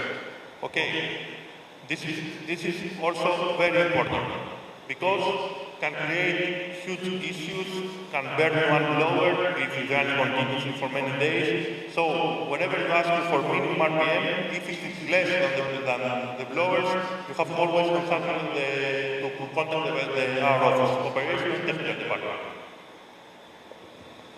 Thank you, Christos. As Christos said, it's the same and same. We are here to protect our owner's interest. And the interest is his vessel and the seaman's life. So, this is our main goal. This is our own goal. Of course, we are polite with our clients because charter is clients, but always consulting the office. They will tell us, we want to, they order us to go with minimum speed, but we will damage the engine. We will do it. No. We will not damage the vessel for the charter. maybe charterer will ask you to go with 8 knots. It's not possible.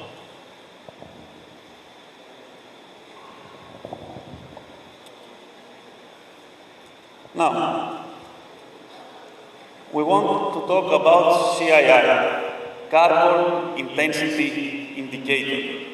This is something that the IMO adopted in 2018, and it's something that I say that Captain Tsakos was familiar and do it from 1970. This is environmental impact. So we try to minimize the environmental impact of vessels in the industry. What it means CII, we have categorized it. So the vessel, as good as it performs, it takes some ranks, A, B, C, D, and D. As per MARPOL, the minimum is the C. They have some exceptions, that some miles this. Sorry. So the index can be calculated in 12-month period, from 1st January to 31 December, and is this type, which means CO2 emissions from all the fuel that consume the vessel, divided by the vessel capacity that weight, multiplied by the total distance traveled. And this means that bigger distance,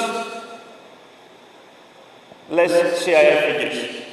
Less consumption, less CII figures, because less CO2 emissions in the atmosphere.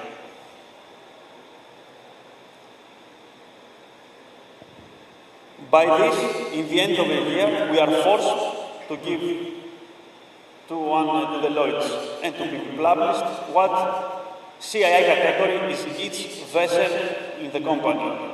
This started from 2023, 1st January, so in the end of this year we will have the final for our fleet. The good news is that our fleet is very good in the environmental impact. It's something that we are trying many years, and we are succeeding in this.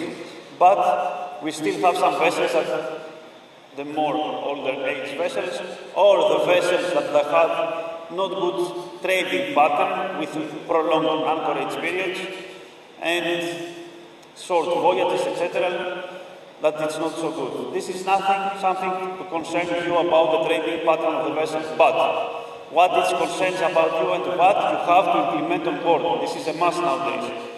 It is the correct reporting. The correct reporting in the Ultima, daily correct reporting in the Ultima. Chief engineers and masters. We have some voyage adjustment, which excluding these miles or exclude this performance. This is some scenarios sailing in, for example, vessels engaged in search and rescue operation. The miles that we do in the search and rescue operation, it's excluded from this calculation, so it doesn't affect the vessel. What you have to do? You have to put it in the Ultima. The Ultima have selection that you engage in search and rescue, and you put how many days, how many miles, what speed, etc. But this you have to input in your Ultima. Another scenario. Vessel disembark to save a human life.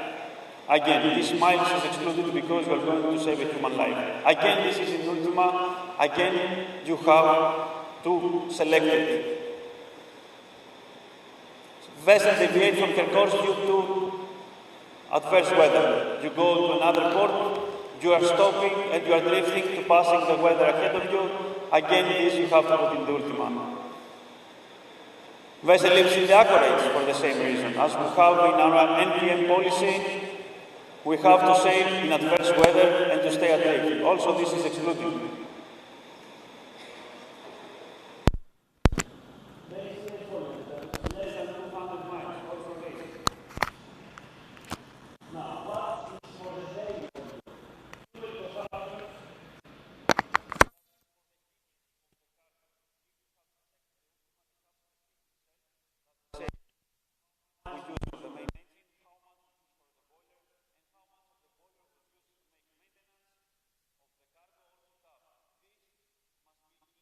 Correctly.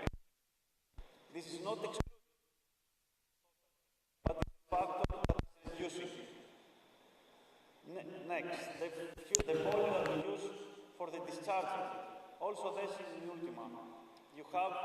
to input the correct figures in the ultima that reduce fuel oil for the discharging of the cargo.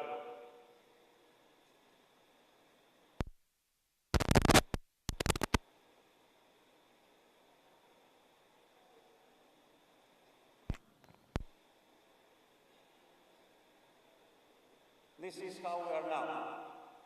As you see, 14 vessels are A category. This is the best. 9 is on B, 24 on C, 15 on D, and 5 on E. These 5 vessels, why it's on E? These 5 vessels, it's usually the vessel that is trading in South America, FLOPEC vessels, that they are doing prolonged anchor. CII of the vessel. As I said before, the trading of the vessel, you cannot control it, but the correct input in the ultima of the figures of the noon reports, now it's mandatory. We cannot afford mistakes in this one. Questions?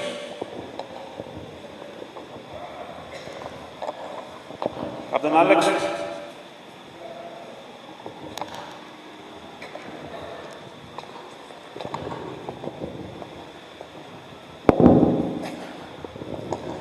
Good afternoon, Captain.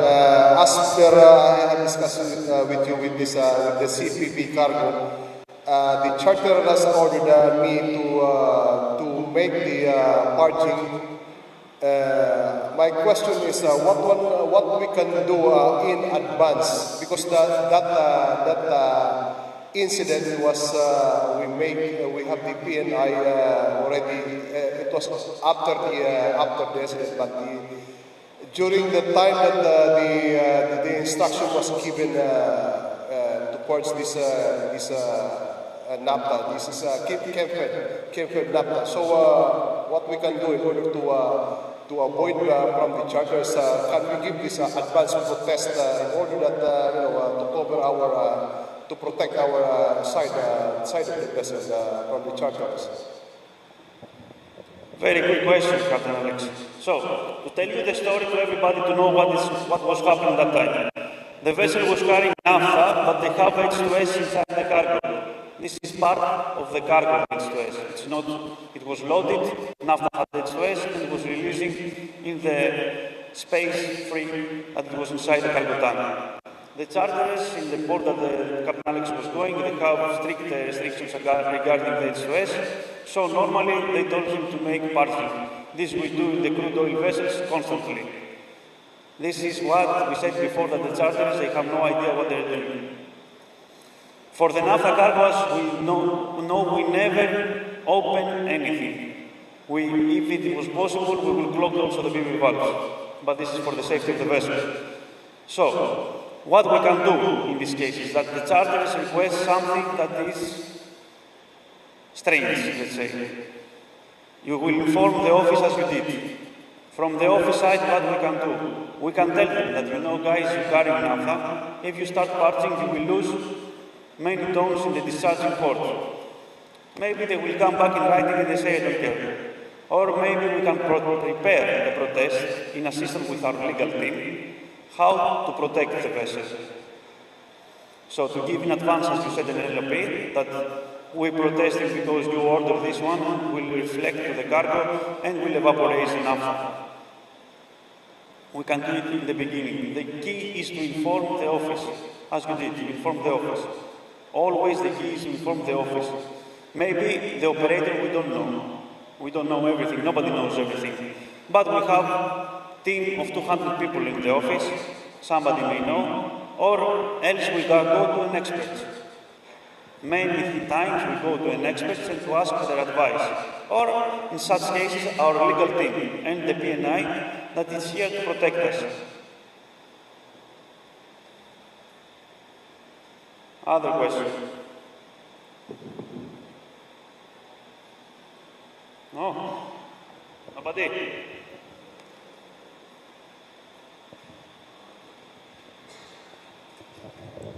I am Alejandro Bardo, ex-motor tanker Baltic. My question is regarding this owner stamp. to be established the BDN after the bunkering operations. However, the bunker supplier never accept this owner stamp. So instead, in cooperation with the captain, we issued the LOP. So my question is there any other means in order to supplement this LOP alone for the interest of the owner? Thank you, Chief. No, we have to issue the protest for this case. It's the only thing that we can do. We protest and again. In most cases, they will not accept the stamp because this BDN is same like bill of lading. It's going to the bank. The banks, they will not accept something that is marked because it means money, and they cannot accept something that may reduce the value of the paper that they have. So, we protest. We only can do is to protest and to inform the office. They don't allow us to put the stamp. Should I put the protest? What I have to do? Inform your operator immediately. Next question. Any example from your side, something that happened to you? Yes.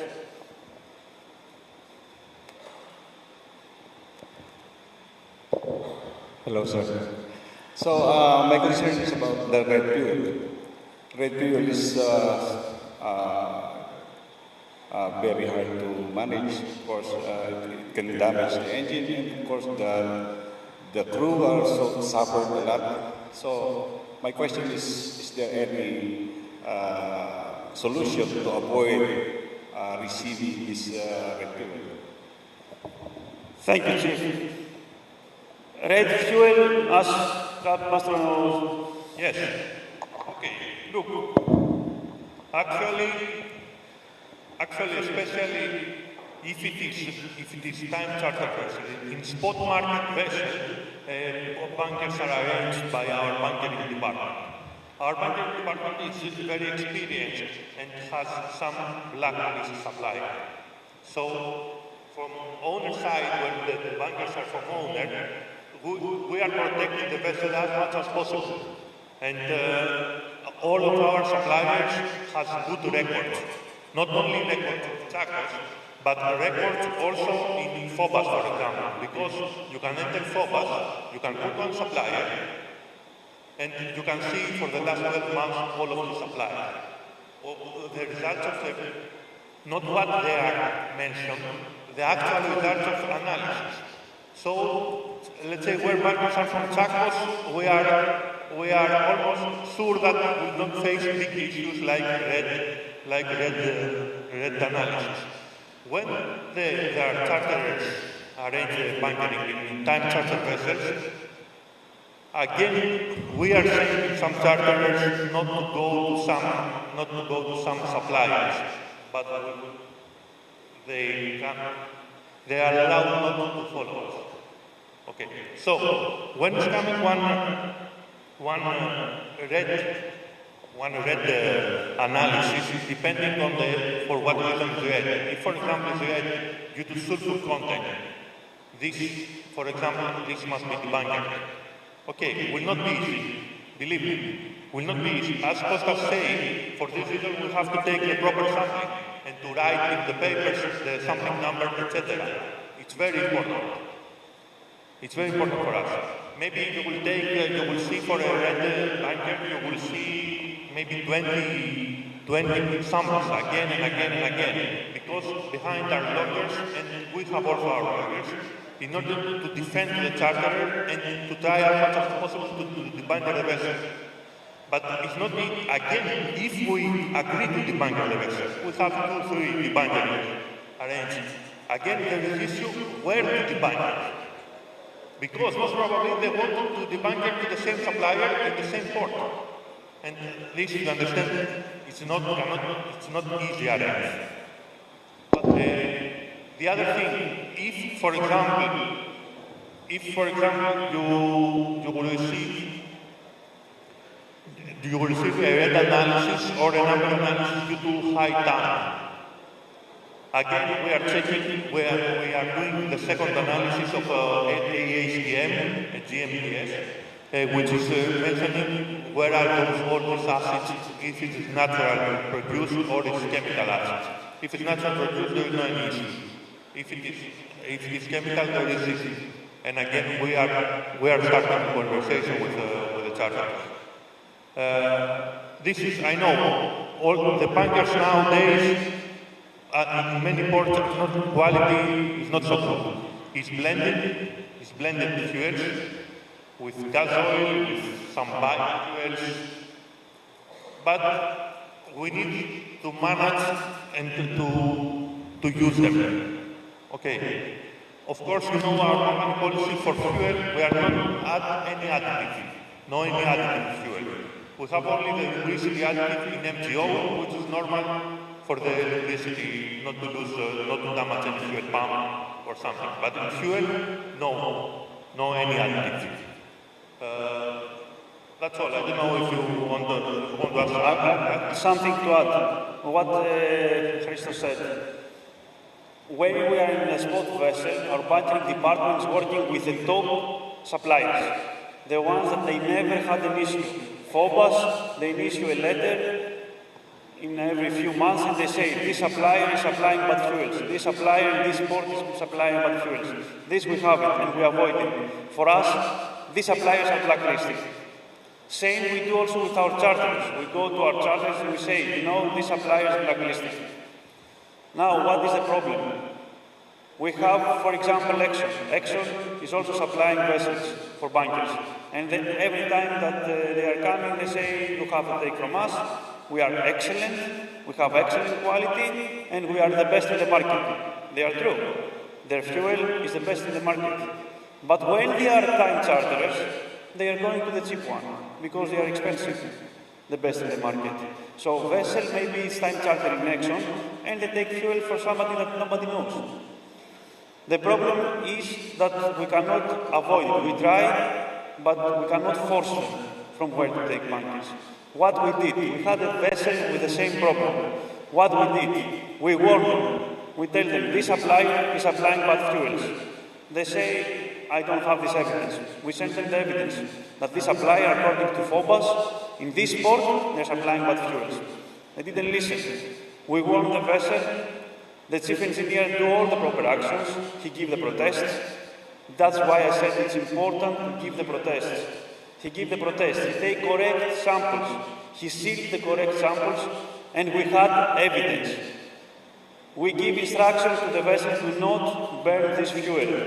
Even if the charterers insist to burn this fuel, we say no. We will not burn this fuel. Coming the analysis for Phobos, and as we inspected, it was red. The fuel was damaged. We go back to the action. In the beginning, nobody will recognize because they buy cheap fuels. It's not their vessel. They do not care if you will destroy the engine. Even if they supply the fuel and they will destroy the vessel, for them it's nothing. They will place the vessel of hire. They don't care. They have one vessel less to board. They have plenty other vessels.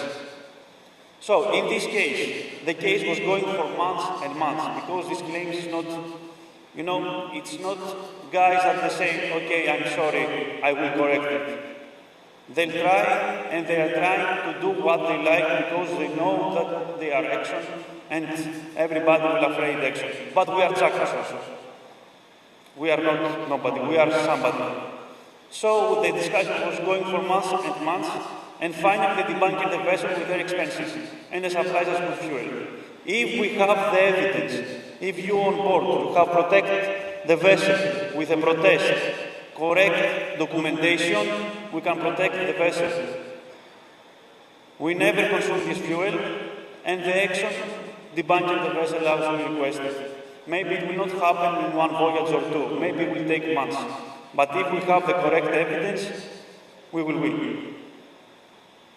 And also something for the fuel. As operation department, we ask you always on board for if you have VLSFO more than 2 months on board. This is also very important for us, because, also for the operation, also for technical, because maybe one fuel, when we received it, was green, no any issue. Maybe it was green the limit of aluminum and silicon, for example. But the vessel continuously trading in ECA area, continuously, all over the winter. And you have this fuel on board 8 months. So every 2 months we will ask you to land one sample, one representative sample, which is the representative sample is the top mid bottom. I know that it's a little bit difficult to take this sample for the bunker tank. Okay, but it's very important to have these 3 samples in order to evaluate it, because maybe the aluminum silicons are generated by themselves. So the aluminum maybe from 26 will go to 30 to 35 to 40, 60 is the limit. And after this, and for this reason, we are doing also the purifier efficiency, which is also very important. Okay, because we need to know that the purifiers are removing all this stuff, and also doing the purification is not coming water in, the sealing water. You have to reduce, not to increase the water. Okay, that's all. You have something more? This, guys, the correct recommendation. Correct recommendation. Bunkering is millions of dollars every year for all the shipping. Millions of dollars. If we have the correct recommendation, we can make our job easily, effective, and safely. It's millions. Grigor, you had something to ask us?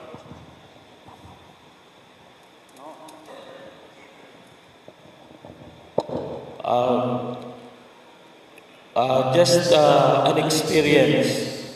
Motor tanker Baltic was time chartered by Maersk for several years now. And most of the time the vessel did the bunkering operation in Singapore. So our problem always is the signing of the stamp, because any supplier do not accept a stamp BDN for money purposes. So instead, we make letter of protest according to our policy. Sometimes I receive an urgent call from Maersk to withdraw the letter of protest, otherwise the vessel will be blacklisted. In Singapore, I received that many times. But the instruction from the company was very clear, to have the document signed. And fortunately, long process of discussion, we were able to gain the letter of protest signed. And my vessel was under the operation of Captain Costa. So we did a good collaboration always. Thank you. Yes, as we said, it's the collaboration between the vessel and the office at the end of the day for everything. What this Captain George said. We have many cases that we were fortunate that the vessel was not in hurry. What it means it's not in hurry. We are not in hurry to lose 2 hours to take the bunker. But remember that the bunker barges, they are in hurry. They have to supply many others. So let's say that you have a difference of 50 tons and they bring you the BDN. You do not sign it. She will say, sign, and you will tell him, you will not be unmoored till you supply me the 50 tons. How many hours you can lose? How many hours has spare, especially in ports like Singapore or ports like Malta or Gibraltar? They have maybe 20 vessels after you. For sure they will give you the 50 tons because the 1 hour for them, it's more important than the 50 tons. They will steal the next vessel. Or they will don't sign the protest to the next vessel that is in hurry. So when you have time, inform the company, inform your operator how we will proceed, and we will proceed together. Even as Captain George said, the charter will say the vessel will be blacklisted, we do not sign the protest. He say, okay, thank you very much, I will do my best. Please send this in writing through an email to inform my company. It's different to say by the phone, and the vessel will say not blacklisted because you will protect the vessel. And after this Maersk, Exxon, BP, or shall we say, I don't talk to the captain. It's different to have it in writing that do not give the protest, the vessel must say. We have evidence Always, always to have evidence. Always to request every order that you receive from charter, agent, from everybody in writing. Everything, every time to keep evidence. Thank you very much. Thank you.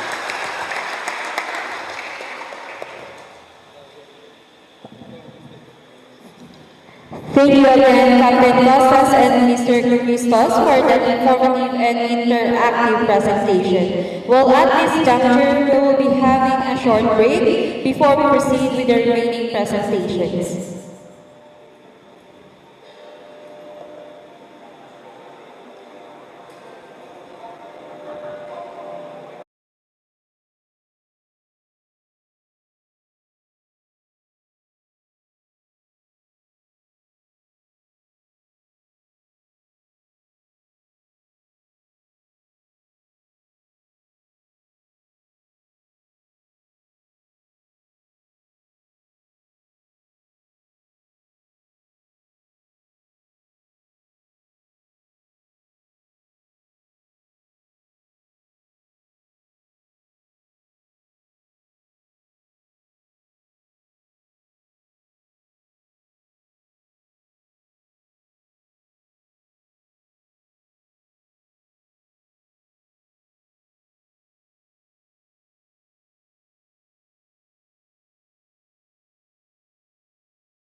full of water because the water catcher was not working at all. What I mean, the drain tank down, the water tank was full, was not activated. After the level switch that we have here, it was also not working. In addition to this one, in the water catcher, if you remember, there is the level switch and also there is the glass to observe it. Also the glass was blinded. So here, three continuous failures, and the water arrived to the scavenger first. Only the vessel was so some drop from up, so he opened the scavenger and he found water inside. And they made the investigation, they found that the whole system was full of water. So it's very important. It's very important, you know, the level switches are checked every 3 months in Kappa. So it's very important to check that all the level switches, not only the water catcher, but also the holding tank, to be checked. Also, we are writing here for the low T expansion tank because, okay, it's not related completely to this case, but it's related, maybe you will lose water, cooling water now from another space in the engine. So the low level of the expansion tank must be always checked. Also the jacket and the low T. And also the side glasses, as I told you, the side glasses to be clean and fully visible. It's very easy to open and clean this glass in order to have the observation during routing inspection, during routing round in the engine room. You have to check this one. Just to remind you that in case vessel has 2 turbochargers, there is 2 water catchers. Okay, one forward, one aft. The other thing is we want to talk about scavenge air inspection space. So, as you can see here, we have some representative photos, one good example and one bad example. On the left side is the bad example because the photo is not representing anything. You cannot see many things. Here you can see some grooves, etc. So it's very important, and also you have to put the camera inside in the liner in order to take one photo as much as possible up, in order to see the condition of the liner, if there is still honing inside, or maybe a damage. You can observe many things.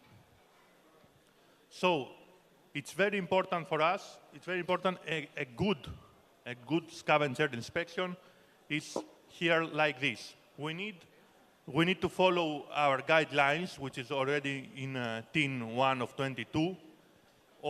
We need to have photos before and after the inspection with proper marking. As you can see here, we have all the cylinders.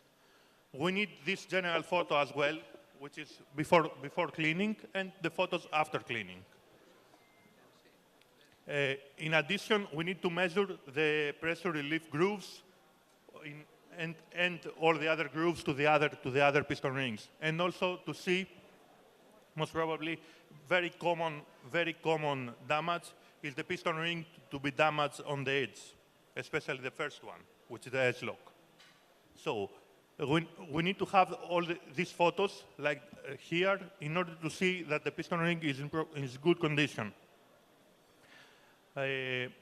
Also, we need to check the non-return flaps, which is inside in the scavenger space, for proper working up and down. Just to tell you regarding this, that now in a new building vessel, the DF vessel, has the improved design of pistons of MAN, meaning that has only 3 piston rings. Okay, so if you go on board there, don't be scared. This is the new design of the MAN. Will be three rings only. So it's if you see this piston has 3 rings, but the piston crown height is higher. It's a different design. So another big case, oil-water separator. As you know, oil-water separator can lead to a detention. In in most of our vessel, our oil water separator is 15 ppm. Only in Mangalia vessel and now in the DF vessel is 5 ppm because they have the clean design notation by class. So it doesn't matter if it's 15 or 5, it's very important to be working properly. The three-way valves of the separator of the unit to be working properly, to be tested, and also you have, at that time, inspector went on board, and especially inspector went on board in Trieste. As you know, Trieste is very strict. It's a very strict area and a very strict terminal, which is coming also on board for safety inspection. So the issue was that the oil monitor, he went from 5 ppm, 10 ppm, 20 ppm, 30 ppm, and the inspector cannot able to observe that actually on 15 ppm it's activating the alarm and it's turning the three-way. So this is a very important thing. In order to achieve this one, okay, you have to train a lot, but it's not a matter of training only. All this oil water separator has also the calibration kit. If you order this one on board, they have some special liquids who can create and elevate the ppm slowly, meaning that in 15 ppm, the inspector, if it is very strict, you can use this liquid in order to see that in 15 ppm is coming the alarm. The other thing that you have to do for the oil water separator is frequent cleaning frequent filter cleaning or changing. As you know, especially the EP separator, the Poseidon, the filters are absorbers of oil, meaning that, okay, you can clean it 1 to 2 times, but after this you have to replace it because the expected life is by absorbing the oil. If it is full of oil, you cannot clean it more. So it's very important always to have one full set on board of new filters in order to be immediately used. When you replace the filters, of course, you're cleaning the separator, both stages inside. You are flushing all the small pipes around, which is very small because it's copper pipes. And it doesn't matter if you clean the separator. It's very important if you put new filters, also the bilge holding tank to be cleaned. Because maybe they have inside accumulator of oil. So now, regarding the certification of oil water separator, by the oil water separator measuring cell and the monitor must be every 5 years calibrated by the maker. This is also class requirement. So every 5 years, other maker is coming on board on this DECMA, for example, is coming on board and calibrated on board. Or if you have the Brandstrom one, which is the other one, the yellow one, if you remember, there you replace only the measuring cell, not the monitor. The measuring cell after, you throw it to the garbage. It's not working, it's not valid, cannot be calibrated. So you order new measuring cell and you install it. And this is accepted by class. This is regarding class. Now, in our procedure, we have, in scheme inside, we have that every 1 year, oil water separator must be calibrated by external company, even maker or an authorized other company. So, same is applied also to ODME, for example. Again, the ODME has 5 years and annual inspection. The annual inspection is written in our procedure, meaning that, okay, they will not ask class to give the annual certification, but vetting inspection will ask you about annual certification of the oil water separator, because it's inside in our procedure. So this one we have to follow together with the office. We have the records, but also during the expiration list that you have with all the certificates, etc. If you see that there is no action, also you have to notify us that my certificate is expiring that date, so we can arrange in a convenient port to attend on board. The other issue is sewage treatment plan. As you can see, a technical superintendent attended on board a vessel and found that the sewage treatment was completely out of order, completely, due to PLC issue. And nobody was reported this onto the office. Okay, this is a detainable item, as you know. Without, any vessel cannot be without sewage treatment plant working. Whatever issue we have with sewage treatment plant, if it is or with vacuum pump, generally the sewage, you have to report to the office. Here,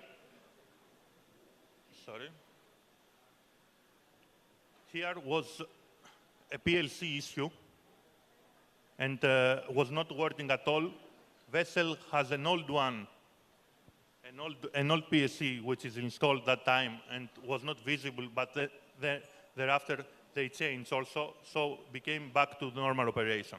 However, this was identified by technical superintendent. For example, if it was identified by port state control, vessel will be detained automatically. So, another other issue that you have to check is the level sensor and the high level alarm, the chemical pump, the blowers. The blowers are very important because without blower or blowers, sewage is not working properly. So, there are sewage in our company with 2 blowers, which is one is a redundant of the other. But there are sewage treatment plants also in our company with only 1 blower. On those vessels, it's very important to have 1 more blower spare. Otherwise, again, if you go to a port state control inspection or vetting inspection and see that the only 1 blower is not working, meaning that the sewage treatment plant is not working properly. So, again, it's detained the vessel.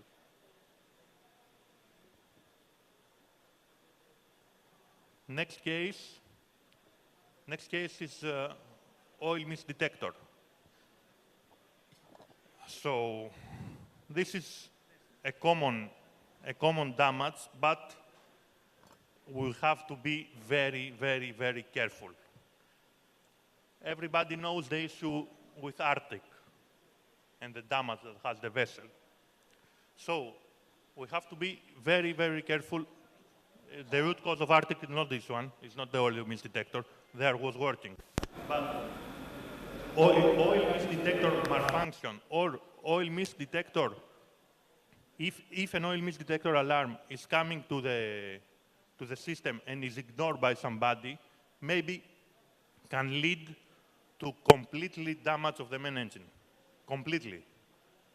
So, it's very important here, for example, in number 3 cylinder, oil mist detector failure occurred. The crew went immediately down to check the local thermometer. It was okay. After, they contact also captain in order to see if the vessel is in congested waters. If the vessel is not in congested water, it's better to stop the vessel, to immediately move for the office and stop the vessel, to open the crankcase door and to inspect the area. It's very, very important. Don't inhibit or don't ignore oil mist detector alarms. Don't say, okay, it's a sensor, don't worry. It's not. It's very important to stop and evaluate the condition. So in this vessel was in congested waters, so they continue in the river. They isolated the monitor, they isolated the sensor, and went to the port, and they changed the sensor. But in case you are not in congested water, please stop and check internally the crankcase for any issue that you may observe.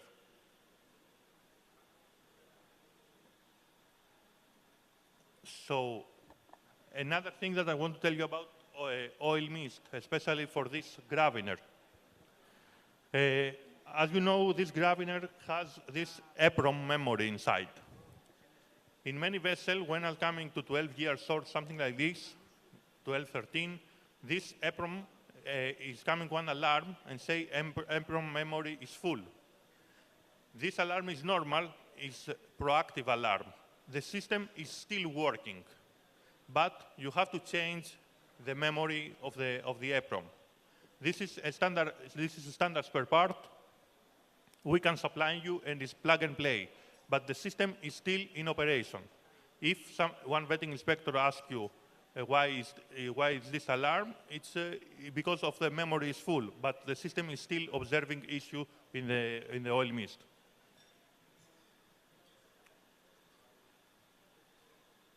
So here it's another big case that also Captain Nikos mentioned in the morning.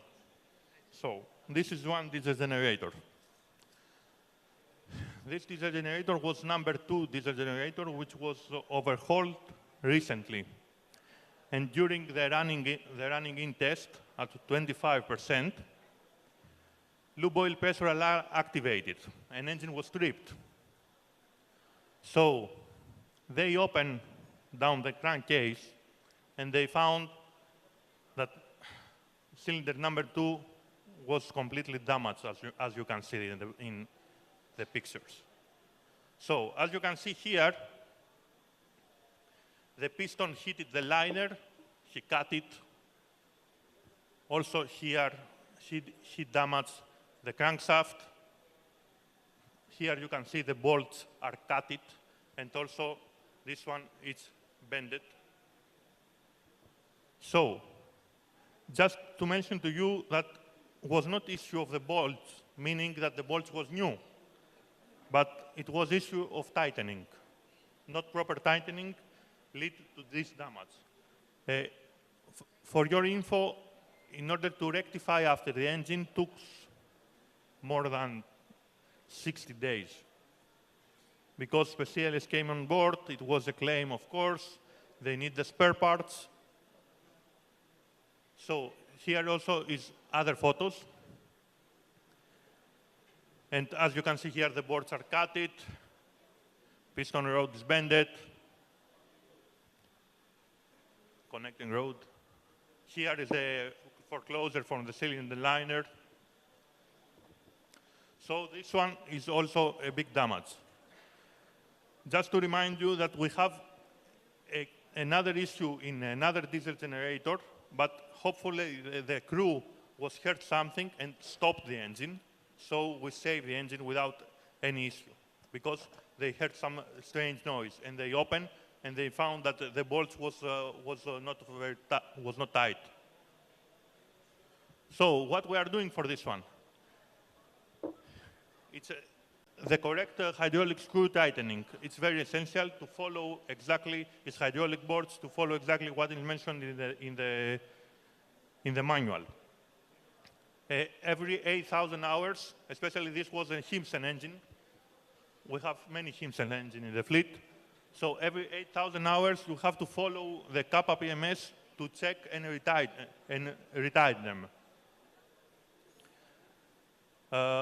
Another thing is the hydraulic jugs and also the hydraulic pump, of course, and the adapters, everything to be working good and not to be leaked. Because, for example, if it's, say, 800 bars and it's not 800 bars, yes, of course, it's not tightening properly. So we need to ensure that the hydraulic pump is working properly, and the manometer of the hydraulic pump is also calibrated.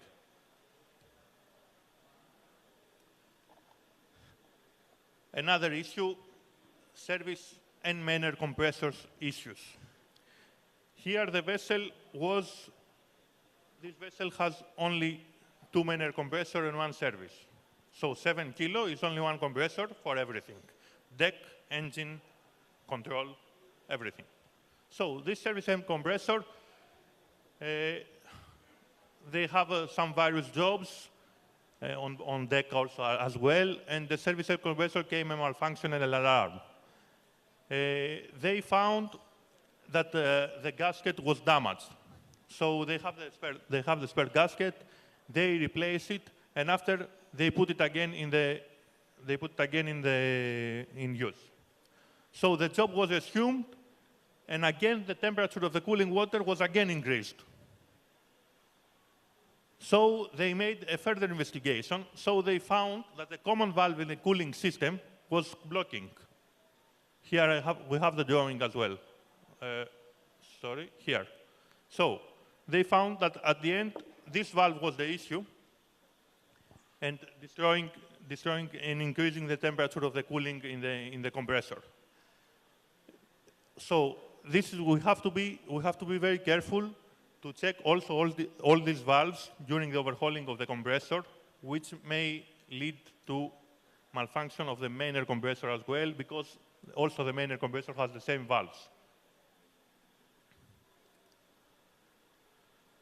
So here is another interesting issue. This is on TS vessel with Himsen engine again. So vessel was going normally with normalcy going with one diesel generator in use. In number 1 was in use. Came the high temperature alarm and the engine trip, and vessel occurred blackout. At the same time, standby engine number 2 starting, but after few seconds was tripped also from the same alarm. And the number 3 was out of order because was performing the overhauling of the 32,000 hours. So number 3 was out, normal, because the vessel was in very big trip from Brazil to India, so they are making the overhauling. So they identify that the low T system has a lot of air inside. So they suppose that was air compressor the issue, and they start removing the air from the system, removing. This took about to 20 minutes, 30 minutes. After this, when they remove all the air, they start again the number 1. But when they start the number 1, in number 7 cylinder has a deviation high from the exhaust gases. So immediately they start the number 2 and the number 1 was stopped. They further investigated that they went to number 1 and they start to turn it by hand, the wheel. So they found, and they opened the air cocks, and they found in number 7 cylinder was water inside. So also this water, they found also from the low T expansion tank that was reduced to 100 liters down. So all this water went to some tank. They immediately took the cylinder here, the spare one, they installed it on board, and they rectify the issue. In addition, they replaced complete the oil, because the oil was milky with 100 liters of oil inside. To be noted that this generator was not overdue or something. It was only close to 8,000 hours from the last overhauling, not to 16,000 hours. So they found the reason that it was the O-ring here, as you can see, from the ejection valve seat, it is broken. So the water was passing direct down to the combustion chamber. And from the combustion chamber, slowly went also to the sump tank. And for this reason, it was so much the air, because he was taking the combustion air. Because from a leakage of a compressor, the air is slowly increasing in the system. But for this one, where it's a lot of combustion air, let's say, is very rapidly the air accumulation inside. So as you can see, as I told you, oil in some tank was renewed. And we found also that the O-ring was genuine, but even the genuine spare parts, as you can see, may be failed. And another issue that we have to be very careful is the low level alarm of the expansion tank up.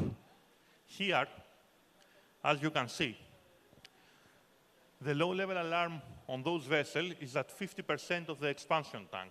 50% of the expansion tank meaning 500 liters. And the expansion tank is not always full. So maybe it will be 700, 800 liters. So the low-level alarm is at 50%, and the suction of the low T, which is going down, is 30 millimeters down from the low-level alarm. So even if its low-level alarm is activated, the air will not come in the system.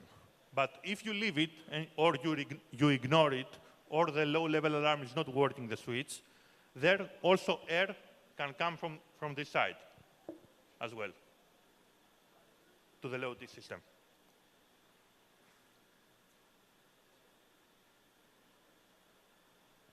And here is, we have also our sister vessel.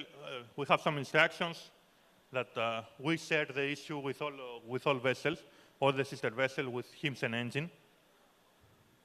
So, before the questions, I want to mention again something that I mentioned previously regarding the Kappa and Kappa PMS and the defect reporting inside. So, the only tool which are making the defect report is via Kappa PMS. There is no other tool, there is no email that I have an issue, etc. In addition, the requisition that you create, even if the requisition is for a planned maintenance job or an unplanned maintenance maybe is a defect. But even for the planned maintenance, for purifier, for minor compressor maintenance kit, in the requisition app to the new form that we have, you will see that there is a work order number. So in the requisition form, you have to mention for which work order you need those spare parts. Again, even if it's for planned jobs, you have to mention it there. Okay, so this is the only tool that we have in order to keep the proper records. Second one, it's very important, especially, chief engineer, but also second engineer and electricians. In routine jobs of Kappa, weekly, monthly, or 3 months, not just to mention inside that a job was done or alarms were tested with satisfactory results.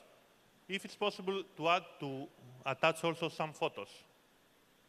This is also for evidence for us, not only for us, but evidence and history also for the vessel. Because everything which is inside Kappa has the records, you can review it maybe after 2 years. So whatever evidence you have, you can add it in the specific job. For example, as an evidence, I will tell you one thing for a vetting and TMSA requirement. As you know, we have the weekly test of emergency fire pump. In emergency fire pump, there is special instructions that you have to have 5 kilo, above 5 kilo, even on bridge or forward. So most of the vessels are writing test was done with satisfactory results. No. First of all, you have to mention how much, because in the instructions clearly, you have to mention how much is the pressure forward and how much is the pressure on top, on bridge. And it's better also if you can add some photos. This as an evidence. Also photo from the manometer on bridge, but also photo from the manometer locally down in the steering gear room, wherever is the emergency fire pump. This also helps us during TMSA. Another thing which has helped us during TMSA and also during vetting inspection is, for example, when is a critical equipment deactivation, a critical equipment maintenance, for example, emergency fire pump, emergency diesel generator. Inside in Kappa, you have to attach as well the deactivation report and the risk assessment, which is always from the library. Meaning that in order to be completed the job, must be attached the activation, risk assessment, job report is created by Kappa, and some photos. This is closing the case completely. We know that you are doing the job, but we need also the evidence to be presented to other third parties that they will ask. So, Do you have any questions? Something to ask? Or any other matter that you want to share with us?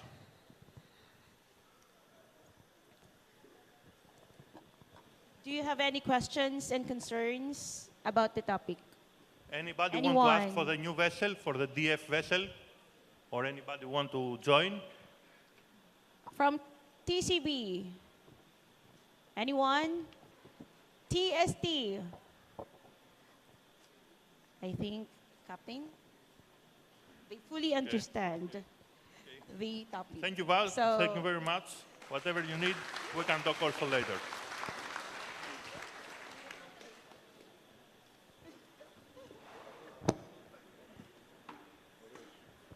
Thank you once again, Mr. Christos Athanasopoulos. And now, we have now embarked to the last part of our program, the discussion of crew matters and seafarers' benefits, spearheaded by the owner's representative, Captain Panayotis Papahatsis. A warm round of applause, please.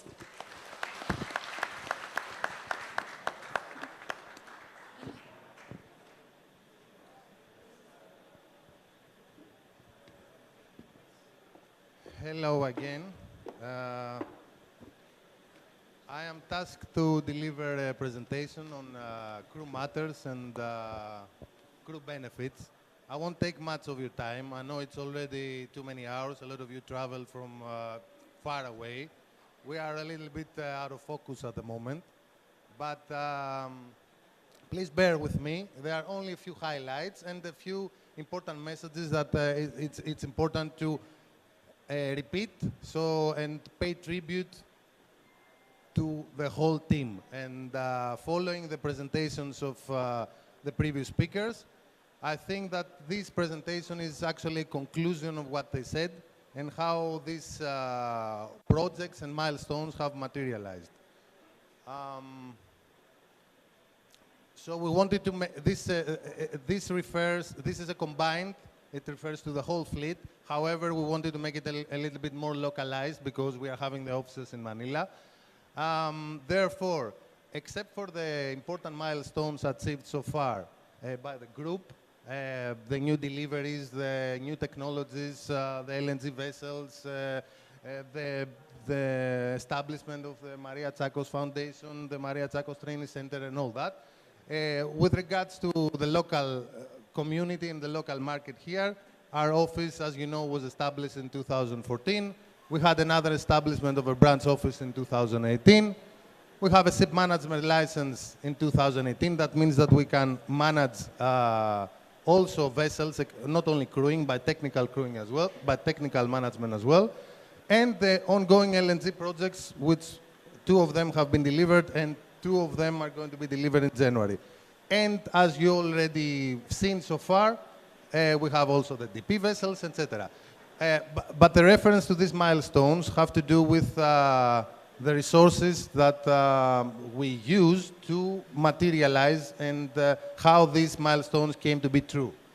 So at present, 84 vessels are managed. The separation according to vessel type is as it is there. My majority are tankers, and followed by bulks and containers. And we are handling also 4 principals. 2 of them, one being the Koreans and third-party clients. But the 2 main companies are TST and TCB. Anyway, the fleet it belongs to Tsakos, but the separation of that is what we cater in this office locally. All these milestones, all these, the seafarers that the group is handling is a little higher than 4,000. As you will see later on in the presentation, 60% of that, more than 60% are Filipinos. Therefore, the trust that has been given and the investments that have been made to the Filipinos and to Philippines are quite significant. And it will be more apparent to that as we go ahead. But it's worth mentioning the human resources that are involved in both sides. With the recent restrictions that has happened to Philippines and to Greece as well. So with the leadership of Captain Stelios Kostakis as the crewing manager, we have 15 people dedicated to crewing. Actually, the whole company is dedicated to crewing by various delegations, either technical or operations. Everybody is supporting the crewing. But these are the focal point and the first point of contact. So these 15 people together with the accounting, another 10, 25, plus the team in Manila, which they are 38, which gives us a total of more than 60 people are the first point of contacts for handling these 4,000 seafarers. The structure is more or less familiar to you. We just brought up the faces. Greece didn't give me their pictures. We are sorry about that. Maybe they are shy about their faces. I don't know. Anyhow. But it also serves the purpose of not honoring, but acknowledging the efforts of each individual who is involved in that process, together with the accounting and the quality and claims. So these are the human resources, and these are the main point and the main power that ways that we have that to interact with you. Apart from that, these resources and the tools that we have help us execute. But you can go back anyway. Help us execute specific functions both in Greece and in Philippines. And what does this office do? And you will see where I'm going at. Definitely, this office is doing recruitment. It's part of its core business. How do we do recruitment? Various ways. Social media is a very effective one. The establishment of the branch office in Bicol is a very effective one because it supports the local community. Promulgation of our intention to employ graduates of academies is also another one. The cadetship that we have, the projects that we have of employing assistant electricians from graduates from Bicol University, for example, and other institutions. And of course, walk-in applicants. I didn't input here another great source that is usually utilized, our recommended crew by seafarers who are already serving with our fleet. It's a quite significant portion of that. Maybe, Ram, maybe it doesn't show. Maybe you can put full screen. Full. No. Maybe you can put full screen. Yeah. So the recruitment that we do, meaning new applicants, has a specific allocation. Like 70% of that of all applicants are tanker, followed by containers and bulk. 11% are seniors. 21% are juniors, the rest are ratings. It's a quite normal percentage. However, the numbers behind that are quite significant. We're talking into thousands of applicants within the span of 12 months. Tanker officer applicants are 59%. The ratings with higher license are 41%. You will see where I'm going with that. So the activity of this office is to recruit, same way as it is all crewing agencies or crewing departments. Another thing that we do is handling medical claims. That's very relevant to what we discussed so far, and I'm very happy because this particular graph on the right, it's astonishing how similar it is to what the Supercare has already shown, with the most frequent illnesses and situations that you are encountering on board. And the purpose now is not so much to say, oh, we have this kind of claims and we should be careful about that. No. Since we're talking about crew matters, we need to see how does that affect the planning, how does that affect your readiness, and how we can improve of that. They have been, we have ears, and we are always receiving comments, either verbally or in written, over the years, that, oh, this clinic is very strict, oh, they delay us, they do this, they do that.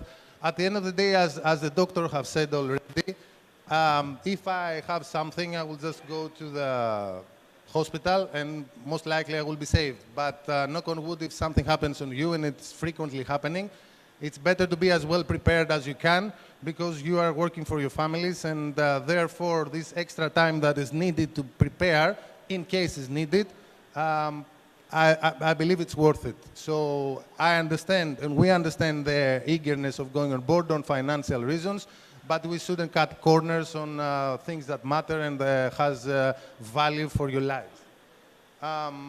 Now, with regards with our activities, yes, we do hospitalization, coordination with local authorities, coordination with PNI clubs, coordination with Greece, payment of reimbursements, payment of expenses related to that. Anyhow, it's already discussed by the previous speakers. So the point, the valuable point here is the PEME, that it's the only tool that we have, not only the proactive tool, including the education and the safety culture that all the rest of the speakers have addressed so far. But this is also something that is tangible, that we can measure, and it's very important, and we should be very diligent on that. Following all this, before we get to the promotions, there are other activities that the office is performing, and I'm talking about the office here and the office in Greece combined. Training, and I'm not going to talk about the normal training that we all do, that is part of the company's requirements. I'm talking about extra training that is being developed because of deficiencies reported on inspections or any other source, external or internal. The training that is related to new technologies, DF is already mentioned. To give you some numbers so far, what we have done for the, not for the Filipinos, who have worked so far with the Filipinos in terms of numbers. For the first two DFs, we already arranged the ME engines, we arranged the MEGI, if I'm mentioning correctly. I'm sorry if something is incorrect. That courses are, regardless of the cost, the coordination involves human resources. They are located in Korea, in Denmark, and all that. It involves planning, it involves an effort, and it involves mistakes as well, because we're human both sides. Again, we should mention the DP. The DP that it has started in 2013. Filipinos, again, they were a majority, and the majority of the team that joined that vessel and underwent a rigorous and very exhaustive training with the Nautical Institute. The company is exercising its efforts to adapt other types of training with regards to DP, which again, our Filipinos are dominating that effort. I'm talking about the DNV scheme of training, which is a different approach on the same principle, but quite shorter. So the numbers are all indicative of the trust and the culture that has been developed and initiated by Captain Tsakos, of course, and its family. It's a spark that started many, many years ago and became a fire and still burning, and we are obliged and we have to continue that. So all these activities, one thing that is not so obvious, I consider it the most important with the crewing activities, is the strategizing of where to put who and when. Meaning that something that cannot be easily measured is the way that the experience of the people involved in the office, both in Greece and here, or where to put each seafarer, will serve best in their future career.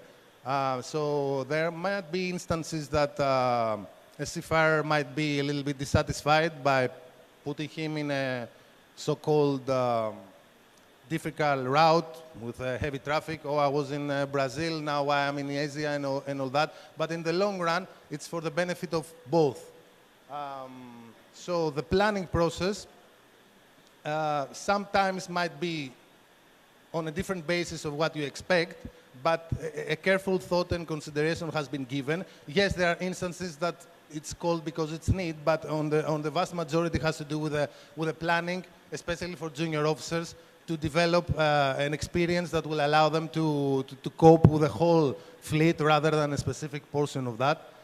And that's the most important job that the crewing departments are doing.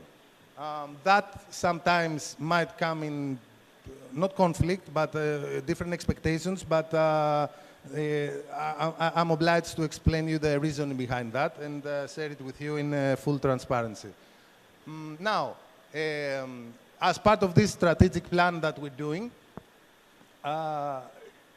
it's very interesting to share some facts and some numbers that they actually support. I mean, we are always saying, oh, yes, we trust you, yes, we invest to the Filipinos. But how does that translate in numbers? And I think that is a good opportunity to discuss that. So over the last, since 2015 until now, these numbers on the left, we had 1,374 promotions. And by that, I mean in all ranks. Don't be confused that we're talking only about officers. We're talking about an OS becoming an AB, a bosun, an assistant steward becoming a cook, a fitter becoming something else, all these transitions within the fleet. So out of these 1,300 promotions, 158 were senior officer promotions, which is astonishing, which is amazing. That happened the last 9 years. And my point here is not to say good words about the office in Manila or how good job was done. No, promotions was being done even before. The thing is that the investment that was made by the family, by the owners, to have a better communication and better local presence by hearing you, by interacting with you, has paid dividends because combined this number, 158 and 321 promotions, it's again astonishing because I wasn't aware about that as well. I was just going through the numbers yesterday.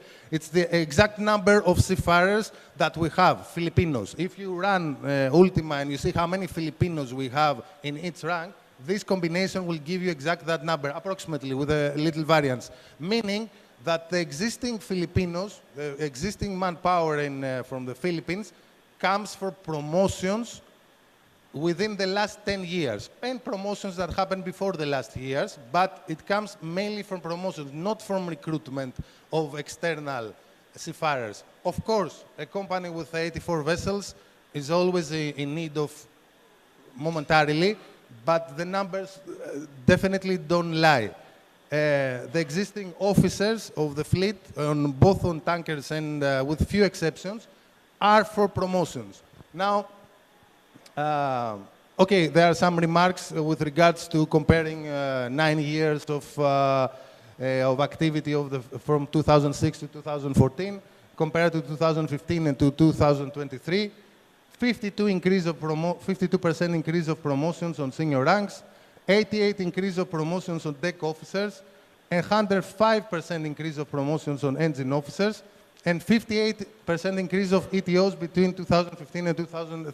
That's astonishing. The number of the ETOs, it's truly remarkable, because when I was working in Greece in 2010, we were talking about the numbers of 140-something Romanians, and the Filipinos were less than half. Now, we're talking about 95 Filipino ETOs, and the Romanians are less than 20, and the rest are Greeks. And so this reverse in the synthesis of the same rank, it's astonishing, and we have to say that because the numbers back up what we're trying to say to all of you and what you already know, that the trust is here, the future is here, the future is with us, and together we will make even more. We will increase on that. Now, it's worth mentioning already a little bit strange percentage allocation here, because if you see on the very left corner, you will see that although we have a pretty good percentage out of these senior officers promotions, like 31% are chief mates, 36% are second engineers, which is pretty similar. And there you go to masters and it's 8%. And and then you go to chief engineer and it's 24%. And traditionally, if you run the numbers for a series of years, you will see that that's a trend, always. The masters are always on the less than 2-digit percentage, and the chief engineers is always a little bit higher, but the whole thing signifies something that I would like to have your opinion. Each one has his own thoughts. It's a little bit strange. How come someone becoming a senior officer and then after all this effort he says, okay, I've had enough, now I'm going to stay where I am. Like, it's something that, not it bothers me, but we should look into that. So 56% were junior deck officers and junior engineer officers, meaning third engineers, fourth engineers, and ATOs from all these promotions, which is a huge number, meaning combined it's an average of half of all the promotions done were on the deck and engine junior officers. And moving on to the next related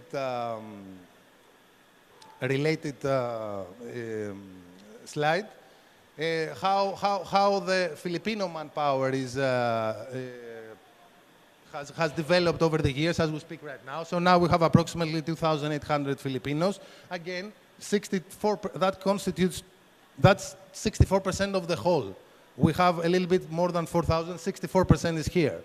78% of you are tanker experienced. Of course, it makes sense. We are a tanker company, not only, but up to now we have been majority on the vessels on the tanker sector.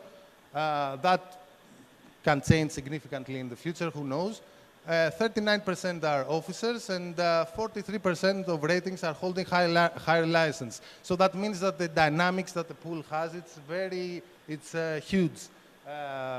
You have potential to develop and man or assign officers in a large number of fleets, and we are all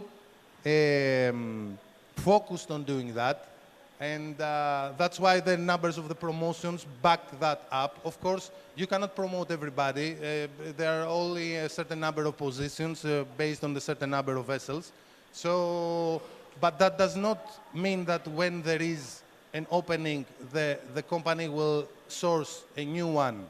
That can happen, as I said before, because there was an urgency, a need, the timing was wrong, the fluctuations in the seasonality, meaning Christmas, for example, or summer for the Greeks. So the statistics for the Filipinos, I'm going back to that, are 53% being deck officers. The Greeks are 29, meaning the Filipinos combined, all the other nationalities combined, are less than the Filipinos. The same goes with the engineers, the same goes with the ATOs, the same goes with the junior officers, the same goes with the assistant electricians. Now, out of this, again, the same trend on the senior officers, 10% being only masters, 21% being only chief engineers, and exactly the same figure on the existing manpower. So the promotions and the manpower match because, as we said, the last 10 years is where the whole pool, of course, it's a continuation, but a large scale of that has been developed over the last years. Again, the same numbers on junior deck officers and engine officers.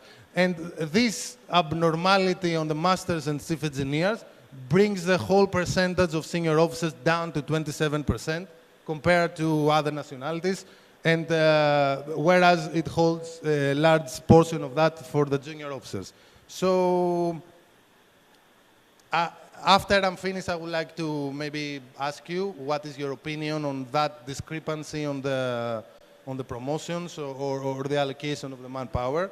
And if you would like, and if you are willing, I would like to, or maybe I can ask you now, if there is anybody that would like to share his view of why do you think that this is happening? Maybe anybody? Nobody? Ella, I will pick one. Captain Sumagid, tell me. Tell me. Just I would like to see the opinion, because it has nothing to do with performance, definitely. uh, maybe some officers are contented with what they have now. I mean, that is their comfort zone. Yeah. To be like second mate or third engineer. Or some don't like to take risk Yes. for upgrading the ranks to chief mate or second engineer. Yeah, I understand. So basically what you're saying is that it might be that the comfort zone is convenient for someone to remain in his rank. Okay, fair enough, but this is something that we should take into consideration and empower or push somebody, and that's our job here, to develop his confidence in his position, either by training or by supporting him. That's why Captain Nikos, Captain Kostas, Master Christos, they are there to cover any gaps that you might have and support you in that and further develop you. Any other opinion? Like Captain Alex, you are also heavily involved in the crewing now. Do you have an opinion on the matter? Or is it the same? Same. So if that's the same, so if it is a decision, I was brainstorming and I could come up with some other reasons. It might be even regulatory reasons. For example, a Greek flag would deprive a Filipino of being a master there. It makes sense, but we don't have so many Greek flags. We have, but it's definitely a minority. Can be regulations locally, like it takes time to get your license with Marina and reviewing. That's something compared to family obligations might hold you back on that. That's something that we should look into that, and maybe if that's the case, we should communicate it to us. So maybe there's something that we can do about it. What else can it be? Definitely it's not performance. It's not being biased one nationality over the other, because the numbers on a chief officer position is replacement of the master, so it doesn't make sense that someone is trusting a chief officer to replace a master, a Filipino, but he doesn't trust him to be a master. So there are, however, some things that we can do to improve us as well. And by us, I mean the team that is a source supporting you. This is a roadmap that briefly explains how the process goes from an advocacy service rank that you have completed what is the minimum required to you actually being promoted. Successful service with the company.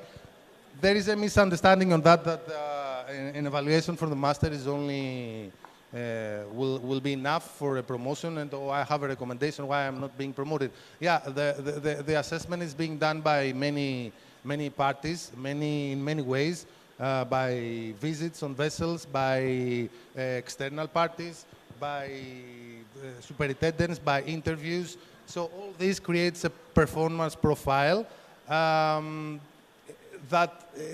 therefore having a discussion sometimes, which is normal, it's human, I'm not criticizing it. Sometimes that, okay, why I'm not being promoted, I was recommended by Captain Alex. Yeah, okay, you were recommended by Captain Alex. But Captain Alex saw you for 3 months, 4 months with a specific composition of bridge or engine which were supporting you. Some other masters saw you in another environment, in another situation. He has a different opinion, not that you're not good, but that you need some support, and therefore that's something that can be addressed by communicating. That I would encourage. The numbers show that the communication is what brought us here. These promotions happen because there is a better communication, because there is a better coordination, because there is a better handling with our mistakes, definitely with our mistakes. But the intentions are pure, and the intentions are there to support you. High license certification, it's something that can be affected by other factors as well, as we mentioned. For example, the ETOs are having hard time to getting the license now due to the implementation of marina regulations. That makes it extremely costly and time-consuming to get a license. That's something that can be affected. positive on-board evaluations, definitely. Another thing that maybe escapes our attention, but it's very important, is the tanker competence management system. That's not something that Tsakos decided to do because, no, it's a part of, it's a representation of a whole process that involves observations from during TMSAs that represents our quality policy, our quality system, and it's not something that we may or may not do. This is what we said that we're doing as a company to our clients, so that they are able to convince them that we are having all these safeguards for providing quality crew. Therefore, please, begging you, pay attention to that, because if you don't have that, it makes it really hard to proceed in a promotion. And of course, company interview and assessment. Company interview in the form of Skype interviews, in the form of visiting the office. It takes time, we know it involves visas, it involves you being in Greece. It takes time, but it's worth it at the end of the day. And the simulation assessment, etc.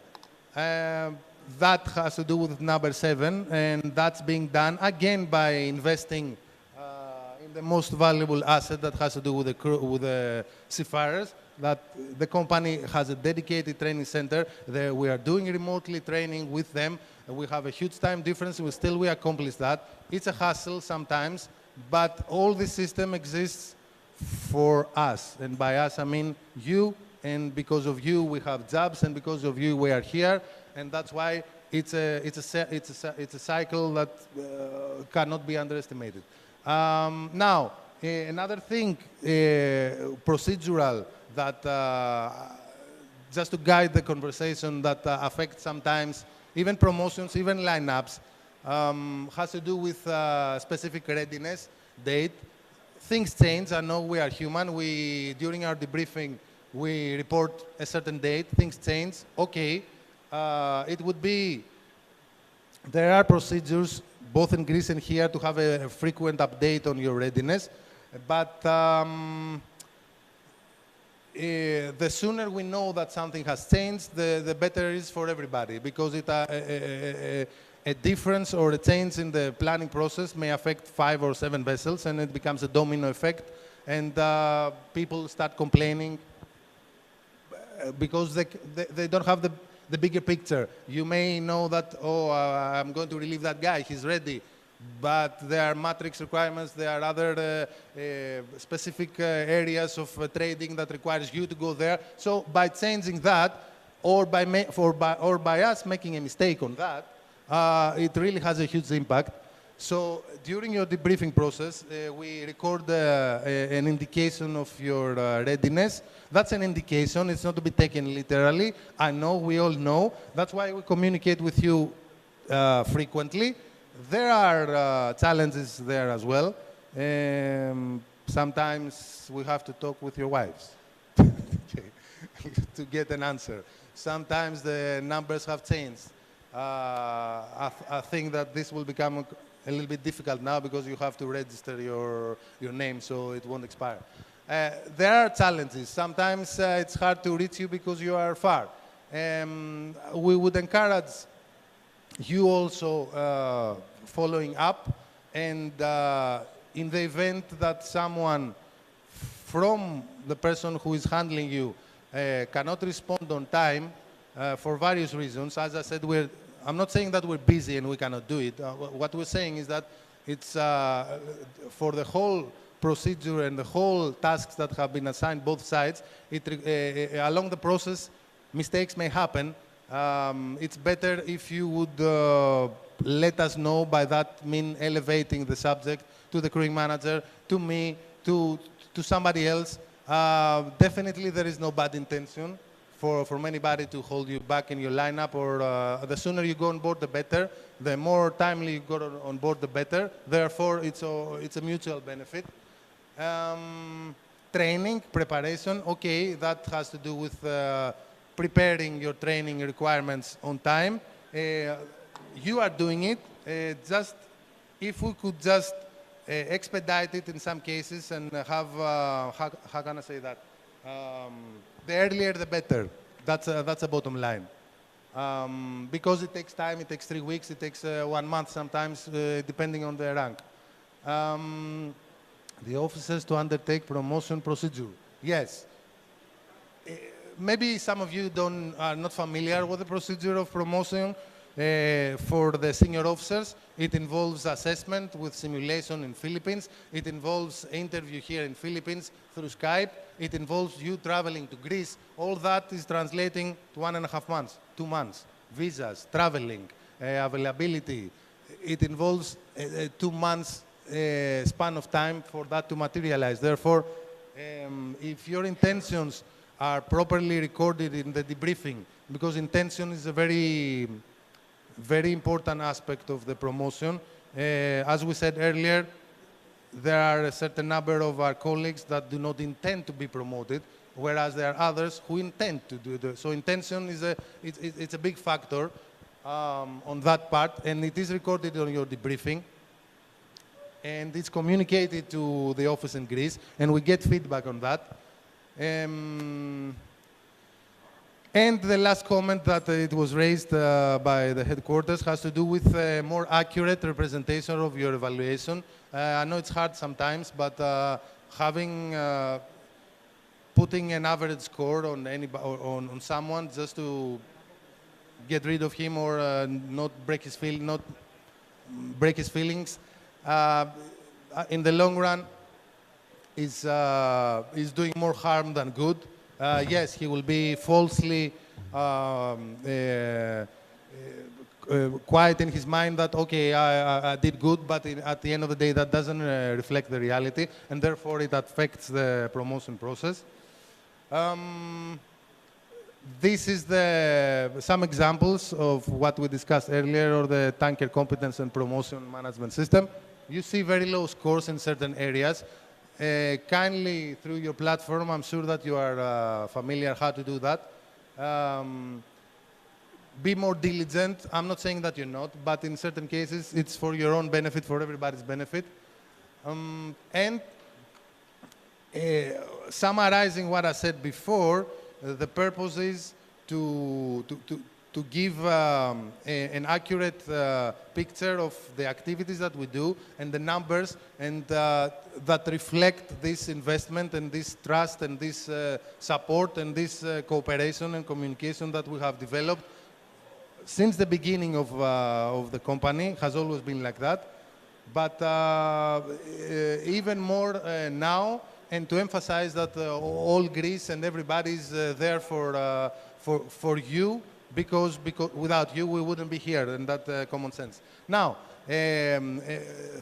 two items that I was tasked to communicate. It has to do with small but significant tasks. It's not applicable to officers. However, it's good. It's a means of communication. Therefore, I have to do it. Campaign for fitters. The company is in need of experienced fitters. There was this idea and initiative that fitters can come from all sources. It's better if they come from our own ex-crew. Therefore, oilers who have somehow reached their higher potential, either because they don't have higher license or because they are feeling comfortable being in the same rank, can try to go on board as an extra to obtain technical knowledge on the fitter, as assistant fitter, for example, as extra. And once he's happy with that, and we are happy with that he's managed to perform, he will receive appropriate training, and he can transition to a fitter, which it might not be like a life-saving or life-changing, but it's a higher salary, it's a benefit for him. Why not? And it's a benefit for the company. So you can communicate to people you have worked with or given this opportunity. It's a good example of what you can talk to your colleagues, and we are doing that as well. Moving on to the next one. No, the next one is the thank you. The thank you, the thank you. I have one more thing. It's another brief informing you about TMEA, just to see the performance as a way of communicating, nothing more. Definitely thank you. Personally, why am I hearing my voice? It's so annoying.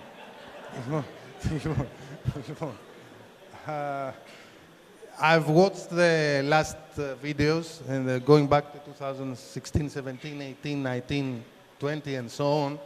And I was shocked by the realizations that so many years have passed. I was shocked by the fact that so many things have changed.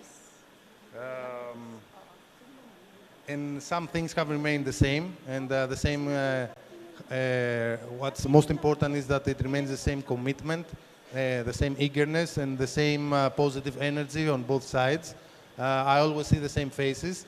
But what changed, on the part of changing, my hair changed a lot. It became a lot quite whiter over the years.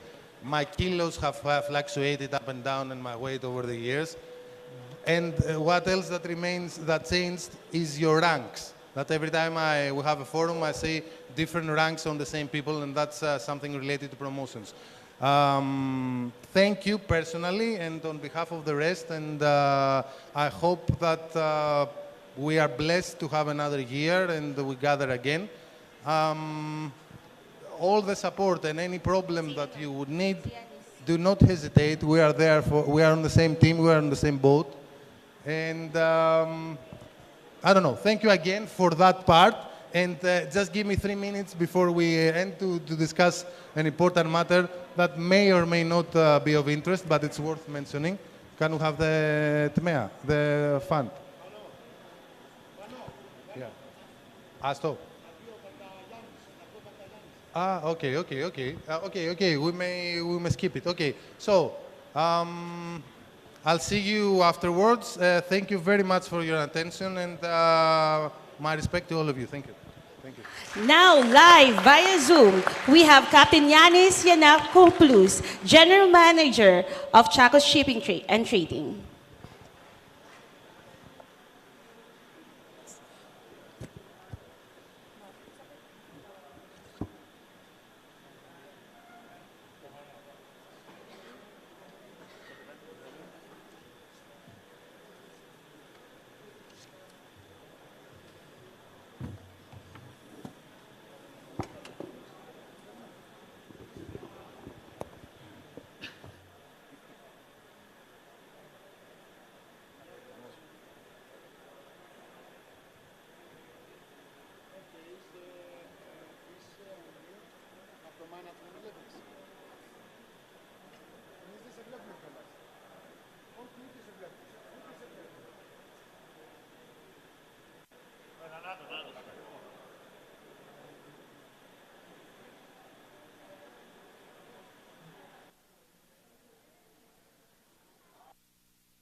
Thank you, Captain Yanis Yiannopoulos, our General Manager of Tsakos Shipping and Trading.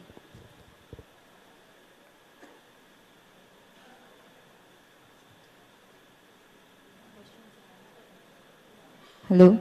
Okay, on this note, we will now continue having an open forum discussion. So same routine, anyone with concerns and questions that you want to address regarding the last presentation of Captain Panas, you just need to raise your hand and we will assist you.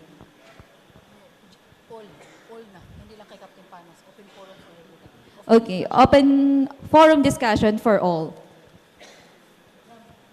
Anyone? Who would like to volunteer first?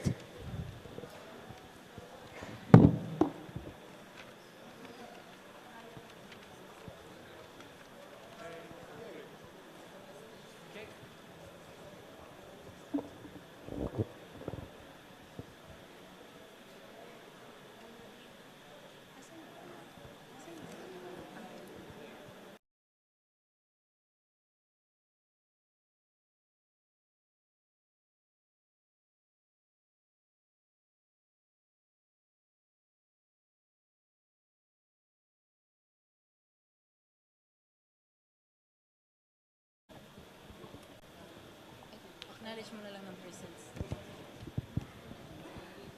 Yan or ganyan. Okay? Sana yung ending nila.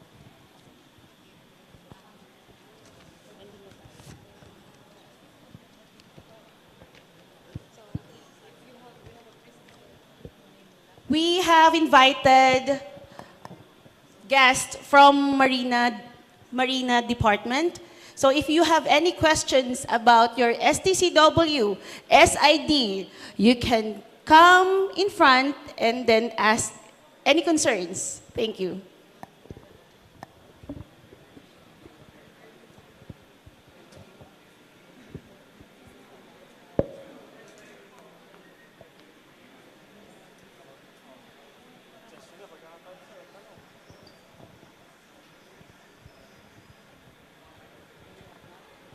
May we acknowledge the presence of Mr. Herbert Nalupa, PCQI, the Maritime Education and Training Standards Supervisor, together with Ms. Prascaline P. Lugo. A well round of applause, please.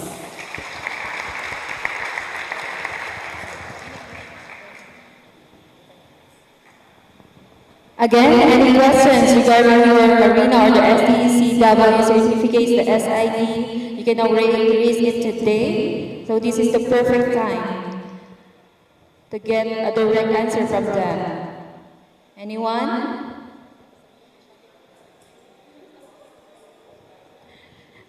Wag na kayo mahiya, sir. Tanong na tayo.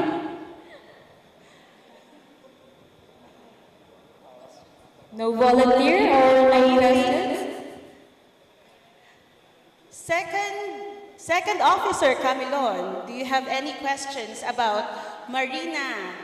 Okay. Good afternoon. Good evening po. Good evening, ma'am. Ako po si John Camilon po.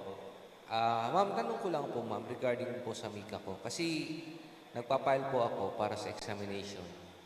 Tapos yung Mika, wala pong appear doon na may Mika na requirements. Tapos nung sinabit ko na po, nagsasabi na kailangan daw yung may COP ng Mika.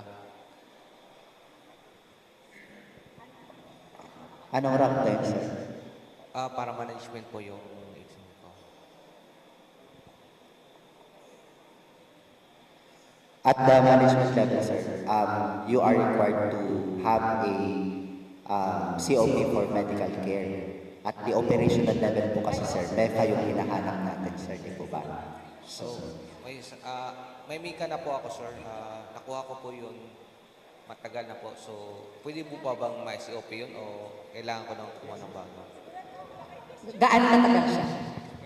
Mga 7 years po. Hindi na ba pwede po?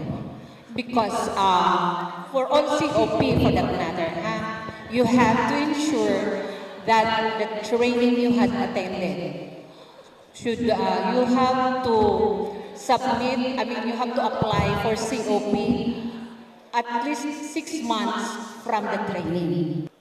So if it is beyond, kasi ang mangyayari dyan is like, 5 years kasi we have to ensure kasi na ang training mo to get there to be used for the issuance of COP dapat synchronize ang kanyang validity. So, but we will have to check, sir, kung ano ang nangyari, bakit. At first application mo, there was no requirement for COP, and then when you had checked, suddenly they were requiring you to submit the COP. Sige, to check po namin, kindly give us your name para ma-refer namin sa AAD. Opo. Isulat ko na po mo. Okay, thank you Sorry so at your much. name. Yes. Second Officer Camilon. Anything else that you would like to ask? No. Okay. Chief Officer Gaho. Hello, good afternoon, ma'am and sir. Welcome to the Forum 2023 of Tsakos. I have a question about our Marina ID. We call it SID today. We use it in the bank, and this is not a recognized valid ID in the bank. Do you have something to do with it?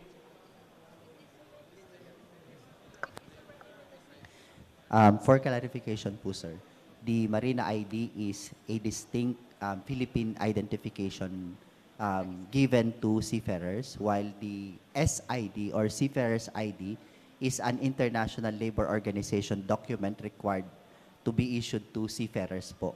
In other countries, the SID is actually serving as your visa, and ratifying countries or member countries in the SID convention recognize that as your clearance when you go to offshore shore leaves, during your shore leaves. So, balikan natin yung Marina ID, sir. In terms of recognition, Marina ID is a valid government-issued ID. In fact, the Bangko Sentral ng Pilipinas issued a memorandum that it is a valid ID to be recognized when you are opening your accounts. And all government offices are enrolling in the e-government portal. So the identification details should be shareable to all government transactions po. Okay, sir. So both IDs are existing today. Marina ID and SIDs are They are different po because Marina ID is a Philippine ID, while SID is an international ID. SID is our compliance with ILO convention, while Marina ID is the counterpart of the then PRC issued license to PRC certificated merchant marine officers.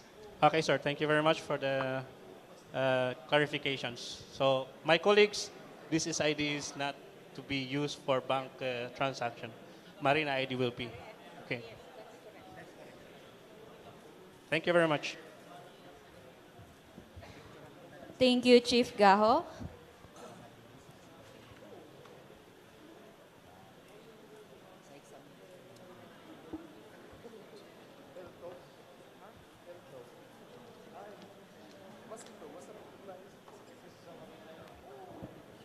All right, and to wrap up our today's forum, we would like to express our deepest gratitude to the people who made this event possible and successful.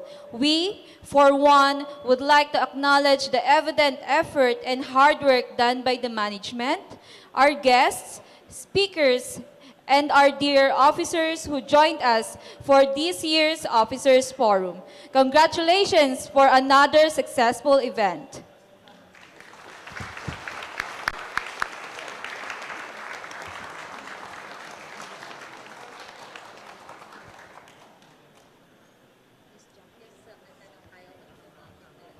Okay, at this juncture, it is now time for dinner, but we would like to request everyone to please stay outside for 30 minutes to give way for our catering services to prepare our dinner. And